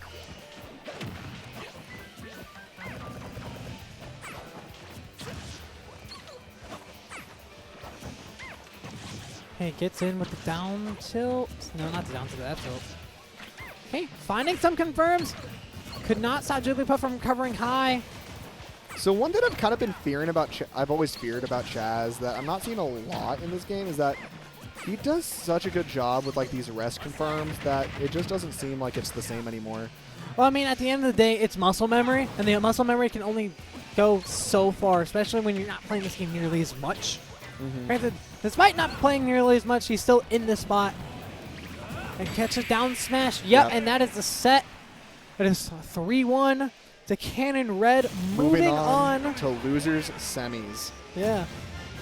Meeting the winner of Fuze versus AceKrimson. Ace potentially playing Street Fighter. I don't know if he's on stream right now, but we are awaiting the winner of that. So yeah, I have no clue. But Cannon Red, and especially if we do see a matchup like AceKrimson into Cannon Red, who I believe AceKrimson has a pretty nasty record against Cannon Red. Yeah. Yeah. No, it would be interesting to, especially because they play so much as previously doubles partners when they played a lot more. Like, it will be interesting to see how it works out for them if they have to face each other. Like, the Fox matchup is just so rough into Jigglypuff. That like, obviously we were saying, I was saying it earlier in friendlies that like Chaz was just opting for the Sora instead, which makes a lot of sense. I don't know if that's going to change anything in terms of like the momentum and the flow of the matchup, but for all we know, could be fighting Fuze. Yeah. Which Fuze doesn't have the best record against Cannon and Red, but has been showing up and showing out at this tournament, right in his hometown of Oklahoma City. Yeah. I guess I can take a look. Yeah, really the only thing we were waiting on, I don't know just yet. I believe Fuze, I believe they're queued up. Are you guys about to play? Are you about to play Ace? Yeah, me and Ace. Do you know where is Ace playing Street Fighter right now, or do you know? Oh, he's back there? Okay. Okay. Oh, I see him now. Yeah. Yeah, go track that dude down. You gotta make sure we're running sets out here. Yeah. Especially since we don't have that much left. Yeah. Getting into that top 4 threshold. We just got a bunch of friendlies going on, and like the rest of the games going on and starting. Like I can see Guilty Gear going on. We obviously talking about Fatal Fury, Tekken. Yeah, I know Street Fighter 6 is being played on the other stream. Mortal Kombat 1, which it sounds me that people still play that game, but even though it's so relatively new. To each his own. Like yeah. I mean, I saw Virtua Fighter here, which I don't even like. I know the new game just got announced. Yeah, so I mean, Virtua Fighter 6 is in the works eventually, but they did remaster. Yeah, they remastered 5. They remastered 5, and then they remastered it again for PC. Yeah, and then I saw Sam Show. I saw Sam Show. Yeah, Sam Show is here. I can't believe people are still playing that game after all this time. It's fun. Yeah. We are going to be seeing some Melee later. I don't know where the stream for that is going to be, but we still got some Smashy Bros to be played. AceKrimson back on stream alongside Fuze in what's going to be Fox Meta Night. Yeah. It's going to be interesting to see, because of how deep Winners is and how much like Street Fighter that Ace has been playing. I'm going to be curious to see how recent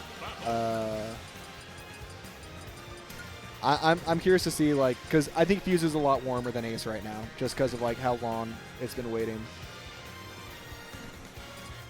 Yeah, Ace has been just chilling for the most part, like throughout the day, and obviously like multi-managing brackets.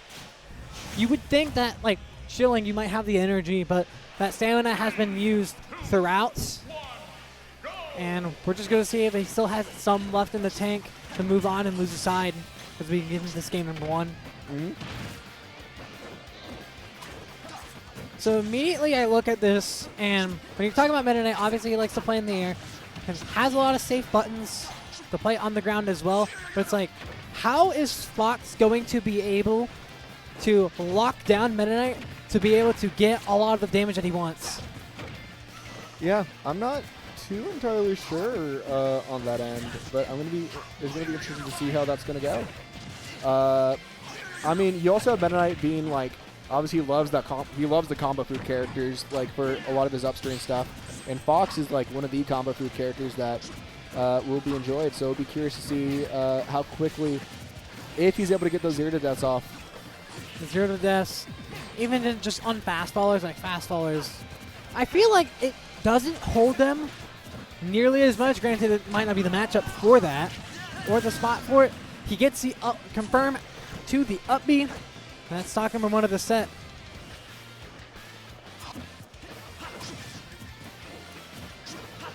Force the way through. I wasn't expecting Fuze to be the first one to take it. Just knowing where Ace has been in terms of like the skill level. Not saying that Fuze can't get there, but he had been getting those confirms, which kind of came out of nowhere to get into the up B. Like I said, I think one person's warmer than the other, and also I think like we also think about this as Ace from like when he was like playing at Peak Smash. Like it's been like a year since like he was last like fully committing. Oh, and he gets the landing on the F smash. Just landed right in front of him. Didn't even decide to press a button. Looking similar to that set he previously played in Winterside. where he was just not on, wasn't able to get through, but finds an up smash. See if he can start to make something work. See if he can get warmed up.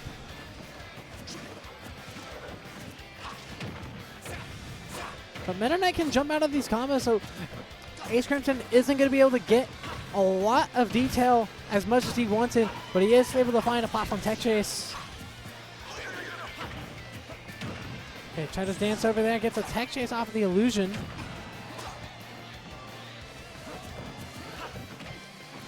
A nice jab pressure afterwards. You have to respect it. That is safe.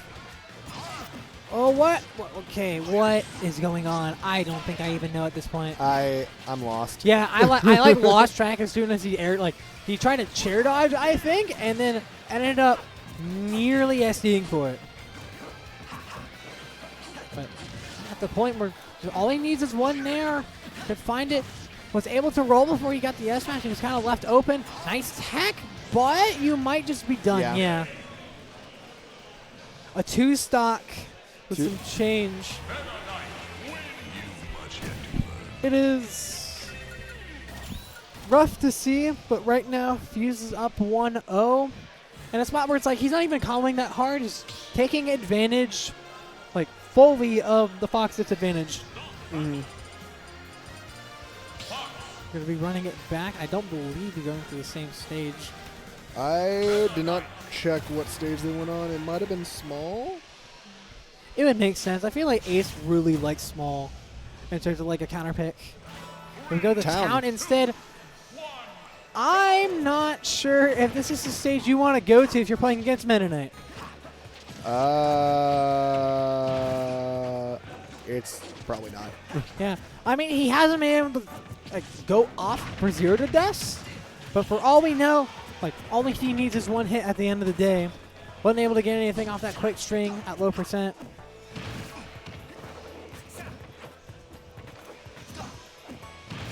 Yeah, like I'm really curious, like what exactly like Fox is wanting off of here, other than just to have more room against Meta Knight. Yeah. I don't know. I'm also curious about the stage pick too, in the sense of like, are you wanting to, like, maybe you were getting killed off the top a lot, but also Fox also likes to kill off the top. He likes to kill off the top. And like he had an up smash earlier, which I think would have done wonders on other stages, but it's not going to be here. Barely makes that back.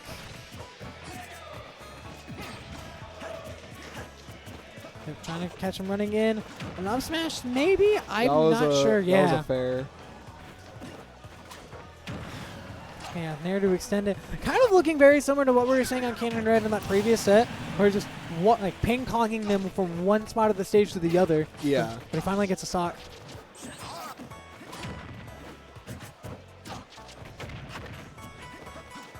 Okay, some quick damage. Oh, but it gets the cape. That somehow kills off the top. It was looking like he might have had a sliver of a chance to live initially. Ooh. But yeah, just kind of eats those jabs.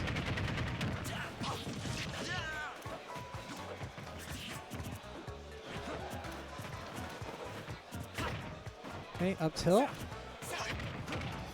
Okay, finally finds like a really hefty confirm.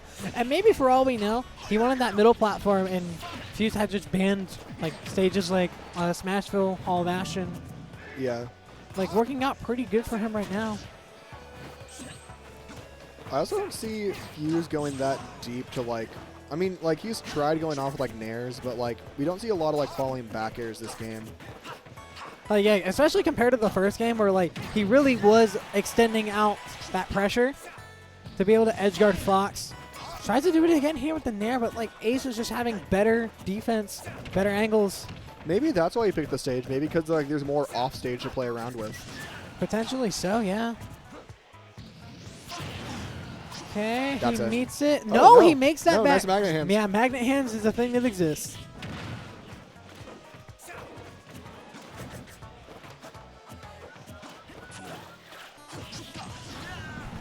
Okay, yeah, here we go. We're going back in. Goes underneath the stage. Like, yeah, he normally could make that back. I was confused if he was about to, but it does not matter. We just go trade for trade, tit for tat. Yeah, clean one stock on the board for each. Okay, what's the punish out of here? No punish. He's having a really hard time punishing those jabs whenever like Fuze is extending on that pressure. But misinput on the tornado.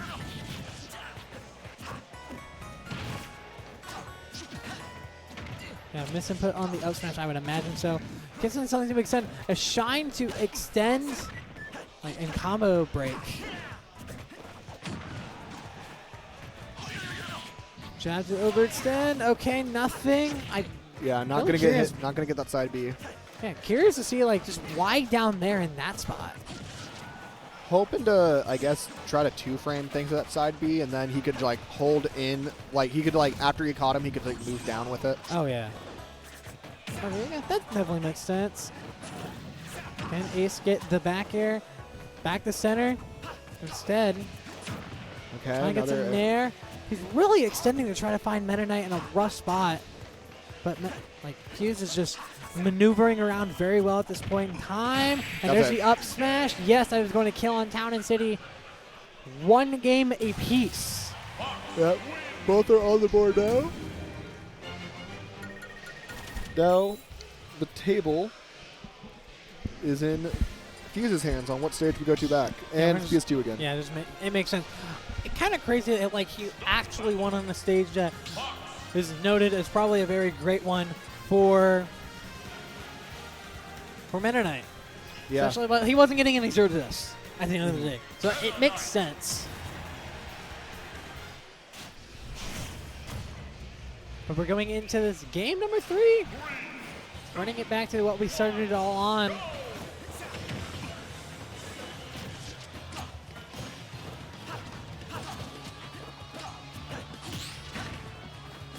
Okay, gonna start with. All right, I like how Ace is now purposely stalling in the air to try to avoid any just like strains from Fuze, especially using that shine to like just kind of stall, like force any like up airs that were gonna kind of appear.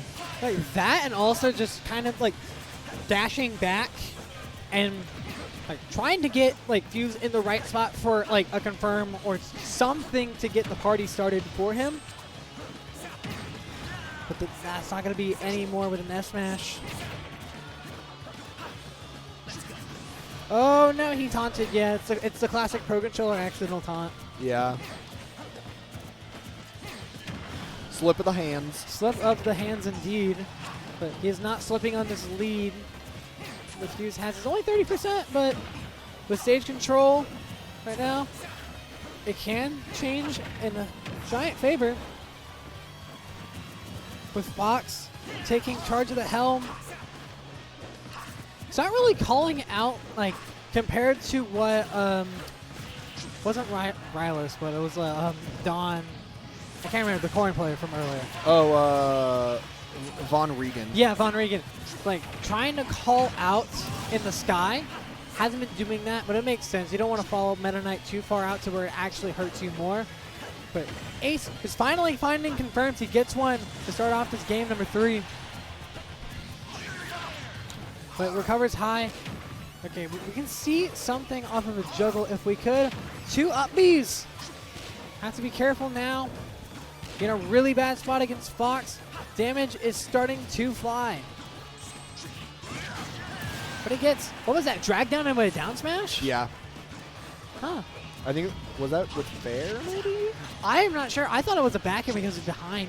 But gets the stock regardless where exactly he was. Even up the stocks, like we said, Meta Knight is able to easily make this percent back up just because of how like the character is kind of designed. He will be able to steal a stock if he wanted to, but Ace is doing a good job. I like these dares at ledge just to punish any sort of like rapid jab that obviously Fuze is using to kind of edge guard.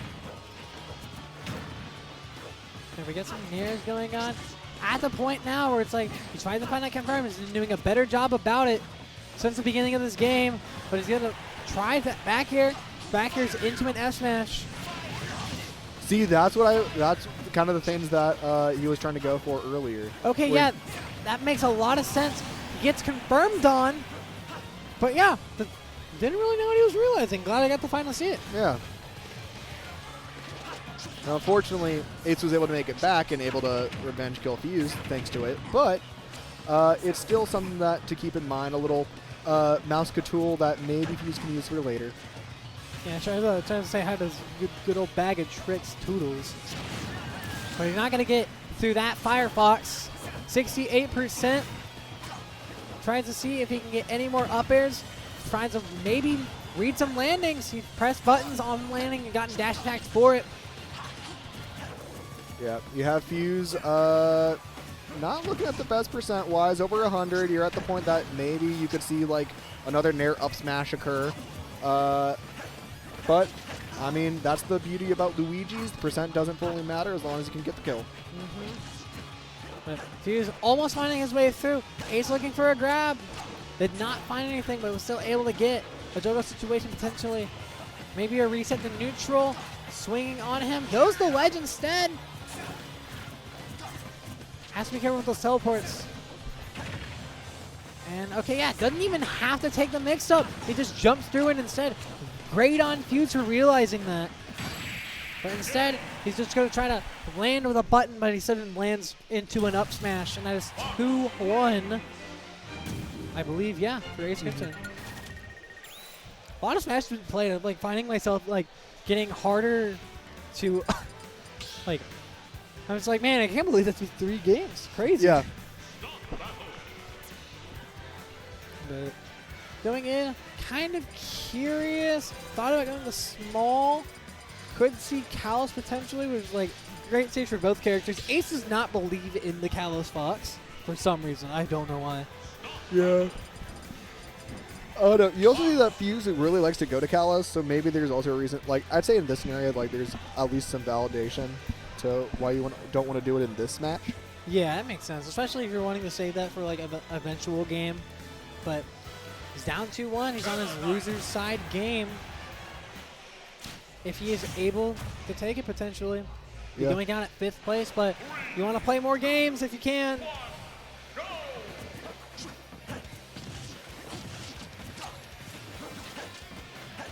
Starting off pretty slow. But a jab out of the corner to catch the overextension is going to start this thing off. But has to be careful in spots like that. With Ace, just get a free downer off the ledge. And I was just like, Ace, I'm noticing he's just starting to charge in towards the beginning of this game into Meta Knight. Yeah. Like starting to do that and like just landing on top, not necessarily waiting nearly as much because like for all we know it's be like I want to finish this off as quickly as I can. I want this to be in my control, but sometimes that might be bad. Like the edge guard didn't work out there, but it could have been a reversal. He's been focused on recovering through it.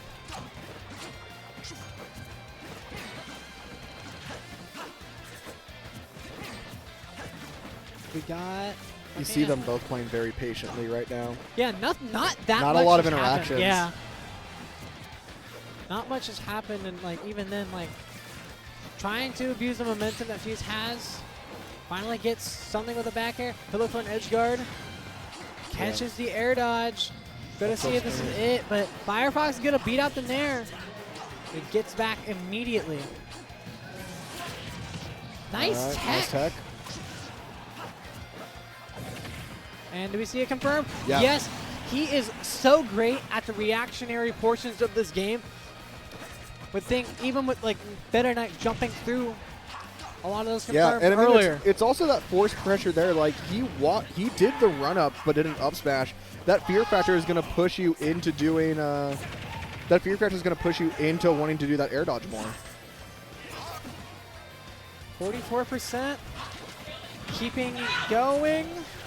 Eventually, no. Gets a Nair finally, yes, and that is bringing that stock down 60% on Meta Knight. Not finding it yet. Ace wants to try so hard to punish that, but he doesn't tech here. Doesn't tech the second time, and that's going to be an early percent kill, bringing Fuze up into the highlights of this game. That mouse tool finally came in. Oh, yeah. Okay, almost not tying it up. I don't think that would have killed Meta Knight that early off that up smash. But the up smash is going to whiff, and we're going to see Ace stuck trying to force his way out. Does so with a fair. Has to like seeing the spot. Oh, and he had it correctly. He was just waiting a little too short.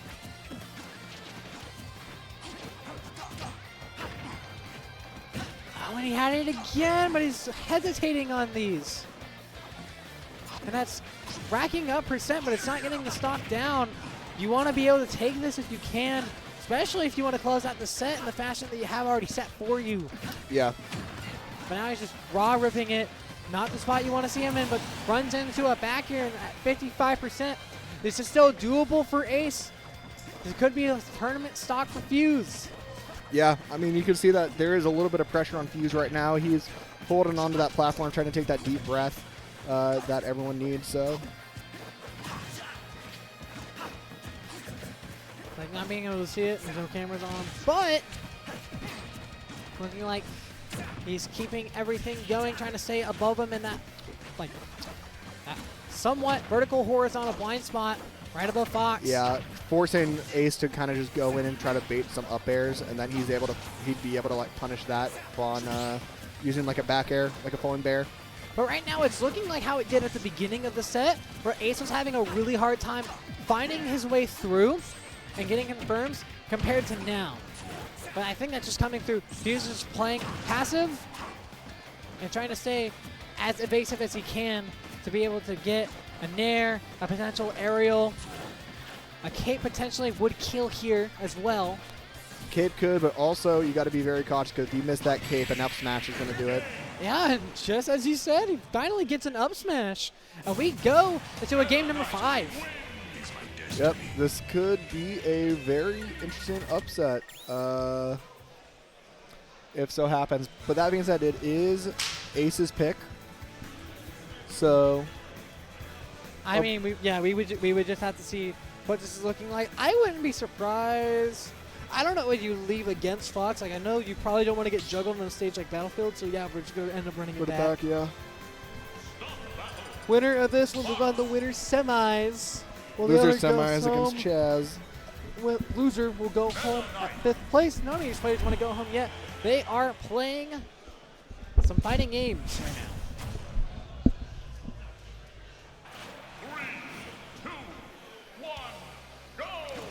And it's like Ace, I feel like at the end of that game 4 had control of the situation. He just wasn't able to find that that one last little confirm that he did need. Did end up costing him. He's doing a better job of finding it, but if he was going to keep playing that similar defense that he had in the previous game, it could be curtains for Ace. But finally, some juggling. Good momentum from Ace right now, just consistently with those up airs. And I feel like that was kind of what I was pointing out earlier, just previously with the catch Meta Knight when he is above you with up air. Like up air's a great move. You can get juggles off of it, as we have already seen. Okay, could not get a punish off of that. Makes sense he wanted to go for the S smash. I'd be curious if down smash reached it. It would make sense. Yeah, now as you say it, he's not a huge down smash believer. He is a huge believer in the jab lock. Reacting accordingly. Yeah, I feel like that's legitimately one of his least used moves in the entire game. But Fuze finding his way through. But if Ace can keep the ledge trap going, Ace is going to drop it. Fuze is going to go through. Cover high. Rolls through. He got it back there. Okay. Do we see a high recovery? Yeah, okay. So Fuze had that right, but he just spaced back far enough to get the kill. The Tornado is going to kill Fox. All right, 2 stocks apiece. 32% isn't too bad for Ace, but at the not for Ace, for Fuze, but Ace can easily get another up air combo coming in, and basically make it very terrifying for Fuze once more. Got the back air to side B. Okay, try to tech chase off of the illusion. Recovers high. Had the right idea with the dash attack, but we're not going to be finding anything just yet. He gets a throw. Successful on that the second time he went for it. Yeah, not able to get the true hit confirm with all those, all the down air hits. Oh, where it goes right now, and another dash attack into up smash is not going to do it for Fuze there. I'm curious if it would have if it got the true hit of Sour Spot. Yeah, actually, though, you pointed out, I think it makes sense. But ultimately, with what he had, it might have just been slightly too early. I could believe that Fuze was still alive at that spot. Ooh, and great call out on the cape. Hasn't been doing that much throughout the course of the set, but finally found the opportunity to do so. Very, very good play right there. He knew that if he went for the actual attack dimensional cape, then that would have been it.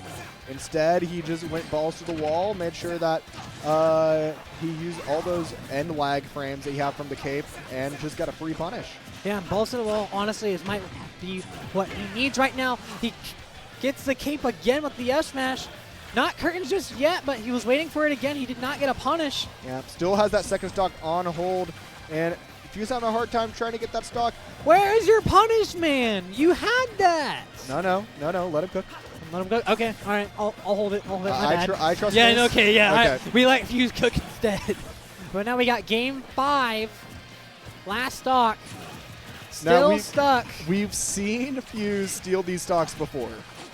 Oh, no, it is absolutely possible. Like, again, we've been calling him the Luigi character for a reason. Have not seen too much of that throughout the course of this set, but Fuze is still capable, and if you're in the spot, you want to be careful that you do not get hit with a dash attack into an up air. Or even this, just like a nair into a dash attack at that. Yeah. Like, you don't want to lose stage right now if you're Ace. But having pretty good defense, rip, an up smash rip. But no grab, he whiffs it instead. Notice how Fuze is only like dimensional caping between the two platforms to keep on that same X level. Just something to avoid getting hit by any up smashes once more. They're trying to go for an up air. Trying Up to air start and underneath the Tornado's gonna platform. trade. Ooh, and this is big right now for Fuze. He catches the high recovery, but it's going to trade with the Firefox. All right, a back air is going to be lethal at this spot in the game, but it's not going to kill just yet. Fox is in a better spot to kill right now than Mennonite. That being said, Fuze is not out of it. Honestly, with Rage, the dimensional cape hit might do it, and a forward smash and is the F just going to take it. smash! Wow! In a Game 5 closer, Fuze is able to move on to losers semis. I was not expecting that to be the thing that took the set. Like, he was in a spot, like, obviously, like, Ace just landed on him, and near him to take the S smash. But yeah, now we're going to be seeing Fuze versus Cannon Red. I don't know if we go right into it or not. It's possible, but I do believe.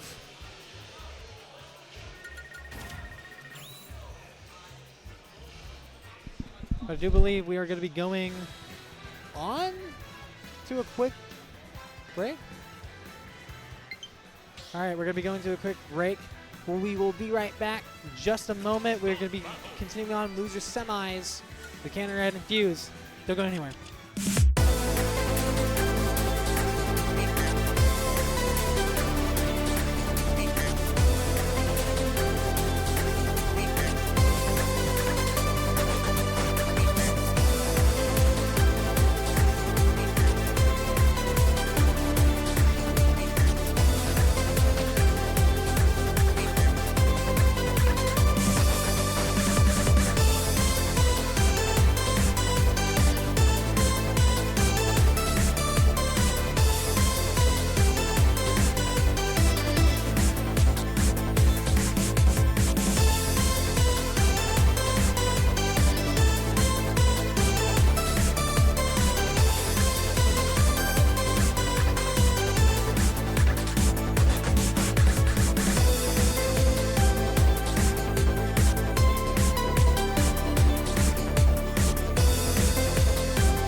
And welcome back to loser semis of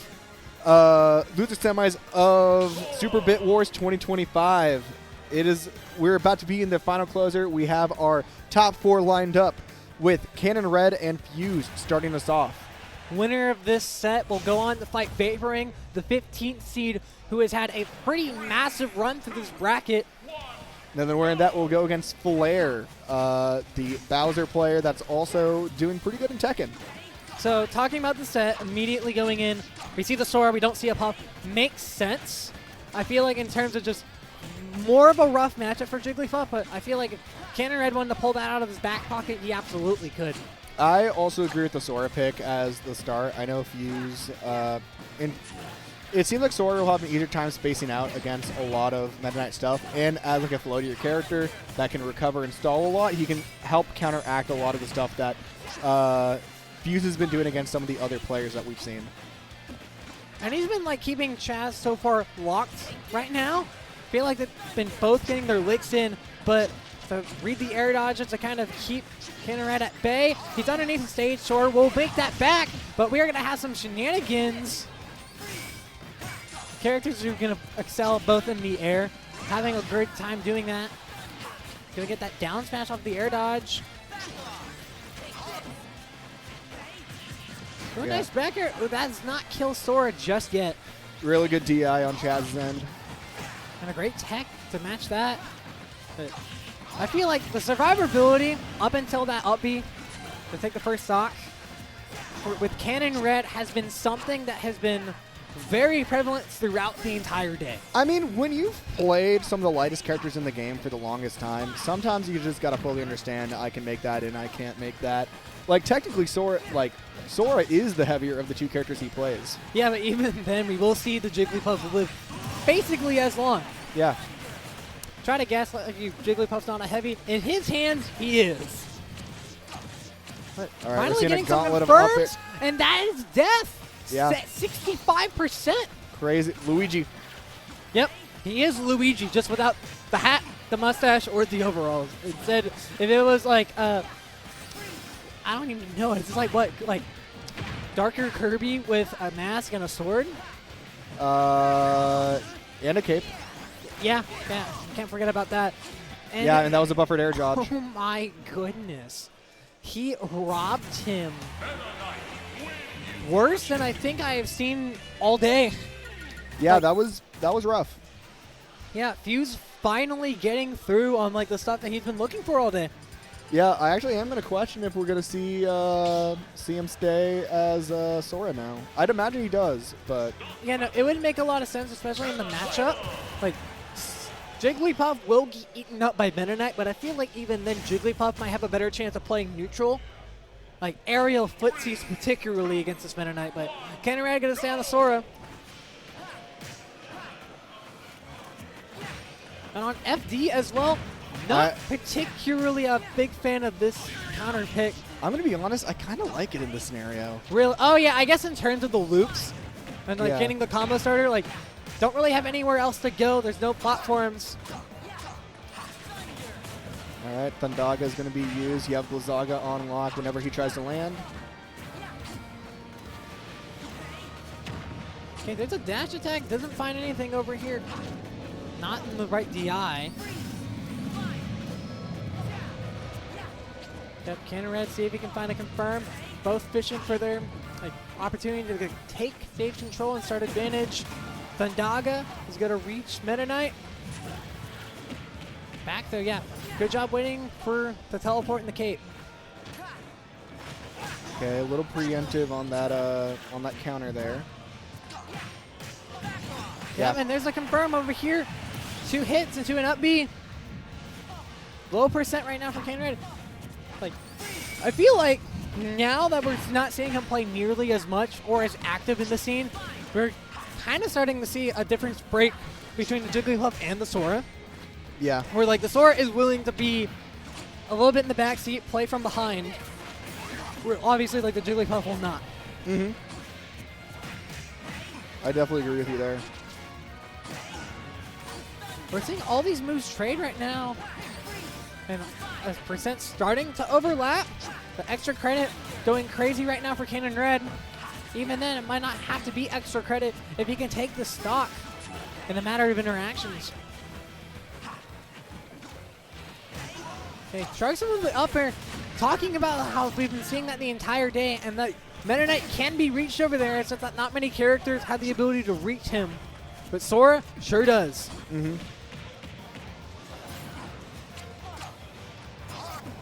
Yeah, we're going to have Cannon Red save that Thundogger right now just for the next time he gets pushed off.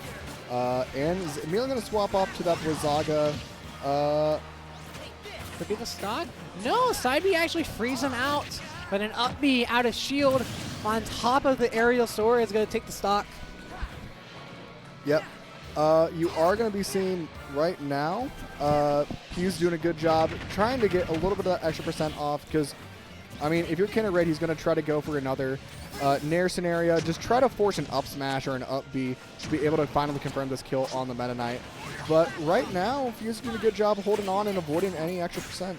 Yeah, and that side B is going to end up taking him back. The center, 44%, nothing crazy here just yet. But Chaz looking for a confirm. He finally finds it out of an up air. Yep. But that gives the opportunity for Meta Knight to have to get control. Here's a counter. No Beautiful resources, counter. but it's not going to matter. Meta Knight do in fact make those backs. Here's the Tornado on Meta Knight. Any SDs? I think he tried to rush it maybe? Maybe. I'm not sure. Yeah, no, it's hard to say, but as a game on the board for Cannon Red, one apiece.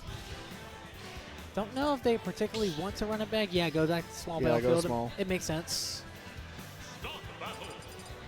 Cannon Red trying to stay locked in with the Sora. Have not seen a switch to Jigglypuff since the previous set, where he did it against Rylus and was successful. But game number 3 on small. Seeing the opening with the Nair, having some damage. He is a Luigi character. Are we going to be seeing a confirm? Not this time No, around. but it is a very hefty 61. Yeah, it is already a strong deficit, and it's only been 15 seconds. It's only been 15 seconds, and that is a 0 to death. It is. You got to see if Cannon Red can clap back. Has the opportunity to do so with loops, but especially since like towards the end of that game, was not finding many confirms. Fuze was staying to himself throughout the majority of the game, even with the SD.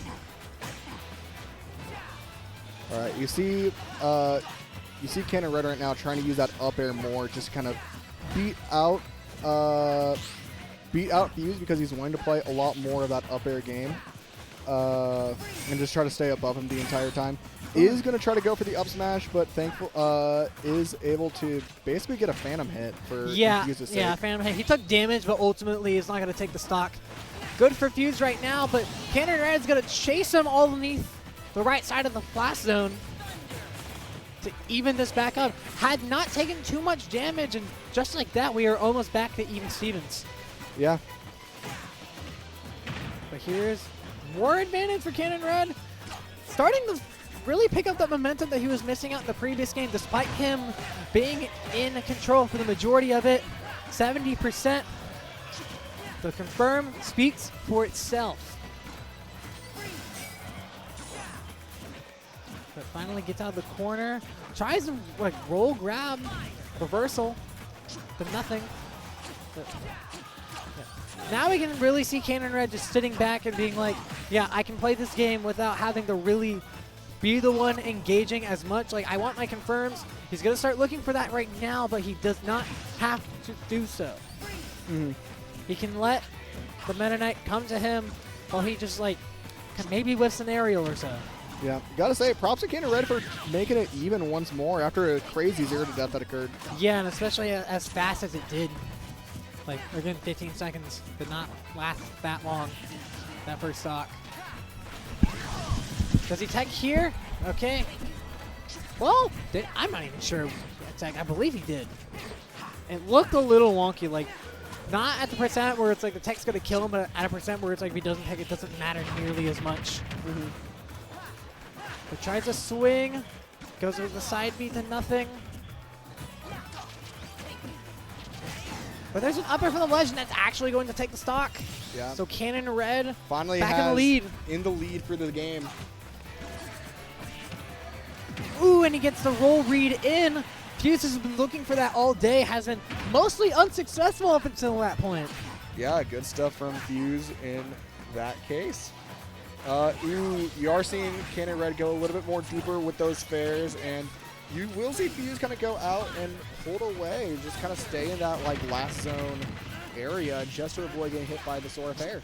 Yeah, he rolls in to avoid the Thundaga, and that hit him a majority of his damage. But right now, Chaz back in the driver's seat, wasting spells potentially, but is keeping that mid-range neutral alive. Here's a punish from Harry out of shield. All right. Not going to get a punish over here with Fuze. Let's see, swinging the cover himself, trying to recover. Ooh, trying to go for the F smash again. Nice air dodge on Fuze's end, going to be able to hold off. Able to survive a little bit longer, and we've seen Fuze make these back. We saw it against Ace, and I know that it is possible for in this set against Cannon Red as well. Yeah, we saw it against Luna also. Yeah, but we have these scenarios where, like, even though you have Meta Knight at this like higher percent end, like just a simple like F smash or just like a dimensional cave call out is going to be able to finish off any of his opponents. Okay, oh, no, he had the confirm, but he wasn't able to fully go through it. He fast fell too far. Wasn't able to reach the ground. But he times the pack here perfectly. And that is a set lead for Cannon Red. One more, and he goes on to lose the finals at a guaranteed top 3. Yeah. I know this is going to be one where I think Fuze has the opportunity, like I said, we saw the games happen before, going back to small battlefield for that game 3. But as long as Cannon Red can keep consistently with those nukes, I really do think that this is just going to be a Cannon Red moving on to fight Vaporing in the losers finals. Oh yeah, and it is possible. He's up 1 game right now, 1 more to go. Fuze wants to take this to a game 5. We're going to see how far we can push it.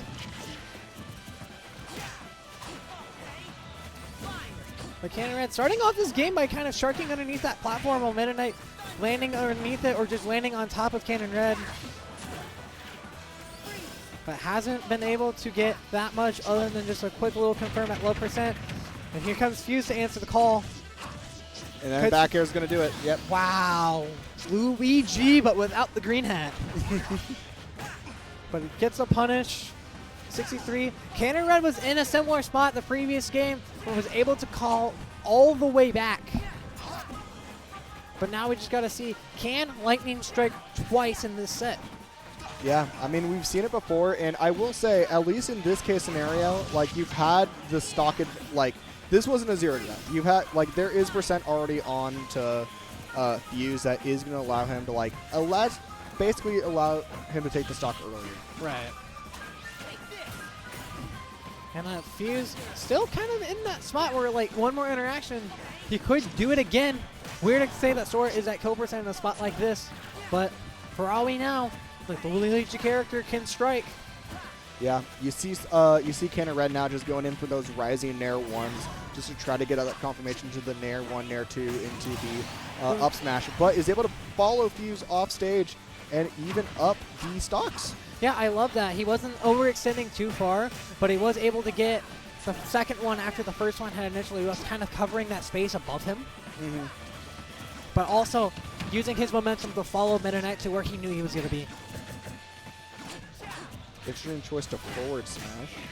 I mean, to each their own, but 55%. Cannon Red doing the same thing, but in a different momentum-based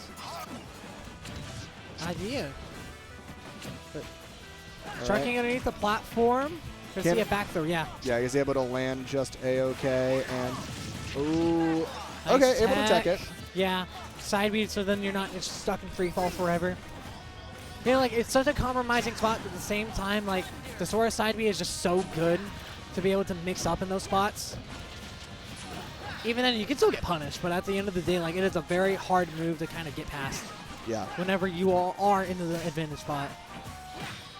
And here's a confirmed, yeah, no up smash, but an up B instead, and that is right now, like, once again, Fuze's tournament stock. He's taking a breath. He knows this could be it.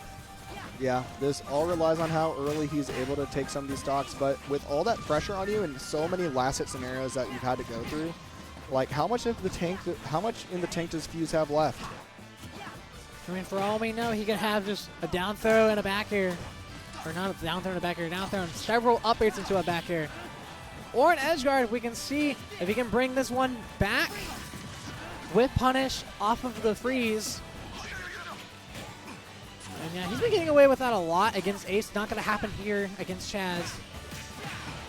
But 63, this person is starting to climb. He reads that perfectly. The teleport back on. All right, you have that back air coming in from Fuze. Already at 84%, which is very scary. Side B is not going to kill and also reset that side B, thankfully, for Cannon Red. Yeah, good high recovery on him to even make it back. The up smash, reading the air dodge, is going to be the set. Cannon Red is going to be staying there. And we're going to see him versus the 15th seed Vaporing. I keep having to bring up this dude's seed because it is unbelievable where he is at. Listen, I think I'm the most excited for this set just because I am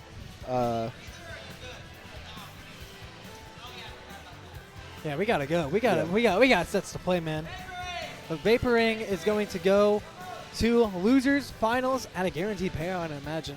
Yeah, no, he's definitely getting some payout, but also I got to keep in mind, like, I think I'm most excited about this set overall because, I mean, one of my roommates, like, if you all don't know, like, Vapor was one of my roommates, another Game & Watch from Oklahoma that was pretty dominating, and one of his first big appearances was doing good against Cannon Red, and obviously he's been having a Cinderella run, beating a lot of some of the other PR players. You've seen him beat Chillydorf, seen him beat Rylas, beat him seed AceKrimson. I really want to see how he will do against Cannon Red. This is another upper epsilon PR in our state. I want to see if he has the grind to get there. This is one of his earliest brackets, one of his first ones, being his third one to my knowledge. I mean, it's weird because, like, when I checked his profile, it showed that he had been to previous events, like, but it had not shown up for whatever reason on.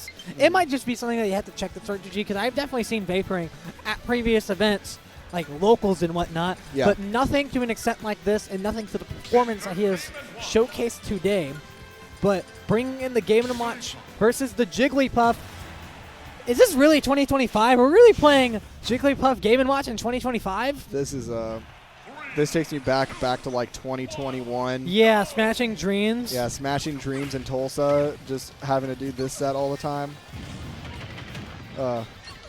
Man, the days when Nasby 1 was the new plat fighter. That's crazy. Crazy as the rest confirm within the first 15 seconds of this game. That's Cannon Red for you. That is Cannon Red. He loves to hold forward and he loves to sleep on his competition. He does. I mean, he's got the nightcap and everything. Literally. But yeah, basically a full stock lead for him right now. Vaporing may not have been in a spot like this before to play a Jigglypuff, but Cannon Red, even though it has been a few years since fighting most Game & Watches, he is able to take it, but he is getting sucked. He landed on top of him without a button. Yeah. This is also unfortunate for Vaporing. He's waited a long time to play this match. There's just been a long line of people that he's had to go. Yeah, we got through winner side, honestly, a lot faster than I think we were going to. But 3, 4 hit combo. So did I mention that Chaz has the Game & Watch experience? Yeah, I think we already knew that he had the Game & Watch experience. It's been a couple of years, but for all we know, the muscle memory had still been intact, despite him also being gone for as long as he's been gone. Yeah. He'll be running it again with the Game & Watch. I can't believe that game was as short as it actually was. Oh, no, I'm not surprised. It's really? I mean, Cannon Red has been known to do this. Now, going to FD, now that's something new. That is something new, especially with like a game watch. I feel like you'd want platforms generally, just so you can actually have some juggling do something for you. Not gonna kill here, but he can get a combo. Not a whole able lot. to get the Yeah, judge. he wanted the 9, but takes 87 for a rest combo. But I confirm he held out. That is gross DI there. Yeah, And that is not the spot you want to be in to it's one of begin those this game, games that- too. It's so hard to find like proper puff experience against Cannon Red. Like, if you want something like that in the U.S., literally the person you have to talk to is Base Mage. Yeah, pretty much, especially in the United States. He gets the combo again, but he's going to be taking his own stock because he finished the combo off stage. Potentially, yeah, you don't make that back. Yeah, normally you don't, but I mean, you also have like such a strong lead, and it's I think Cannon Red can afford it. Oh, yeah, no, he absolutely can. But Vaporing has to find a way through, but he wastes the up B. I think just trying to figure out if he wanted to recover high or low. Couldn't make that decision. Yeah. And it's going to be 2-0 Cannon Red. Yeah. Now he is on the back burner against a very dominant performance we're seeing right now. Yeah, I really hope that Flair is already in the hot seat. Yeah, I imagine he's probably going to be getting ready, playing some friendlies potentially, or just playing Tekken. Yeah. But we're going to be running it back once more. And again, not the greatest stage choice, but gotta see if he can hold the set count. Yeah. Gotta see if he can hold the set down. Maybe not interact nearly as much with the Jigglypuff. I feel like, yeah, especially when you do stuff like that, when you trap him with the bomb and do it again, yeah. 2 in a row, now 3. All right, you're seeing him do like a little bit more of a game plan. I think it's just one of those things where you just don't have the matchup experience, and like I said, it's hard to do that when it's against Cannon Red. Yeah, but he gets the F smash. He finally gets a lead going into the set. Maybe he could be warmed up at this point. Yeah, maybe he's understanding it a little more now. I mean, this is the #1 Puff man. Oh But wait, he gets the a Puff's rest. the up air. Yeah. Was able to find a confirm. Like, followed him around. The thing that we're seeing from Vaporing is just that he's following around the Jigglypuff and trying to, like, play with him, like, for where he is. Like, try to play aerial footsies against Jigglypuff. Game & Watch can't necessarily do that the entire time. Like, yeah, he can whiff punish Jigglypuff just like that, but that's only going to get you so far. Yeah, you know what's one move I haven't seen a lot from Vaporing, just in general, but like especially against Cannon Red from like me watching this experience a lot? Chef. Yeah, you're right. He has not really done that much Chef ledge trapping throughout the entire day. Now that you pointed out, that's actually crazy.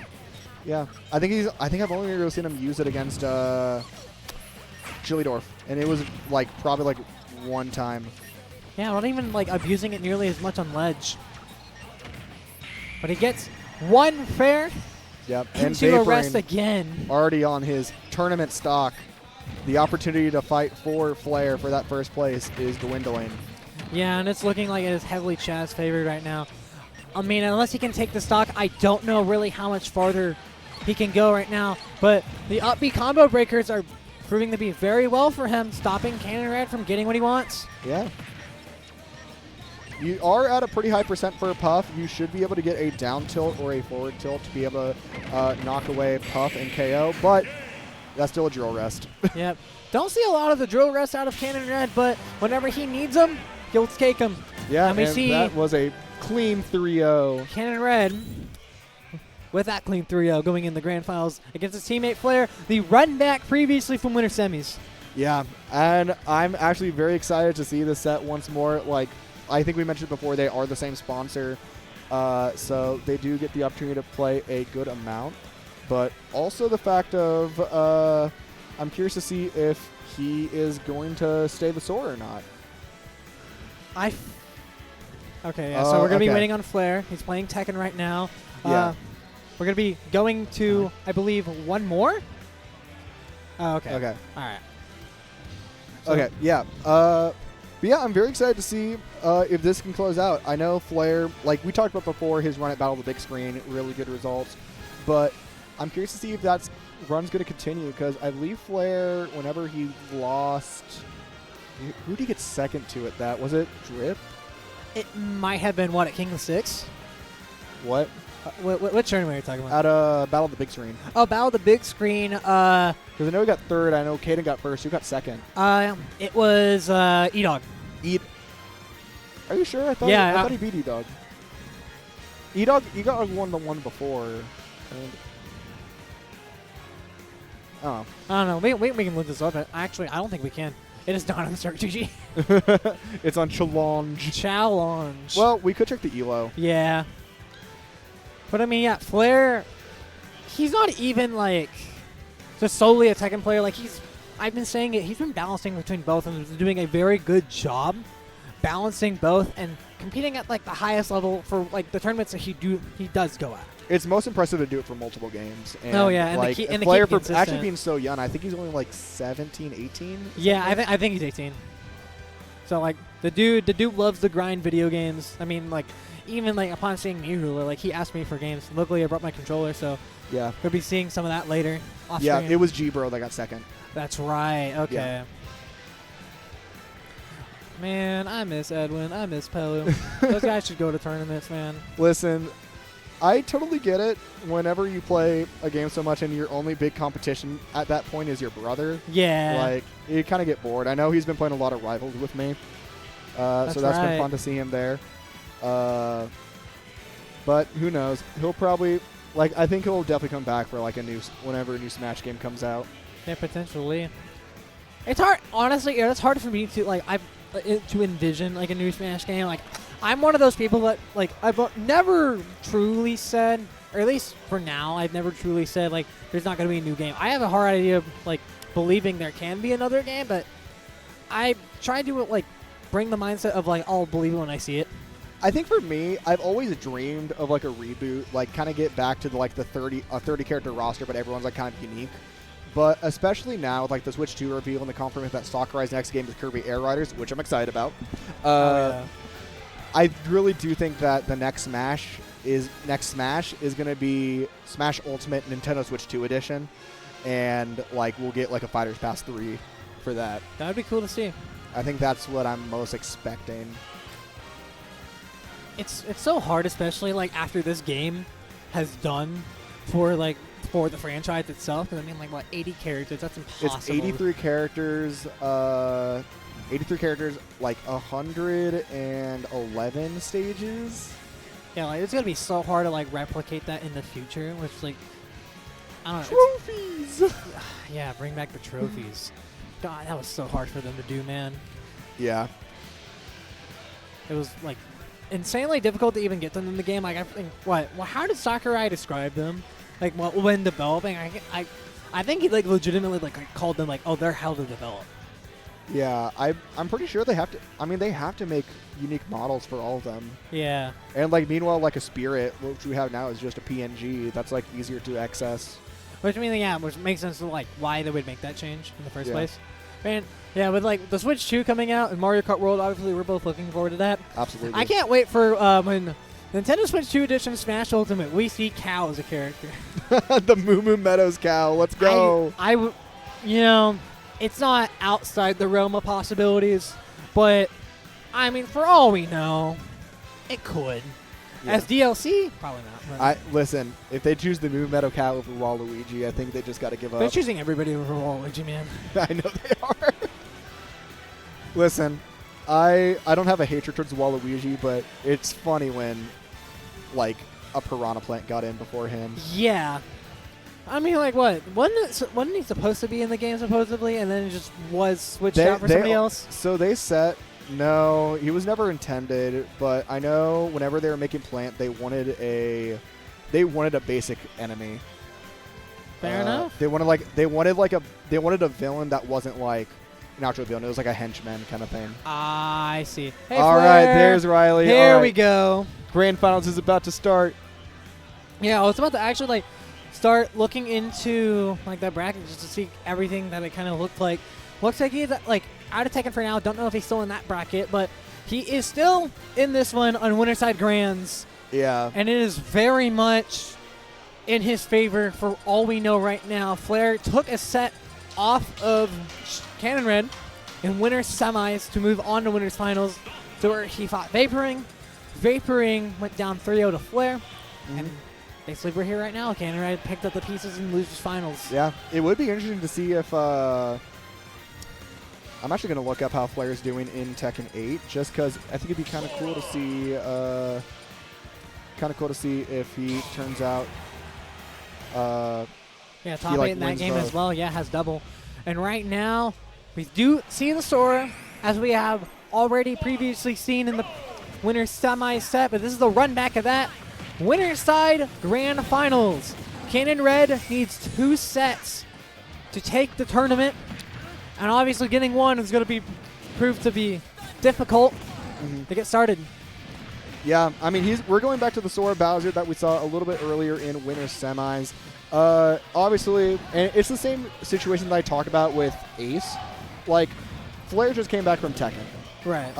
We're going to see, like, obviously, like, it's been a minute since he touched Smash today. Meanwhile, Cannon Red's, like, always had, like, a bit of a had to go on a bit of a losing run, a little bit more warmer than Flair. I agree. Like, they're definitely, Cannon Red is definitely more warm than Flair is. But at the same time, it could be a different kind of warm for Flair. Like, he's been playing another game, has to get used to this one. He's been proving to been able to do it interchangeably. Yeah, and then I did get to look it up. Flair is in top 8. He had to go through loser side. All right, yeah, we'd love to see people doing both games at this tournament. He has the opportunity to win this one. Still in the bracket for Tekken. Takes essentially the stock back at 2 apiece right now, even as you can get. Yeah, you're seeing a lot more of that fire breath now, just to add, mainly for shield pressure. Like, shield pressure and rack up that percent. Here are the combos, drops it. More of those noops. As we saw before, those noops, like, they grab that percent that you need, but Chaz has had a little bit of a hard time actually getting in that final kill. Yeah, and now we haven't seen the, like, mobile. Oh, my God. The butt stomp into the drop kick. I was about to say, we hadn't seen a much mobile Flair, but till then. Yeah. Until he literally robbed that stock from Cannon Red. Yeah, and, I mean, Flair's looking really good right now. Cannon Red's at, like, 45%. Only at 127 for Bowser, which seems like a lot, but really for Bowser, like, yeah, you're tanking those. Yeah, no, you're taking those. He's still trying to prove to the corner, and he gets the stock with the down air, reversing him at 20%. So beautiful that we saw. I love how he was patient for the Thundaga. Sora went down for the fair, was able to perfectly up B over into the jump down air to spike Sora for punishing going in. Like, that was such a genius move from Flair. Yeah. To be able to, like, get through that and then not only reset, but to take the game off of that alone. But now we're going to be seeing small battlefield, giving Bowser less room to play, but it is giving him more opportunities for this mobile Bowser to do exactly what he has done best, which is to approach with that nair and to even find confirms off of it.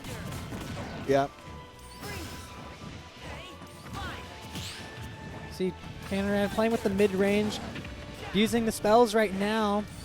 Yeah, it's going to lock Flair back up on those 2 platforms. Able to land thanks to the Flame Breath, but is going to be put into a noob zone now.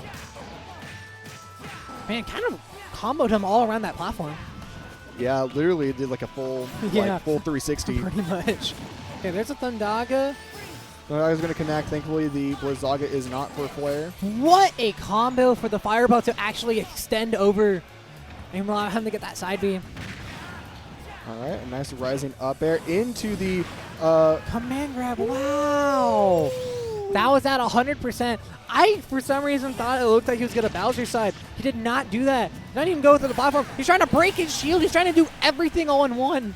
Oh, my God. Flair, you're too crazy right now. Like, you gotta calm down, dude.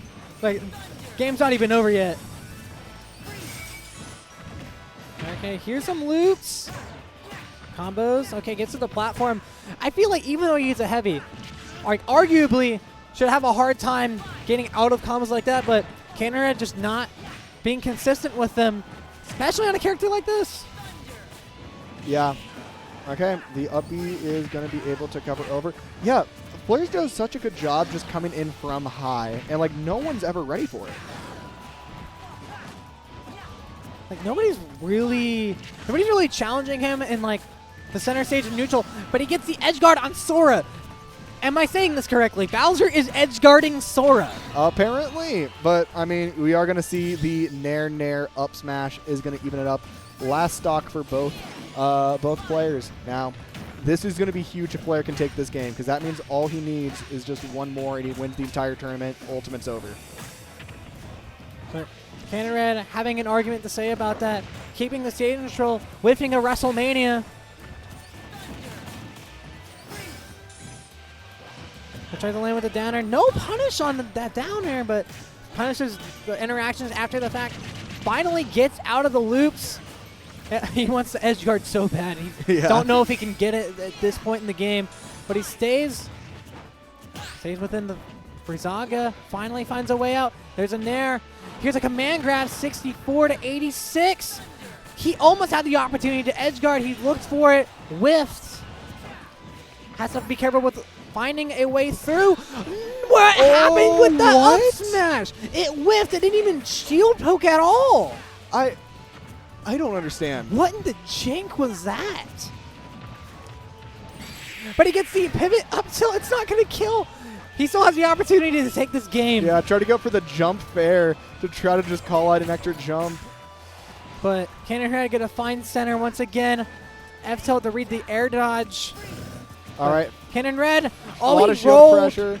That's crazy. Back throws. Not going to gonna kill do it. Bowser just yet. Thundaga is out, though, and it is going to connect. That is game 2 going to Cannon Red. What? What a roller coaster the end of that game proved to be. Yeah, what was... I don't understand, like, half of that. Yeah, I don't understand.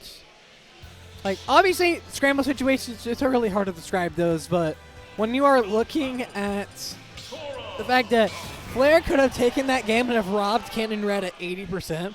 Yeah. But he is still within it. Again, on the winner's side, it's Flair. We got a 1-1 even set count right now. Well, I love the defense. You like spot dodge and immediately jabs. Nobody's going. I think edge guarding a little too early. Yeah, I think he's getting a little bit too... Like, I know he's like the mobile, but I think he's going a little too mobile. Oh, yeah. That's looking like he can get through.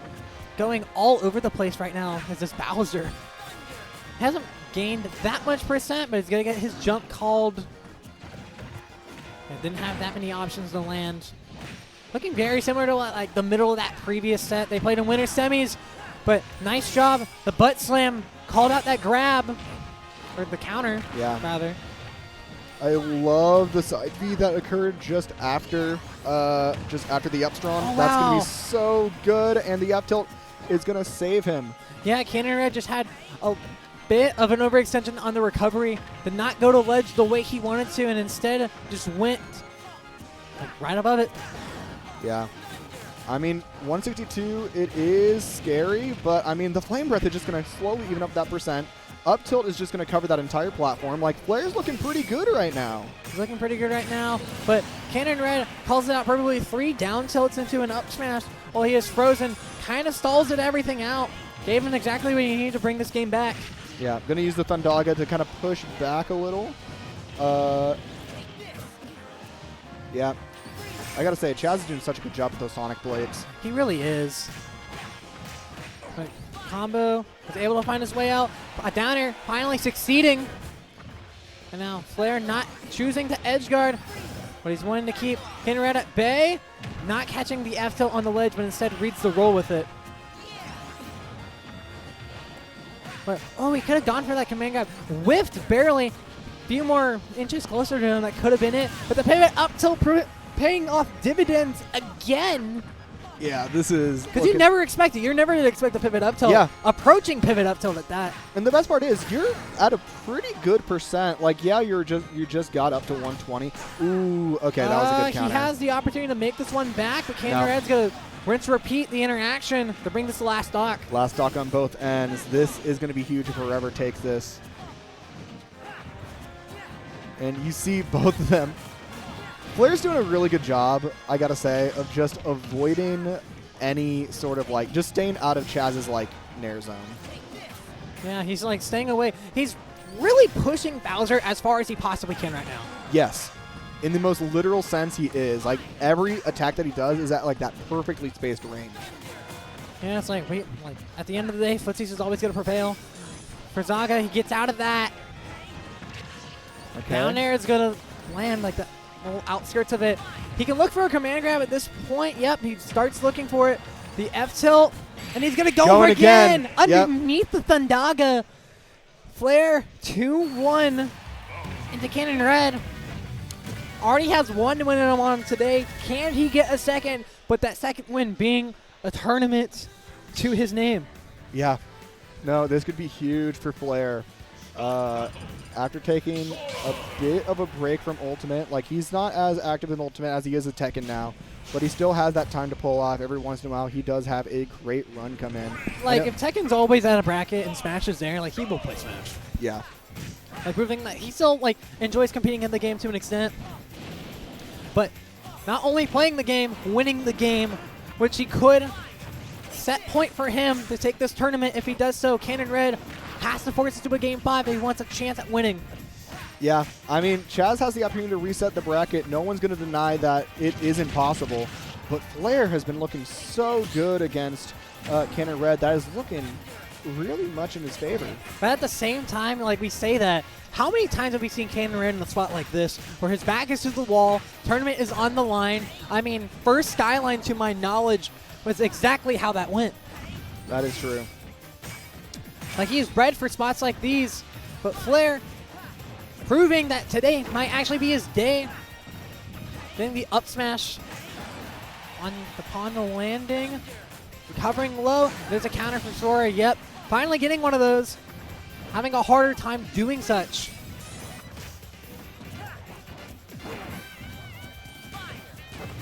Oh, okay, yeah, you see him try to WrestleMania his way through, but he gets a down smash instead.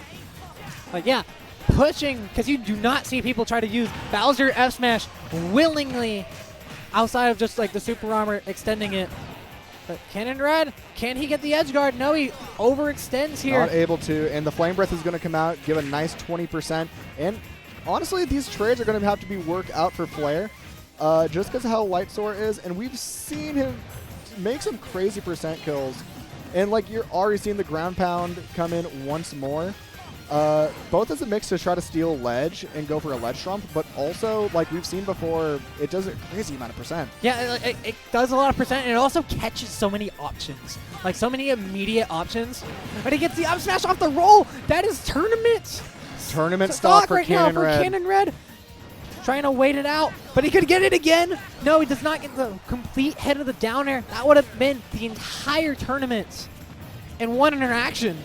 Okay, not that part. Remember, this is still Sora. He can make it back from a spike like that. But even at this percent right now, could be scary. I won't deny, this percent's pretty scary. Once again, we're back at a one stock ratio. Cannon Red already at 66%. Flair at a clean stock. Oh, and he hits him with the WrestleMania! I can't believe that's how he wins the tournament. Flair is your Super Bit Wars 2025 champion. I can't believe. Shades. I can't believe that. Shades of Chuck Nasty. Oh my gosh. The prophecy prevails, I guess. It takes me back to when, I mean, we had Chuck Nasty, literally. Yeah, literally. I mean, he's the one who invented the WrestleMania. He's got to be smiling if he's around here. But anyways, congrats to Flair for winning Smash Ultimate here, and pretty soon Tekken 8 as well. Hopefully he's going to be playing in that as well. If he could get 2 titles, it would be pretty crazy. Would be pretty crazy, especially like having this background and then going into Tekken. Strong in that game with the Mishimas, but can he keep it going? I mean, you see, you have to tune into that stream. I don't know specifically where they're at, but HXC Gaming, okay, yeah. Yeah. Yeah. All right, up next in top 4, we got Fatal Fury, City of the Wolves. Thanks for watching, and we'll see you soon.